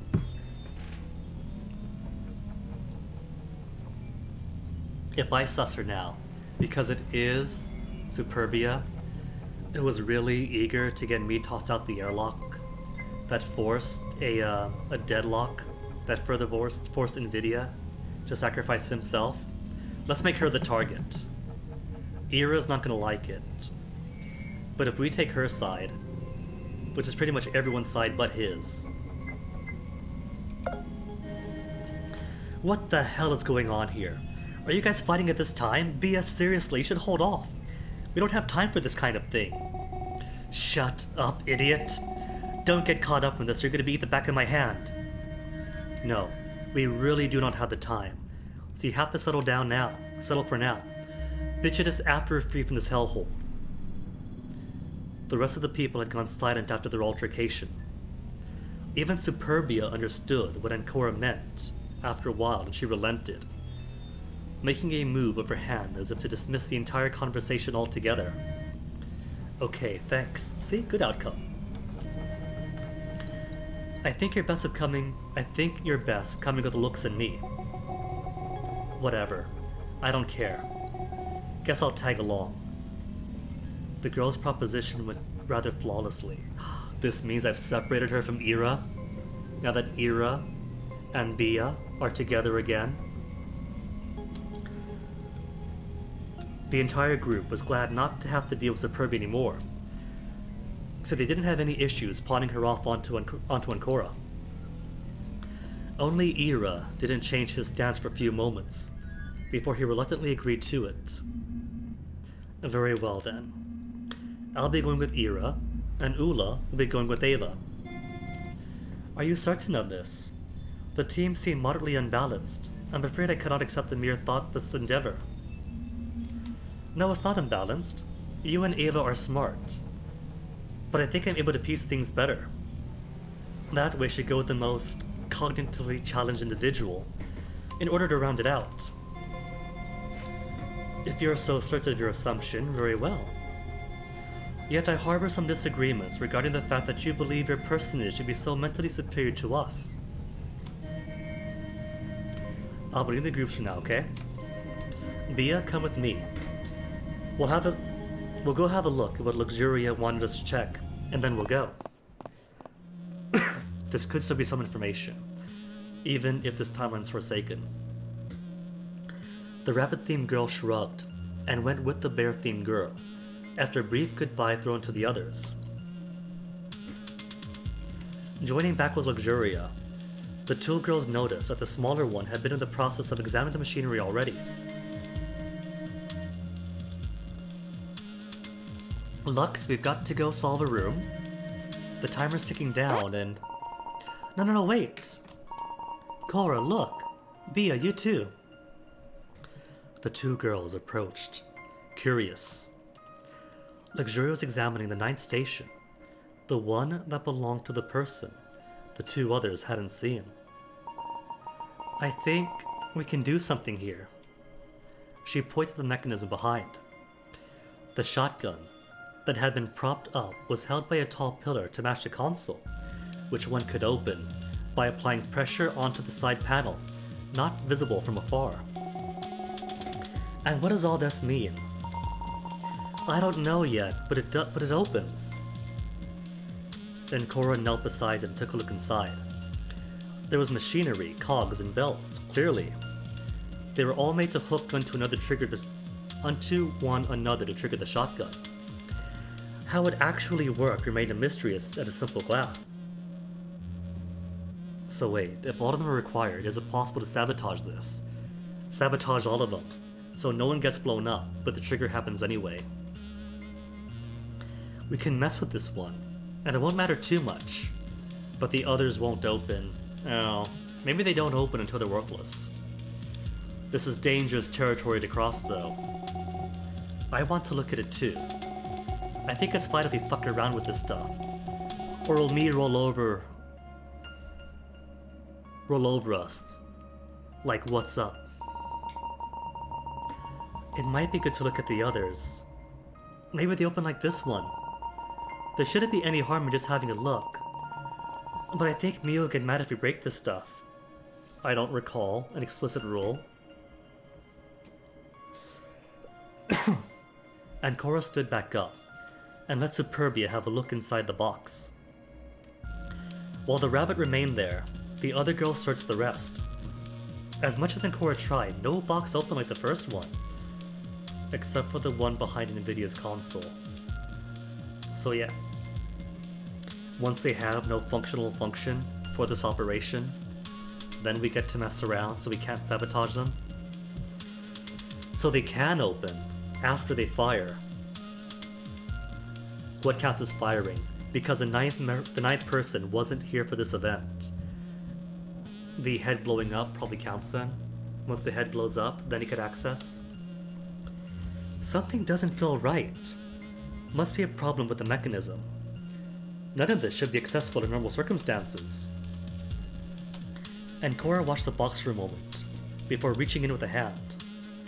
She found a small switch she could flip. It was very well hidden in the very back, and unless you knew where to find it, it seemed impossible to figure out its location. That's the mechanism to release the gun. This will give a very huge advantage over the others. Oh no, this gives us at least 2 guns, if these guns are actually loaded. But it will also make it much harder to garner their trust. Either way, it's not loaded. None of them are. What happens if they fire is entirely from inside the helmet side. From the helmet side. Her thumb brushed against the switch, and after a small push of her hand, the mechanism began moving. Very quickly, the bear-themed girl pulled her arm out of the box, just as the class released the instrument of death. The question remained. Either Ancora took the gun, or she left it there. On the one hand, the gun would give her protection, as if it was left here to act as shield. Ancora glanced at the other two. They hadn't noticed the gun coming loose. Having it would make her a prime target. That was why if she took it, she had to be sure of what she wanted to do with it. When it's unloaded, the most she could do is threaten them. With the stress of the moment getting to her head. Ancora. Okay, for real though, does this matter really? 'Cause maybe it's like 999 and the flowchart opens up at the end to reveal more plans, more stuff to do. But I expect it ends here. One way or another it ends. I don't see how choices matter, unless it's to find more information.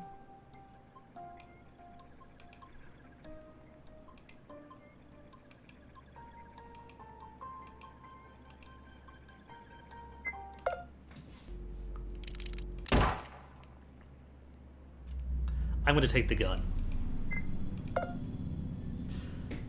Achievement unlocked. Wait, what? Rising back up, Ancora reached both hands forward, grabbing the shotgun. She took it off its stand and held it in both hands, one on the trigger and the other under the barrels. Cora, what the hell did you do? Superbia kept her distance to watch Cora in light apprehension, or perhaps envy, or maybe even disgust. The fact remained that Ancora now had a gun. Luxuria glanced over and recoiled in panic. Cora, don't tell me you're going to. Ancora shook her head. No, I'm just keeping it for protection. I don't want to shoot anybody. Oh, that's reassuring. It didn't drop her trust. 33% on question mark. Note, that was 0 before. 1, 2, 3, 4, 5, 6, 7, 8.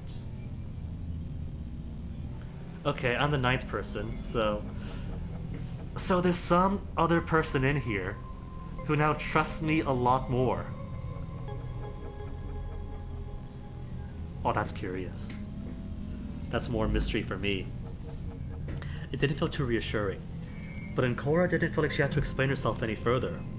She was actually eager to move from the voting stands, since the boxes could be open if the person in question died. The last thing I'd want is for anyone else to grab one of the shotguns, even if they aren't loaded. Unsurprisingly, the two girls followed without much fuss, much like Ancora. They were in a hurry to move away from where the instruments of death were being held.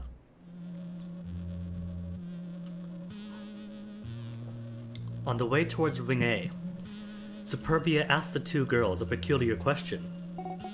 Hey, let's say you had a shotgun and was loaded. Who would you shoot? Huh? Her tone made it clear the question took her by surprise. Time was ticking, but the three of them came to a standstill near the entrance to Wing A. Are you sure we have time for this? Why not? Do we really have to explore a room? Yes, we do. We've got 6 hours. 2.5 nearly went by. The vote said about 35 minutes. Well, we need those meat cards. Unless someone dies during this hour slice. Luxuria's knees shook a little. Ancora could tell she wasn't a fan of the upcoming plan of assassination. It's not loaded though, this plan doesn't work. Those guns aren't loaded anyway. Maybe Tristidia? Tristidia, why? He's a little creepy. Ancora looked at Luxuria with surprise. The girl had been quite scared of bodies earlier, and now she was answering Superbia. Though I do agree he's a little creepy. So, Ancora, what's it going to be then? If you could shoot someone, who? Ancora thought about it for a moment. She figured answering either Superbia or Luxuria wouldn't be a good idea. Given the choice, she would shoot. I'm going to say Ira. Because Ira is firmly a voting block for Bia, and we can't have that. Maybe Ira. He's a headstrong type, you know? I don't know if I could trust him to do something smart later. He's got the brawn. Without the brain, that might go bad for us. I guess it makes sense. But you don't have to talk as if he doesn't have his uses. The girl flicked her wrist in slight annoyance. Mentioning him got a tiny rise out of her, huh? Surely, it's not because she feels anything for him, but because he is her tool, her trump card. But you're right either way. Regardless of who you shoot, the guns aren't loaded. Let's just get a move on. The rabbit-themed girl gave a nod towards the open hallway. Ancora stared at Luxuria, who said nothing, though averted her gaze. Following up on her marching order from before, Ancora took the lead. Do we get to play the room? Where are we? We're still on Merciless. Merciless. Oh, it's just more novel. Things go badly. After Superbia and Luxuria vanish alongside two other important objects. Did I scare off my friends? Merciless, so maybe the novels change. That's possible, right? Oh, that's cool. I gotta go back and see. Ancora stopped in front of the closed door. This was the classroom the first group had chosen to explore. She wasn't sure if this was Ira and Tristidia's room, or if it was Avaridia and Gula's room. The metal plates at the top were far too high for her to take a look inside without jumping, and either way, it was covered by said metal plate. Even if she could reach it, it was almost useless. It was useless. This door's closed, so there's no point sticking around. The girl set off again, fighting a second door that was much like the first. The other two groups had gone for the closest ones. I wonder what kind of subject each group was learning about now. She murmured to herself, but no one answered her. The two girls must have been thinking about it too. She assumed they were too stressed out by what they might have to solve in their room. Finally, Ancora stood before the final room for this section of Wing A, and she opened the door to look inside. There was a comfortable lounging area. She was about to walk in before she realized something was amiss. Luxuria and Superbia were gone. Fudge nuggets. Since when had they left? Did they go in the room and leave me outside? They probably did. This is very much not the time. The door's going to lock in the next 39 seconds. A bad feeling spread through Ancora. Leaving the door aside, she retraced her steps to find the tallest and the shortest girls of the group. Solving it alone would cause more issues and problems it would resolve. There's no helping it then. Someone's gonna have to die without a voting session. Where have you gone? We have to solve this fast. In truth, the door had already locked by the time the girl had reached the entrance of Wing A again. Only silence greeted her, giving her no clues to where the others had gone. They couldn't have gone too far. There was only one way to take. Even though there were a few twists and turns to Wing A, the entirety of it had just been one long hallway. But now she was at a crossroads. The crossroads. Fitting, for this middle area of the school was often nicknamed the Crossroads by the students, as it stood between all four wings. Where did they go? Did they go back to the voting machine?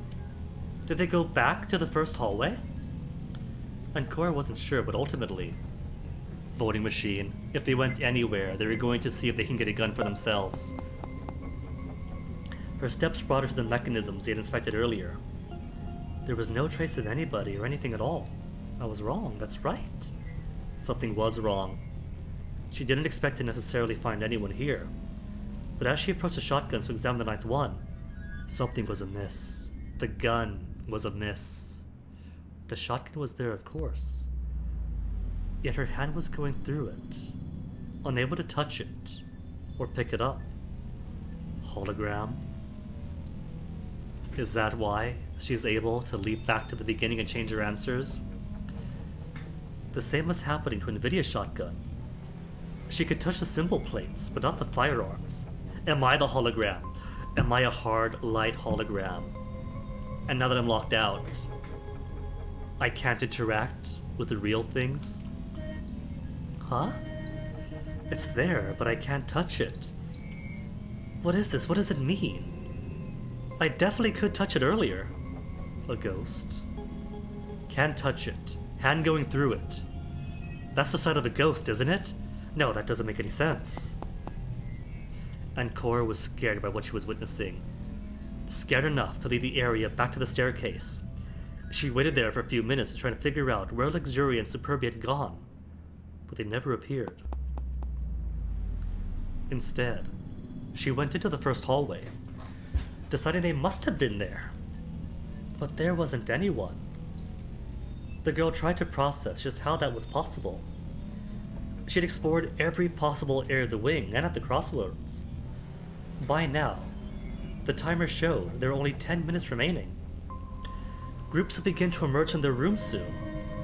There's no time to lose. Where are you? As if to answer her, a loud gunshot echoed in the hallway. Is this death too? It came from behind.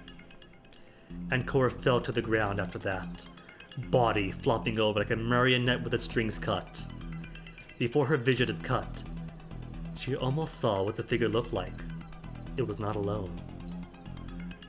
There were two of them. And finally, Everything went absolutely black. I wonder whose shadows those were. The two most possible explanations would be Luxuria and Superbia's shadows. But there are two problems with that. The first problem is obviously that both shadows are somewhat tall. That excludes Luxuria from having taken part in it, unless her shadow magically grows taller than most others. The second problem is a shotgun. Nobody taught them how to remove it, unless one of them spied it while it was happening. Once again, Luxuria is too short to have done that without being noticed. Superbia was definitely one of two of them though. Superbia and Ira maybe? That means Superbia took the shotgun. But the shotgun was still there unless it was a hologram, we couldn't touch it. For some reason, all the shotguns are there. Even if any attempted contact with them failed. As for the second shadow, I don't know whose it is. I can only guess. It was a little shapely, a little defined, like muscles, so maybe it was Ira. Maybe his presence there caused this to happen, in which case, he should have been removed. You think? If I had another chance, I'd tell myself to watch out for Ira, to focus on Ira. Without Ira, Superbia would be as defenseless as a little bunny. Looking at the consoles too closely had been a mistake too. I still can't wrap my head around the state of the shotguns. Something strange is going on here. I'm still talking and thinking despite being shot in the head. Not that it matters to me anymore. Near endless darkness awaits.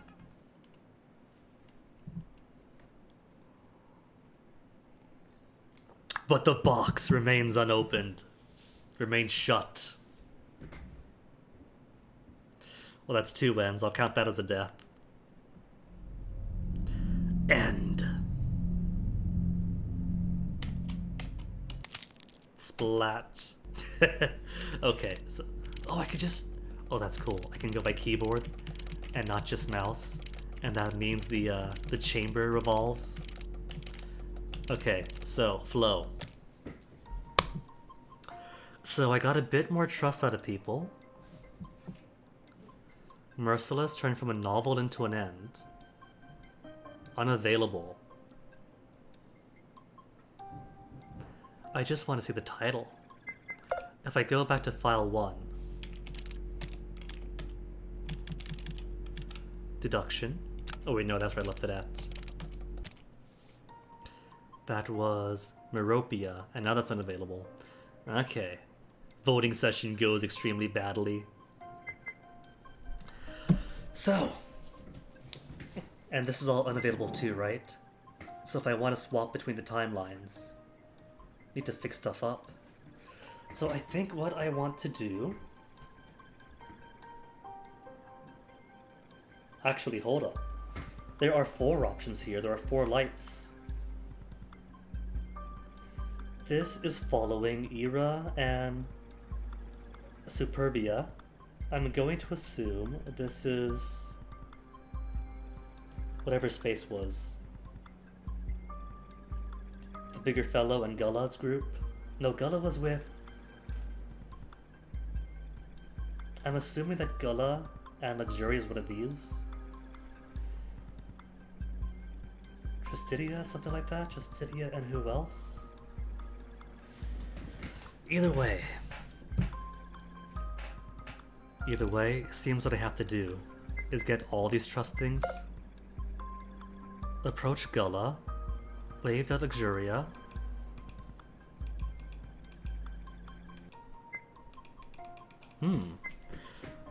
Now I know I've done trust things here.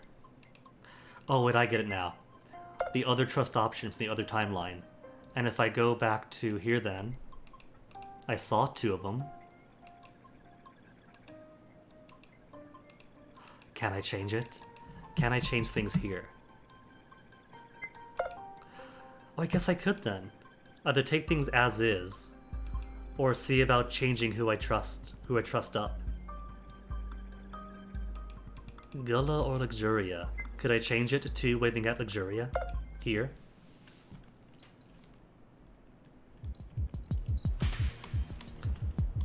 Through the people, Superbia, losers.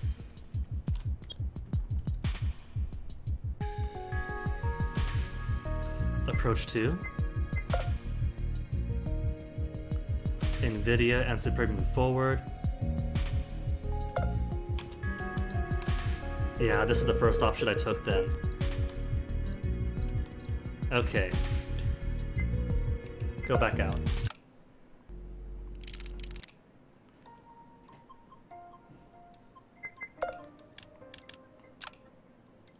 Some segments have trust requirements. Let out the go buttons. Must manage the choices preceding them, determine all their outcomes. Once a segment entered, all your chosen outcomes will be set for the remainder of the save file regardless. Choices will only let you set them if you've experienced all their possible trust-changing outcomes firsthand. Otherwise, a button will be red. So we do have some red trust buttons. Autofill, quickly let you choose your choices. If a segment has an exclamation mark over it, you need to set its choices. Okay. Well, first things first. First things first, I'm bouncing a bit here. So I guess we're going to do a new file. And select a new flow. I can be anything I want now. But first I pee, so back in a sec.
So it's like almost 3 p.m. here, right?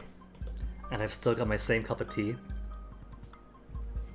Only halfway through. When I first started streaming not even years ago, just 2019, did a lot of narrative heavy stuff, lots of reading. And it turns out, for me at least, tongue is gonna get fatigued eventually.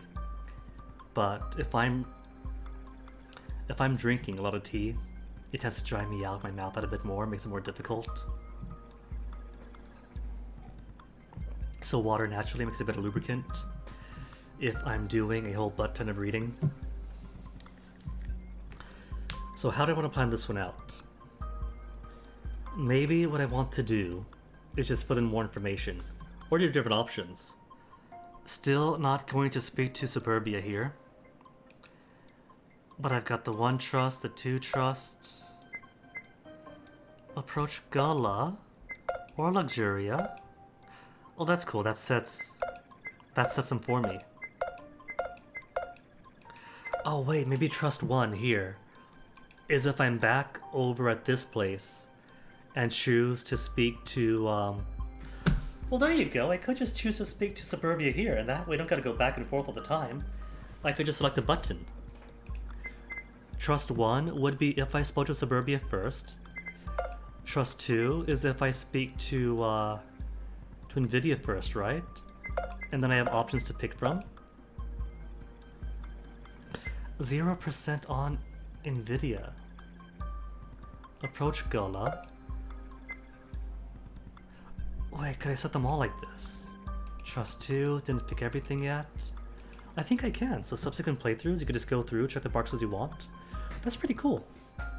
Okay, so I'm going to stick with speaking to Nvidia to keep that variable the same and try to fill out everything else here. Fill out more of the alternatives while seeing what's in here maybe. Which will also give us a different trial, I think, since we're not going in with the information on that. Alright.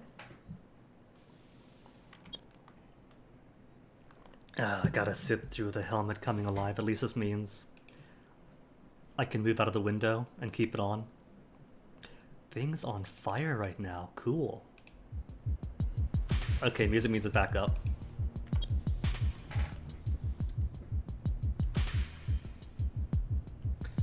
Still going to talk with Nvidia. Maybe that's a bad thing, actually. Because obviously Superbia is very hostile. The player is led into the expectation that Superbia is hostile, she's working alongside Ira to work against you. But maybe the best thing isn't to antagonize her, but to go with her instead, get some girl time in, get her on our side, and that removes her suspicion completely in the first place. And we could focus instead on more productive things.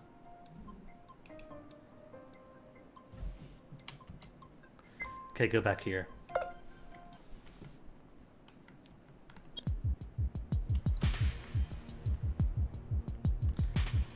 We've spoken to Tristidia and Navarita, right? I don't think I spoke to Ira. Yeah, because Tristidia is when Superbia is chewing him off or trying to. And he's like, I had worse. Ira then. Hi. Hey. Ira clammed up after that greeting, and Ancora didn't know what else to say. A few seconds of utterly intolerable silence settled between them. Not much of a talker, huh? That's not my strength. My strength is strength itself, isn't that great? Ira moved his arm to flex a little, showing off to Ancora. From up close, he seemed even more built than he looked from afar. Okay, earlier on, he did seem kind of like... how to put it?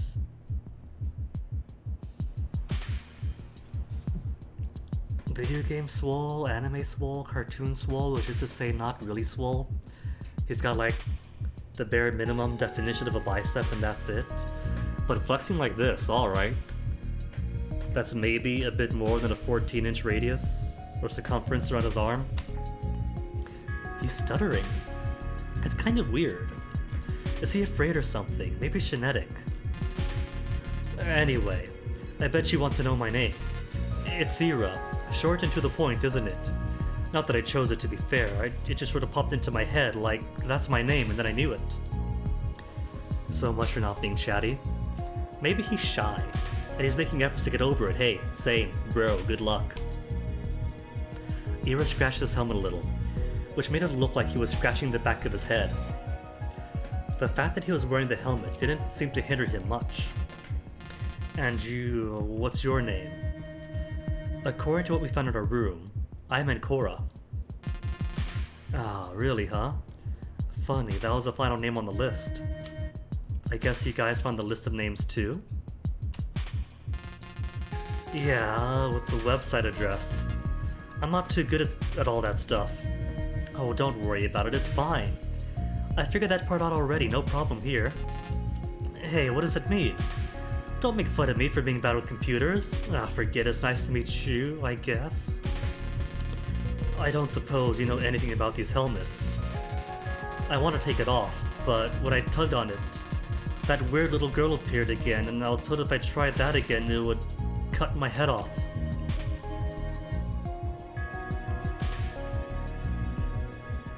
Sorry, I'm in the dark too. That sucks. Let's talk about it later then. With a nod towards the others, he turned to the side a little bit, making it clear he was done talking with Ancora for now.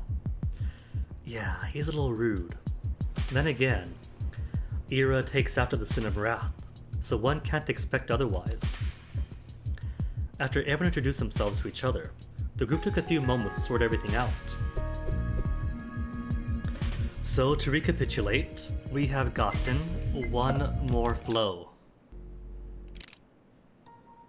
Don't we?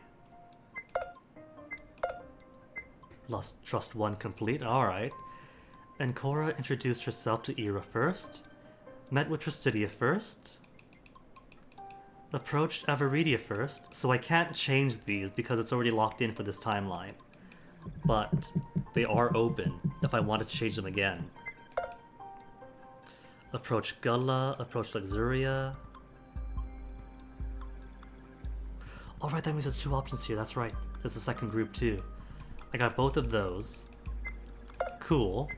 So I can tinker with that as much as I want. This one, I just have to bite the bullet and talk to Superbia. There are two trusts here. I know one of them is who to talk to when, what is it? When Superbia gets stuck in the door. What's the second time? Guess I'll find out. Maybe it's dependent on talking to Superbia first. But I can go here and clear out a trust.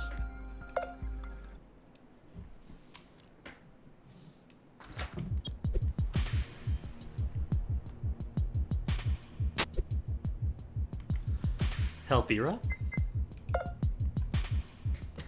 Superbia was holding her head, muttering profanities while trembling. Ancora understood what happened very quickly after looking at the doorway, and noting Superbia's height. It looks like she hit her helmet's ear on the doorway. Serves her right. Yeah, I'm fine.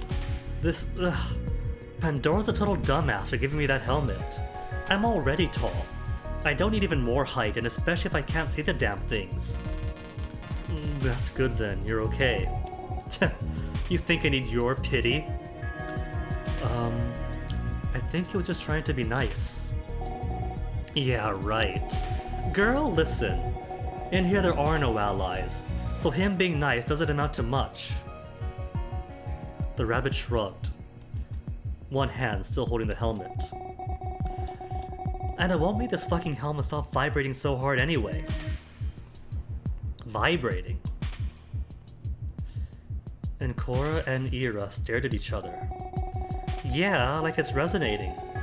Holy shit, just can this noise. Ah, it's finally slowing down.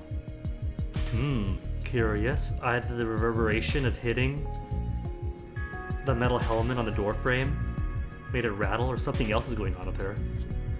Either way, more clues. The rabbit took a few uneasy steps before sitting straight again. Just as though nothing happened, she walked back forward with the other students. Once Superbia had rejoined the group. Alright, this then. And then I get to choose who to follow. Dun dun dun. You know what's interesting is that they pretty much have cameras on the outside of their helmets that feed what they see and hear on the inside. But when me pops up, that doesn't stop them from moving around. It just stops their eyes and ears so they could watch the TV. Oh, so it stands to reason that if me has popped up, you could stumble around blindly and still do whatever else you wanted. I'm betting this all changes though, if I did speak to Superbia first. Speak to Superbia first, get some time with Ira, and then they'd be less willing to kill her, they'd probably go to somebody else. What does Avaricia's group have to say? Because Luxuria is still out, right? Still out. And we get a clue as to Avaridia based on her password. Solve the puzzle.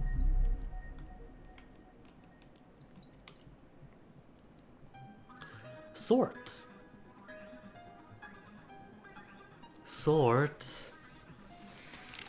Okay, so Avaridia is going to be the mathematical type.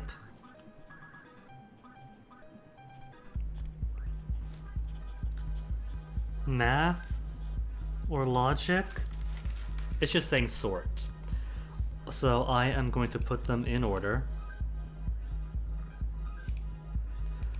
Although there probably is some other element to this.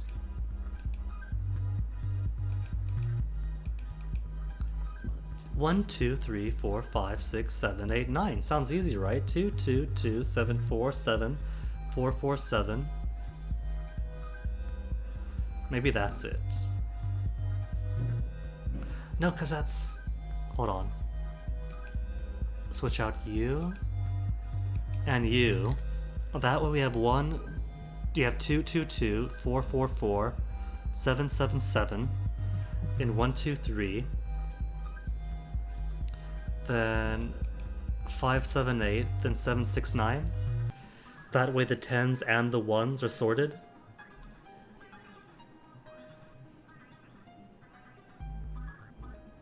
I haven't seen failure yet though, but I'm guessing it's this. Since this is broken up into 3s, right? Broken up into 3s, and we have 3 separate groups of 1s. This way it is still ascending.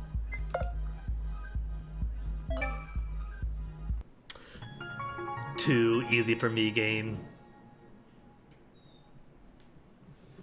Math isn't my strong suit, but making things more complex for myself is. Memetic.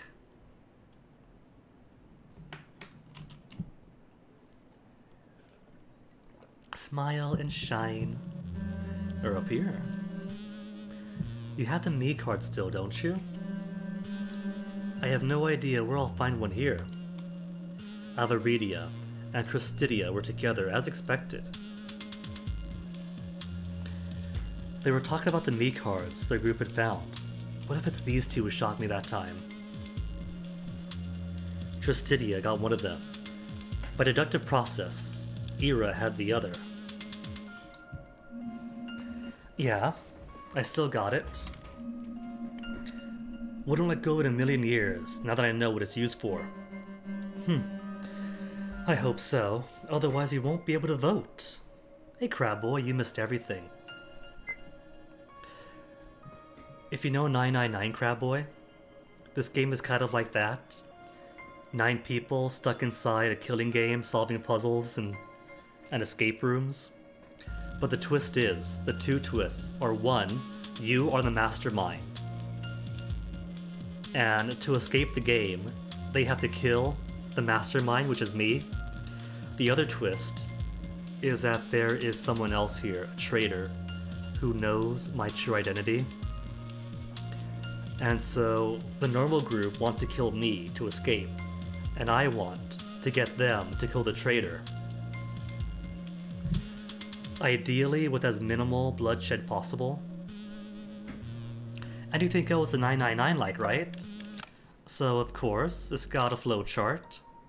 And you can make decisions going from deductions to puzzle rooms to the novelty parts to try to make different choices. But there's also a trust aspect. People trust you more or less. The decisions you make, what information you learn, and how much people trust you changes how things proceed. But as another twist, the choices you make get locked into that file. You cannot change your choice in that file. The most you can do is make a new file, and it saves the same information, but if you want to make different choices, it has to be in a new file.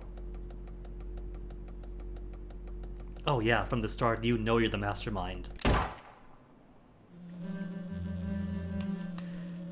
Won't be able to vote. It is a lot of files, but it's only 24. And there are different variables you can change. So I'm assuming that if either it's more files than I need, because you are able to just select some boxes to play whatever around, or they expect you to erase some files to make new ones. I don't think we should count on the other groups. I'm not saying we can't trust them, but I don't think they'll be too much use. I wonder how the voting will work, though. The two of them are near the middle of the area. Oh, also, because I'm the mastermind, I could hack into their helmets to see and hear what they see and hear.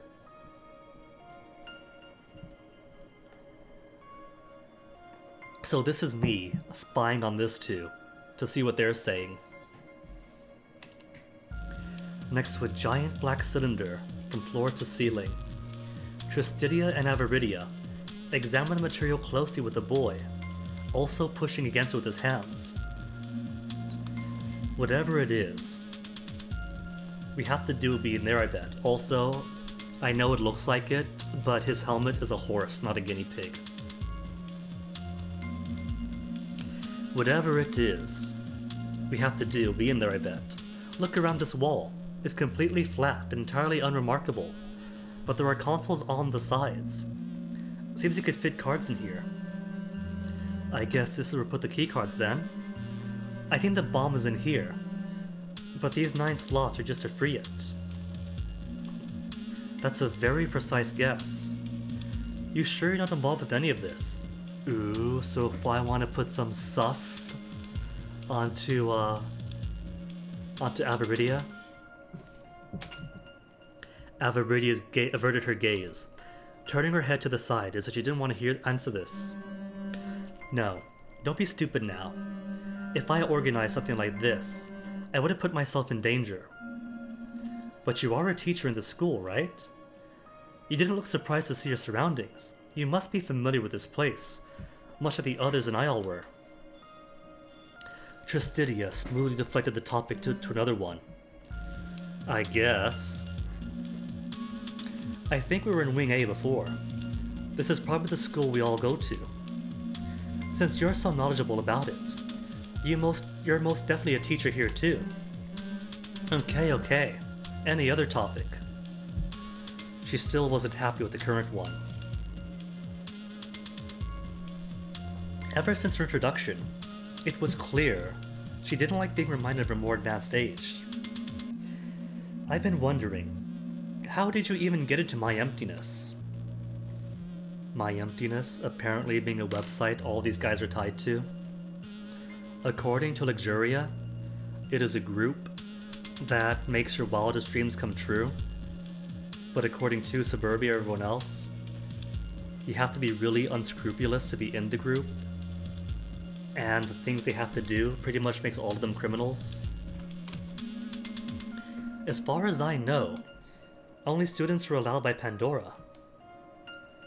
Tristidia is the one with the online list, so he most likely knows a lot about My Emptiness. Maybe he's the one I have to look out for. The one that needs to be killed. Oh, see, and if I was listening in on the other ones, instead it would say how much of a threat Superbia is, and how I have to kill Ira. Did you use your position as a teacher as leverage? Or are you asking because you want to know my crime? The horse-themed guy brushed the back of his head with his hand, not knowing how to tackle the question. You're sharp. Or maybe it wasn't that thickly veiled in any way. But I had 2 reasons for that, so listen to me before thinking badly of me. I just don't know who to vote for yet. I mean, there's Cora. She's suspicious. But that's just because of her nickname. Everyone has the name of a deadly sin in Latin. But Pandora is Greek, and so is Ancora. Wait, Pandora is Greek? Or Ancora is Greek? Because I looked up Ancora in Latin, was it? Or in Italian. Italian, it means yet. Ancora. Yet. What's it in Greek then? Ancora in Greek? Noun, ancora, genitive ancore, first declension, anchor, tool to hook a vessel into sea bottom, refuge, support, hope. What if it's not Greek though? What if it is Italian? Because they're all in Latin, right?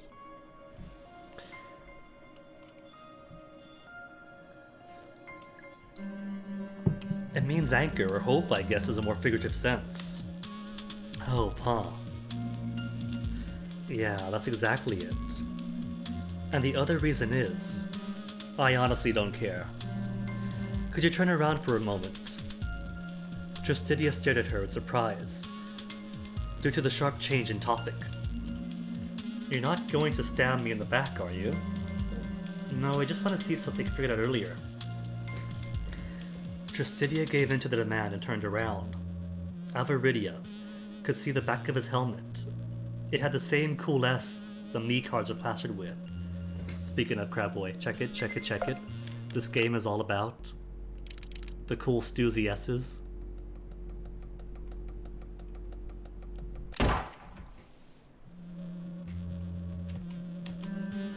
Interesting.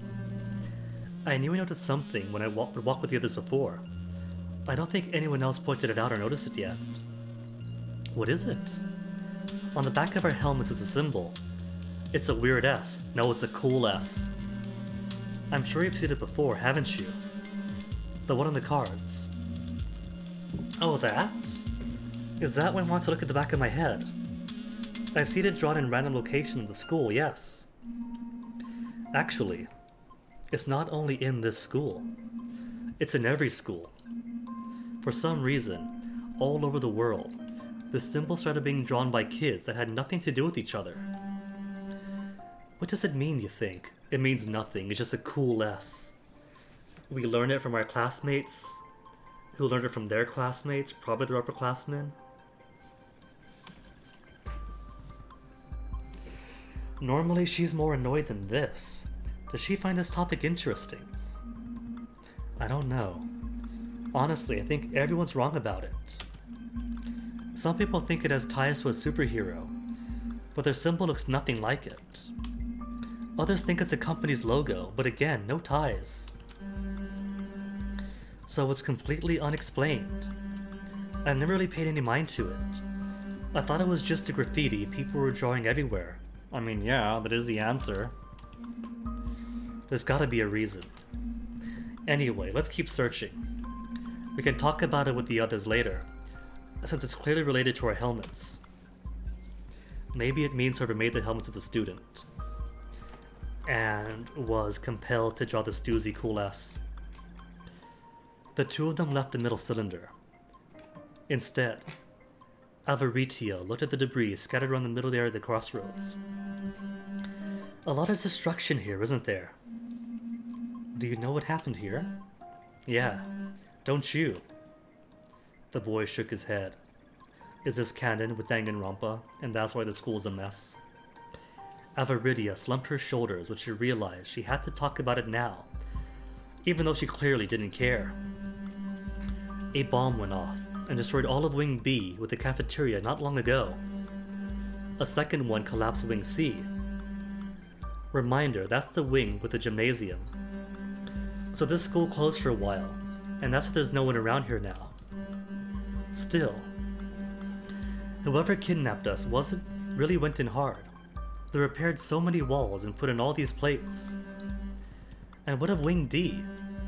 Destroyed as well. The only one still standing is Wing A, because the bomb meant for it never went up. That means there's still a bomb here. That's why I'm thinking the bomb's here with us.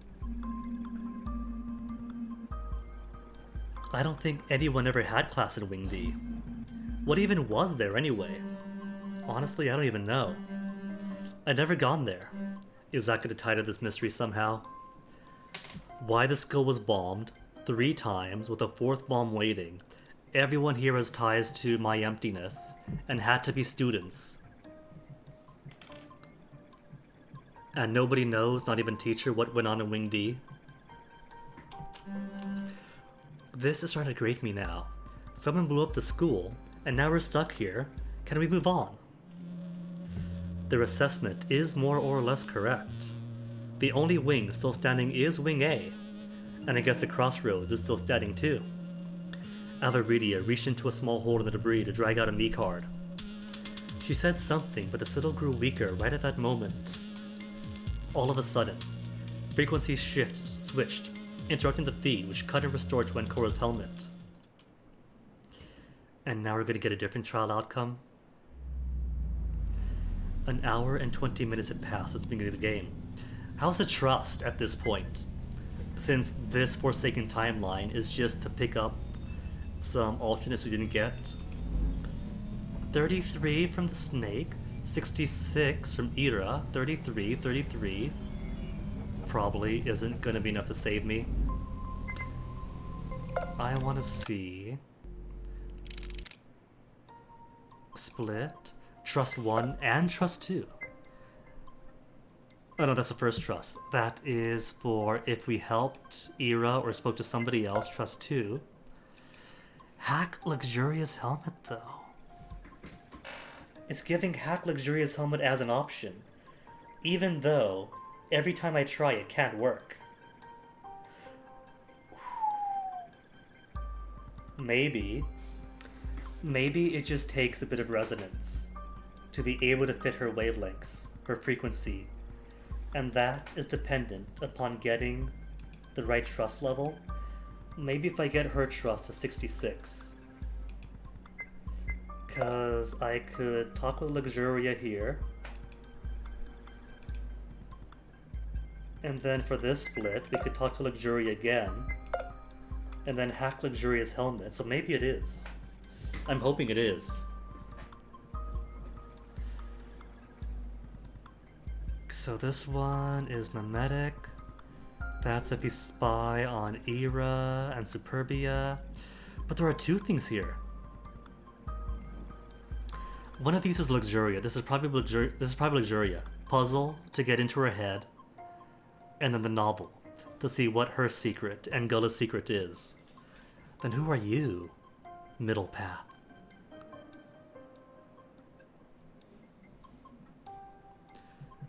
Maybe that's if things are different from from talking to Suburbia at the start? And what even is? 8 character endings, I think. One for each other person I could trust, get them up to 100%. And then we get their ending at some point.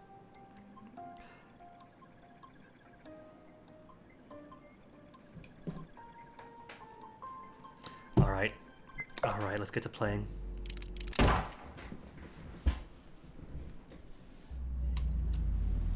Only 40 minutes until everyone dies if no vote is put in. And Cora climbed the stairs, Nvidia follows, who you're voting for, not yet. Vote however you will. So that's the same so far.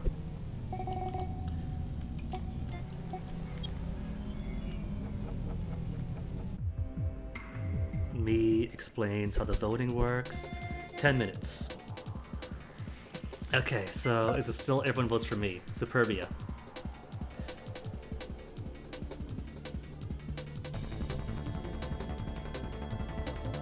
If you think I'm gonna do whatever you say me, who put their face in the barrel of a shotgun? No objection. Averidia says what? 10 minutes of time to think. So far, deviations are nil. Still have to decide over who we're voting for. Talk about it all the time. Cora is a mastermind, vote for her. Ira goes up through the course. No objections. Nvidia objects. Trustidia objects, too quick. So far all the same.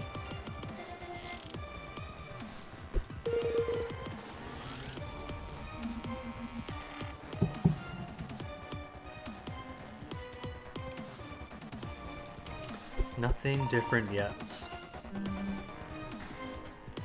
Ava going for majority. First option. Think fast. Everyone except Nvidia, Trustidia gonna vote for her. Tip the balance. What I've learned so far. Weird how Bia's taking the lead, so that's the same too. Explain your reasoning. Trying to have me killed.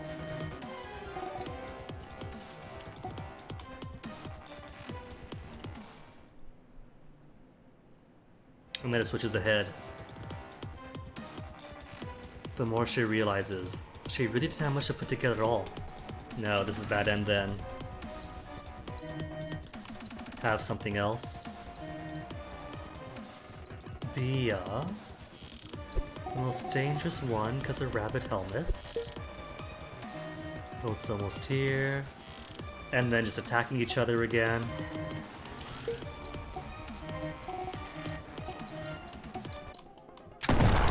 And everyone dies. I'll take that as death 3. Everybody dead. Okay, so... But the box remains shut. I want to spy on looks.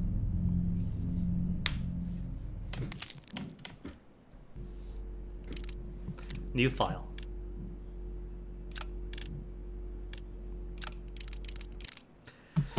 New file, and let me see.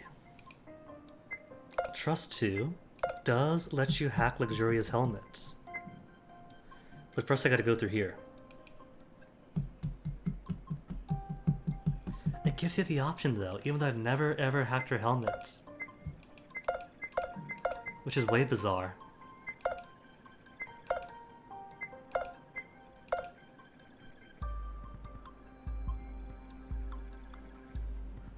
Unless they all light up, right? If you hack Ira's helmet, only Ira's path is lit. If you hack Aviridia's helmet, only Aviridia's path is lit. If you hack Luxuria's helmet, all paths light up because you try, but the frequency is wrong for whatever reason, and so you choose it's anybody else then.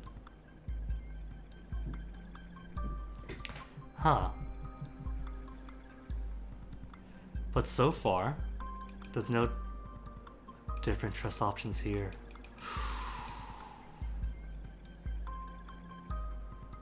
That's at the merger, because you could choose to pick up the shotgun or not pick up the shot. This could change too then.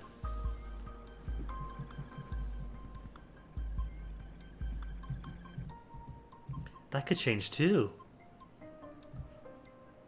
Can't it? There are 3 trust opportunities that you could fill out. This one is still red, because that means that's Superbia or Nvidia. Since I know that I cannot actually open this option with Luxuria until... Maybe that does require speaking to What's-Her-Face instead. Let's go here.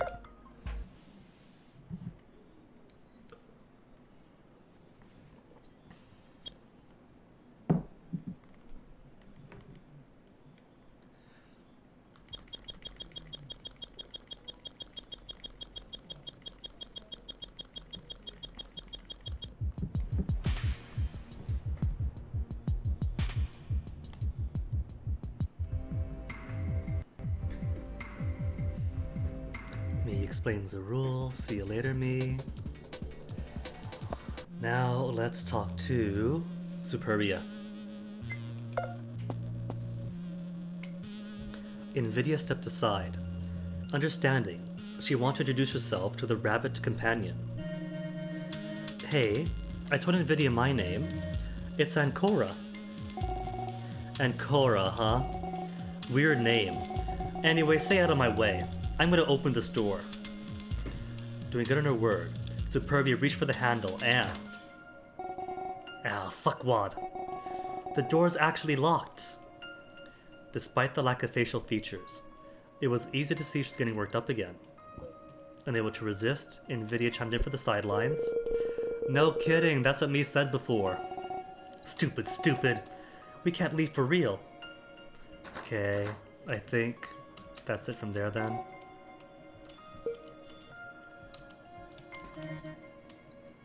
Which means that we're already good on talking to her first. Trust 1. Superbia, or Nvidia, already locked in with Superbia, which gives me no Nvidia trust. How could I expect to have him have my back then? Maybe then... Maybe now we can try for Luxuria's helmet? But first I gotta go through every other trust, it seems. Trust 1. What do we want to do? If we talk to Era first, that gives us... Wait, I can't. I can't do any of these? There's only one trust though. Could I go? Maybe saying hello to Superbia is such a paradigmatically different choice that it totally upsets everything else downstream. Because I can't go here, can I? No. No, I cannot.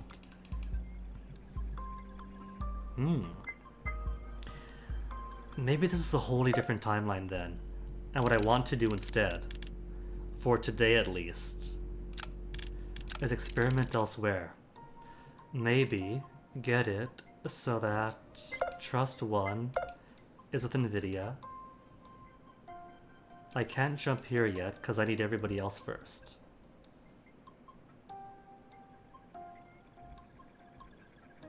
Okay, so going here required. The vote was split. And so NVIDIA offed himself. So how do I get the vote to split then? Must choose something here now. Trust 1. Era, Tristridia. Era doesn't really matter. Tristidia then? Aviridia? Sure, Tristridia.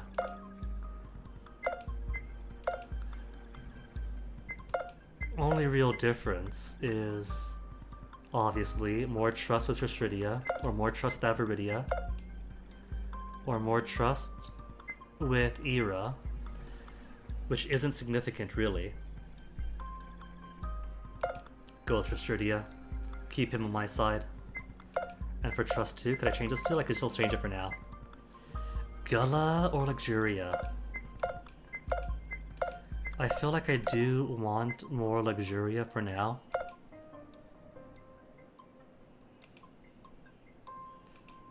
Is it locked in now? Not locked in yet. I guess not until I hit go on something.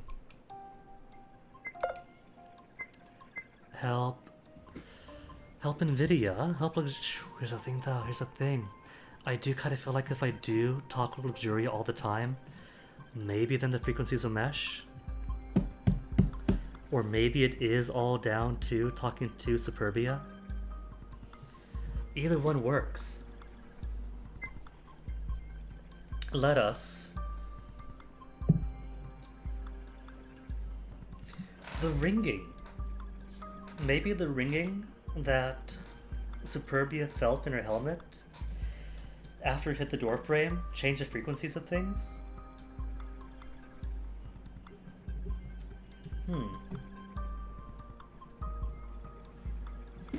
It's more to explore.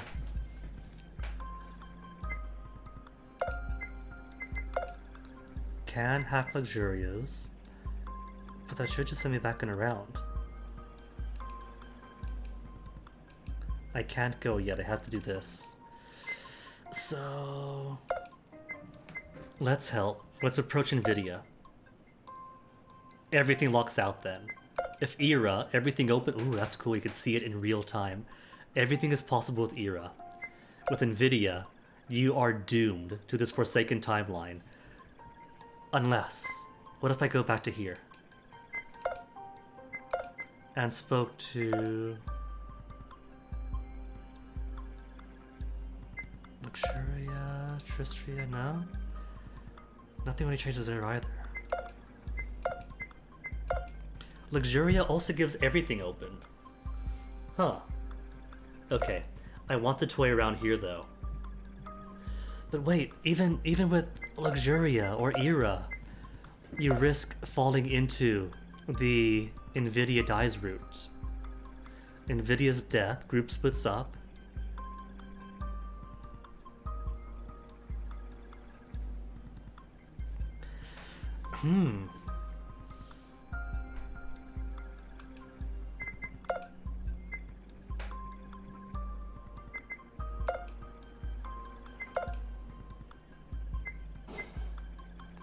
But there's still the exclamation mark. I can't proceed anywhere else yet.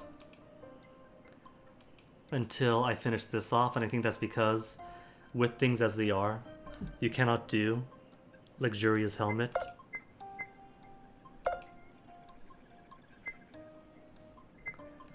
Unless... But you haven't seen it though, you gotta see with your own eyes. I guess I'll try it. Aviridia's helmet locks you in to a bad end with this combination of trusted information. Ira's helmet also gives you a bad end.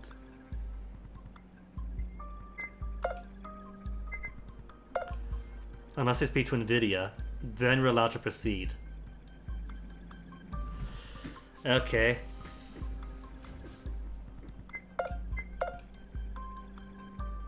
Luxurious helmet doesn't work because you can't scan it.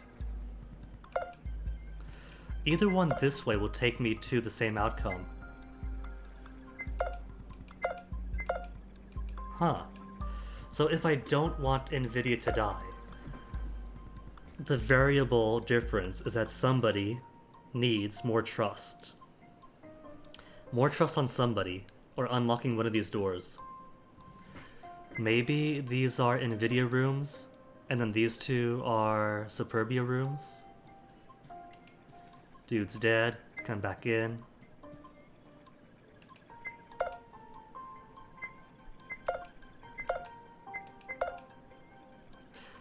Hold on, hacking Ira's helmet gives you more Ira trust.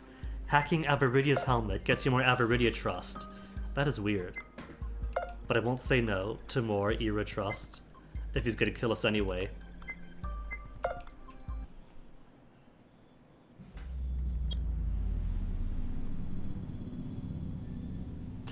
Alright, there are multiple options here. Bitching out Superbia, taking Superbia's side, or disagreeing with both sides, is 3 options. Okay, the first variable that I'm going to toy with. Or no, because maybe I'll still get the chance to toy with the shotgun further up. No. One variable at a time. Bitch out Superbia. Superbia comes with. Oh, those are the 3 questions right. Bitch out Superbia or not. Take the shotgun or not. Then who will you shoot? If you shot anybody.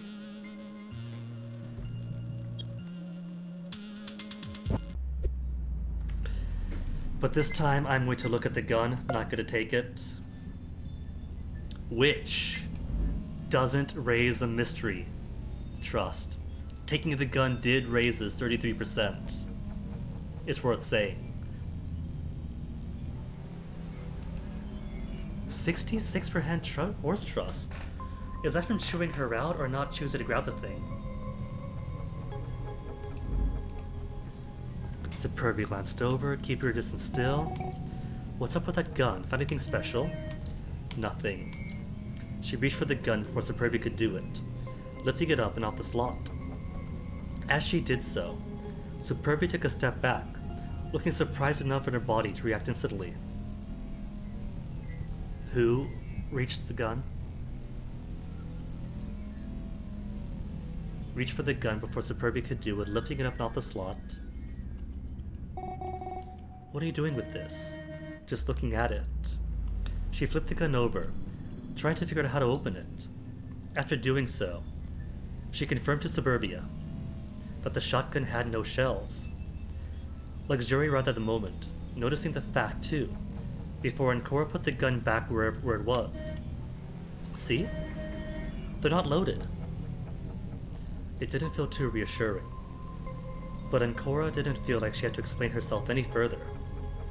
She was actually eager to move from the voting stands, since the boxes could be opened if the person in question had died. And then back to normal. Then who would you kill, right? Who would I shoot? Last time I said Ira. Maybe what I have to do here is not antagonize Bia too much. Don't bitch her out. Don't grab the gun. And then don't say, oh, I would totally shoot Ira. What about Justidia? Maybe going with Justidia raises Lux's trust, since he has the same answer. I'd shoot Justidia too, I guess. It's true, he's a bit creepy, and he's too calm when around dead bodies. There was no reason to pick differently from Luxuria. She hoped this could bring them together a little closer. Superbia shrugged, as if it didn't matter to her. But you're right either way. Regardless of who you'd shoot, the guns aren't loaded, get a move on. Did that change trust? Choosing to shoot Tristidia raised his trust to 99%, what the heck? Oh, that is odd. Say, I would totally shoot you, and now he loves me.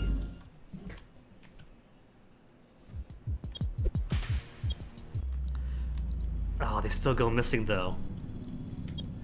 Which means I'm still gonna die. What if I go for the first hallway? Maybe this is the actual choice, because I went to the voting machines first, found out that I can't touch the guns anymore, my hands go through it. Then I get killed in the hallway. What if I go hallway first? Might be further split up, start investigating. Saw no one.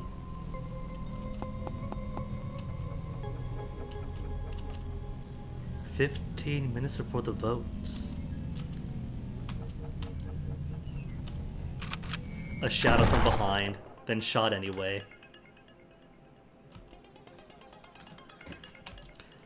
Everything disappeared. Who shadows were? Two problems. They were both somewhat tall, and the shotgun. No one knew how to remove it. Luxuria too short. Superbia definitely won.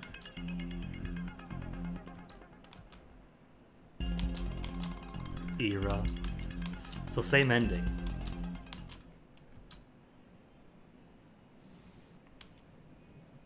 But at least I did get to see different outcomes for a couple of the other ones. I'm guessing this is the "you get shot anyway" ending.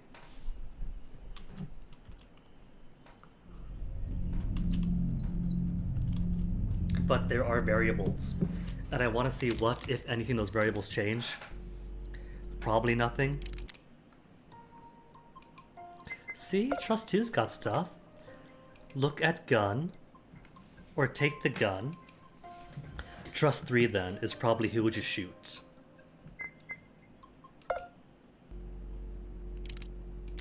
New file, who this? So I must go to you first. Speak to NVIDIA. Trust 1. What if we talk to Era a lot? If we talk to Era a lot... Wait, no, because I do need to get... That's okay, I can get NVIDIA to 66%. Nothing else here changes that. Trust 2 for Luxuria. Era. NVIDIA to lock me in. 66% Era though. 99% Era. 99% Era, which locks out Bad End, and takes us solely to undiscovered territories. I guess this is the Era route. What about Avataria? Avataria could also get pretty high up. Avaridia, I mean. That goes to Bad End.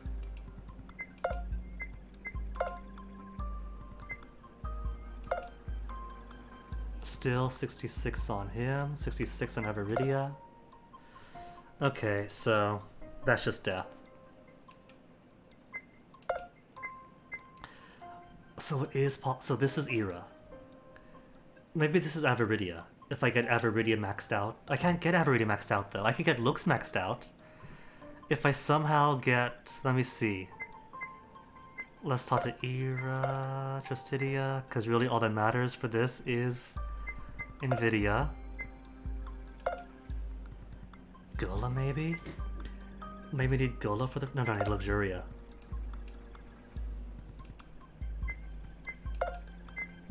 Trust 1. That gives 66% here.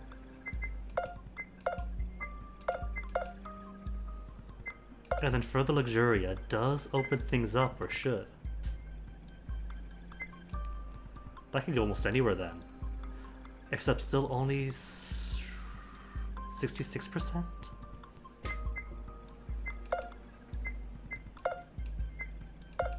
Alright. I'll explore the other routes with gusto some other time. For now, I want to dig and mine into this. That's empty.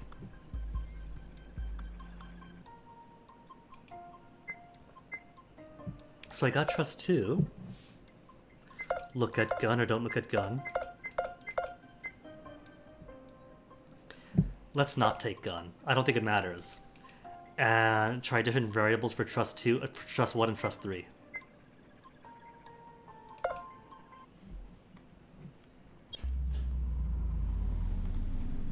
Take Superbia aside. What if I go full era? Okay, next time we'll go full era. And take Superbia aside. If I go as full era as I can go. Disagree with both sides. What are you doing? Trist, Bia, Ira, Ula, all of you just stop this, please. Cora, stay out of this, we got this. No, you don't. How's that change things? It doesn't, I don't think. And Cora's voice is drowned out by the fight starting anew. She decided to scream at the top of her lungs to combat the noise. Shut up! We have no time! So I'll take the bitch and you guys can group up. What the hell? And that's all the same. Yeah. Ira Ula going with Ava. Unbalanced teams, so all the same with that. And I think that locked in my gun choice. Uh-huh. Now who to kill? Gullah. I hadn't said Gullah yet. Gullah. Probably go for Gullah. Her speech is far too distinguished not to be a sign of her involvement. Those words cut a moment of silence between the girls. It was as if the two others were considering it, until Superbia shrugged, as if it didn't matter to her. Did get 33 opinion from her from it. Weird. But you're right either way. And then I get killed. Fudge nuggets. Are they at the voting machines? No, and my hands wave right through it and then shot. Two problems. Both were tall. Shotgun, Luxuria too short.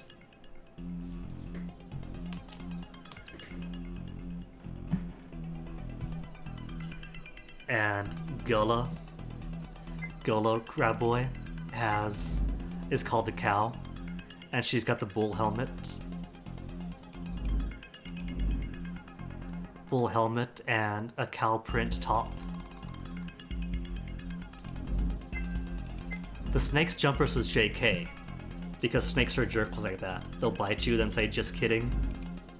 It was only a prank, stop bleeding out on me. Without Ira.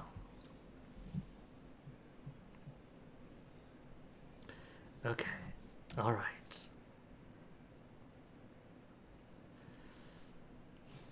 See, I thought the snakehead was a Koala 2 crab boy, because it's got like big ears, or so I thought. It turns out that's more the hood of the cobra, with fangs of the teeth.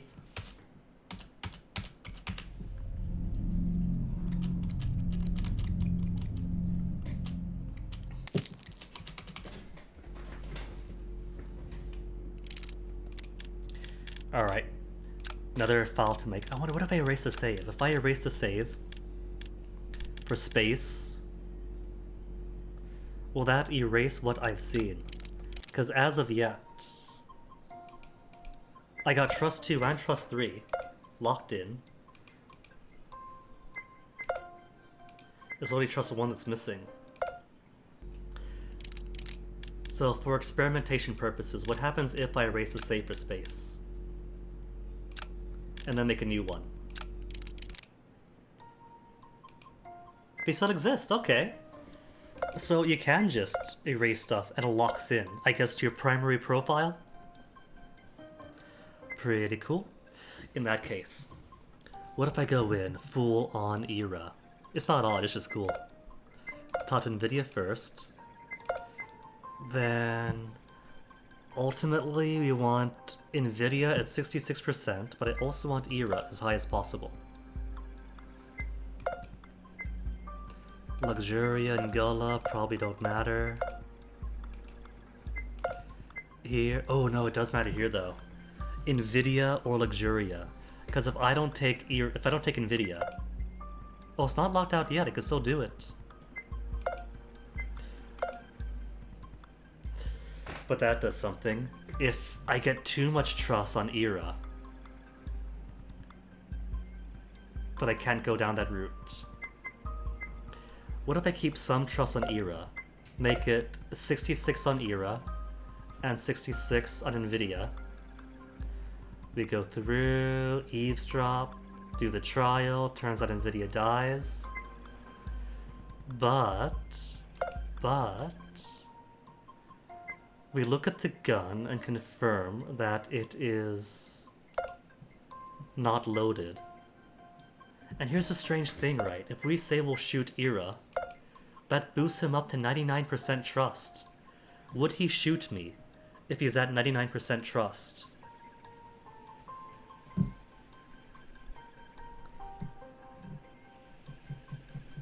Because that's weird. If I say I would shoot Gullah, Gullah likes me more. If I say I shoot Tristidia, Tristidia likes me more. So what if I get to 99% trust by then?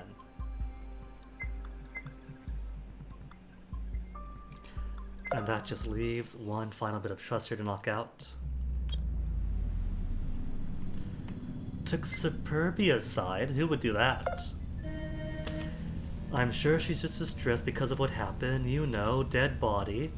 Tristidia turned to look at her and address her point. Hey, Cora, look, stay out of this. 10 hours gone by. Lux and I want to look at the machine a little more. We'll take Bia with us, so Bia always comes with us in this route then.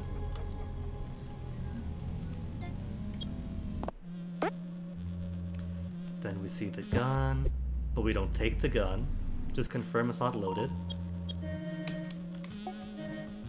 Who would I shoot? Tristidia, maybe. And we go for, would shoot Era.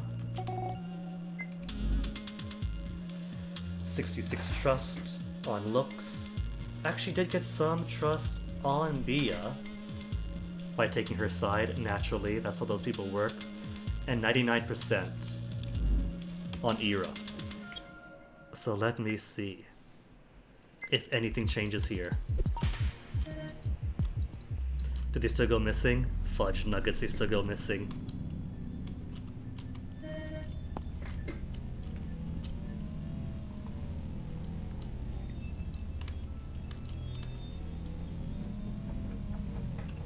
And this shouldn't matter. Maybe this doesn't matter. Maybe this is just route to the same dead end anyway. And how you get to that dead end is just flavor. Voting machines to confirm the guns are all there, but they're all holograms. Or I'm a hologram. Can't touch it. I must be a ghost. And then shot, right?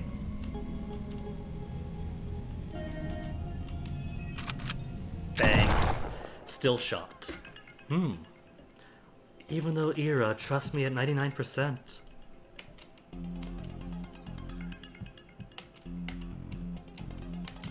Who those shadows were. Same exact text then. Somewhat tall.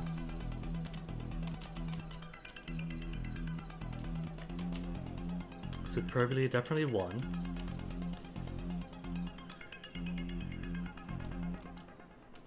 Little shapely, a little defined, like muscles. So still Era. Either way, once you're on this route, you're dead anyway.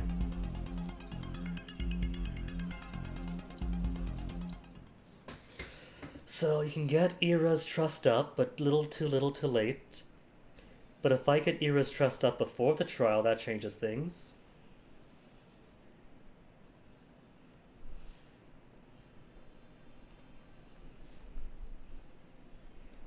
Well, Crab Boy, unless Luxuria is also a Hardlight hologram and able to change her size and shape, it's very unlikely that she was tall enough to be the second shadow.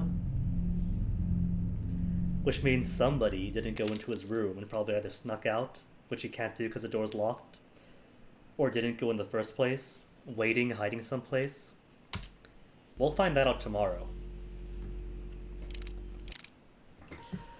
Because I think that's plenty of exploration for one day. It has been 5.5 hours of this. Only 3:52. But that's okay. If I were to delve into any of these lines, that'll be too much of a time investment to just give like a half-hour peek, then tease and leave for the day. So I am going to call it there. And either I'm so hooked that we'll continue this tomorrow, or I'll do something different tomorrow. And we'll continue this either on midweek mysteries or Monday mysteries, either way. Either way, I'm coming back to it.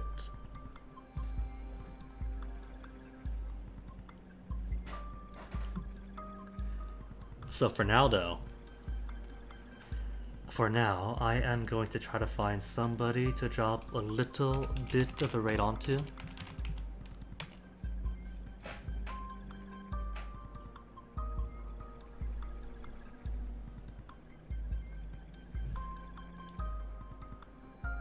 Big John's online, not playing Birth Me Code, just a link to the past randomizers.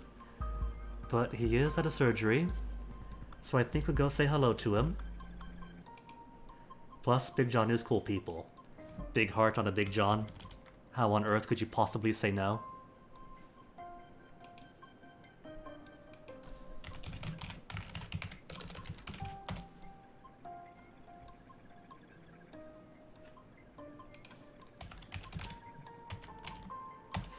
So, thanks for hanging. We'll continue more of this mystery another time. I'm already invested in it.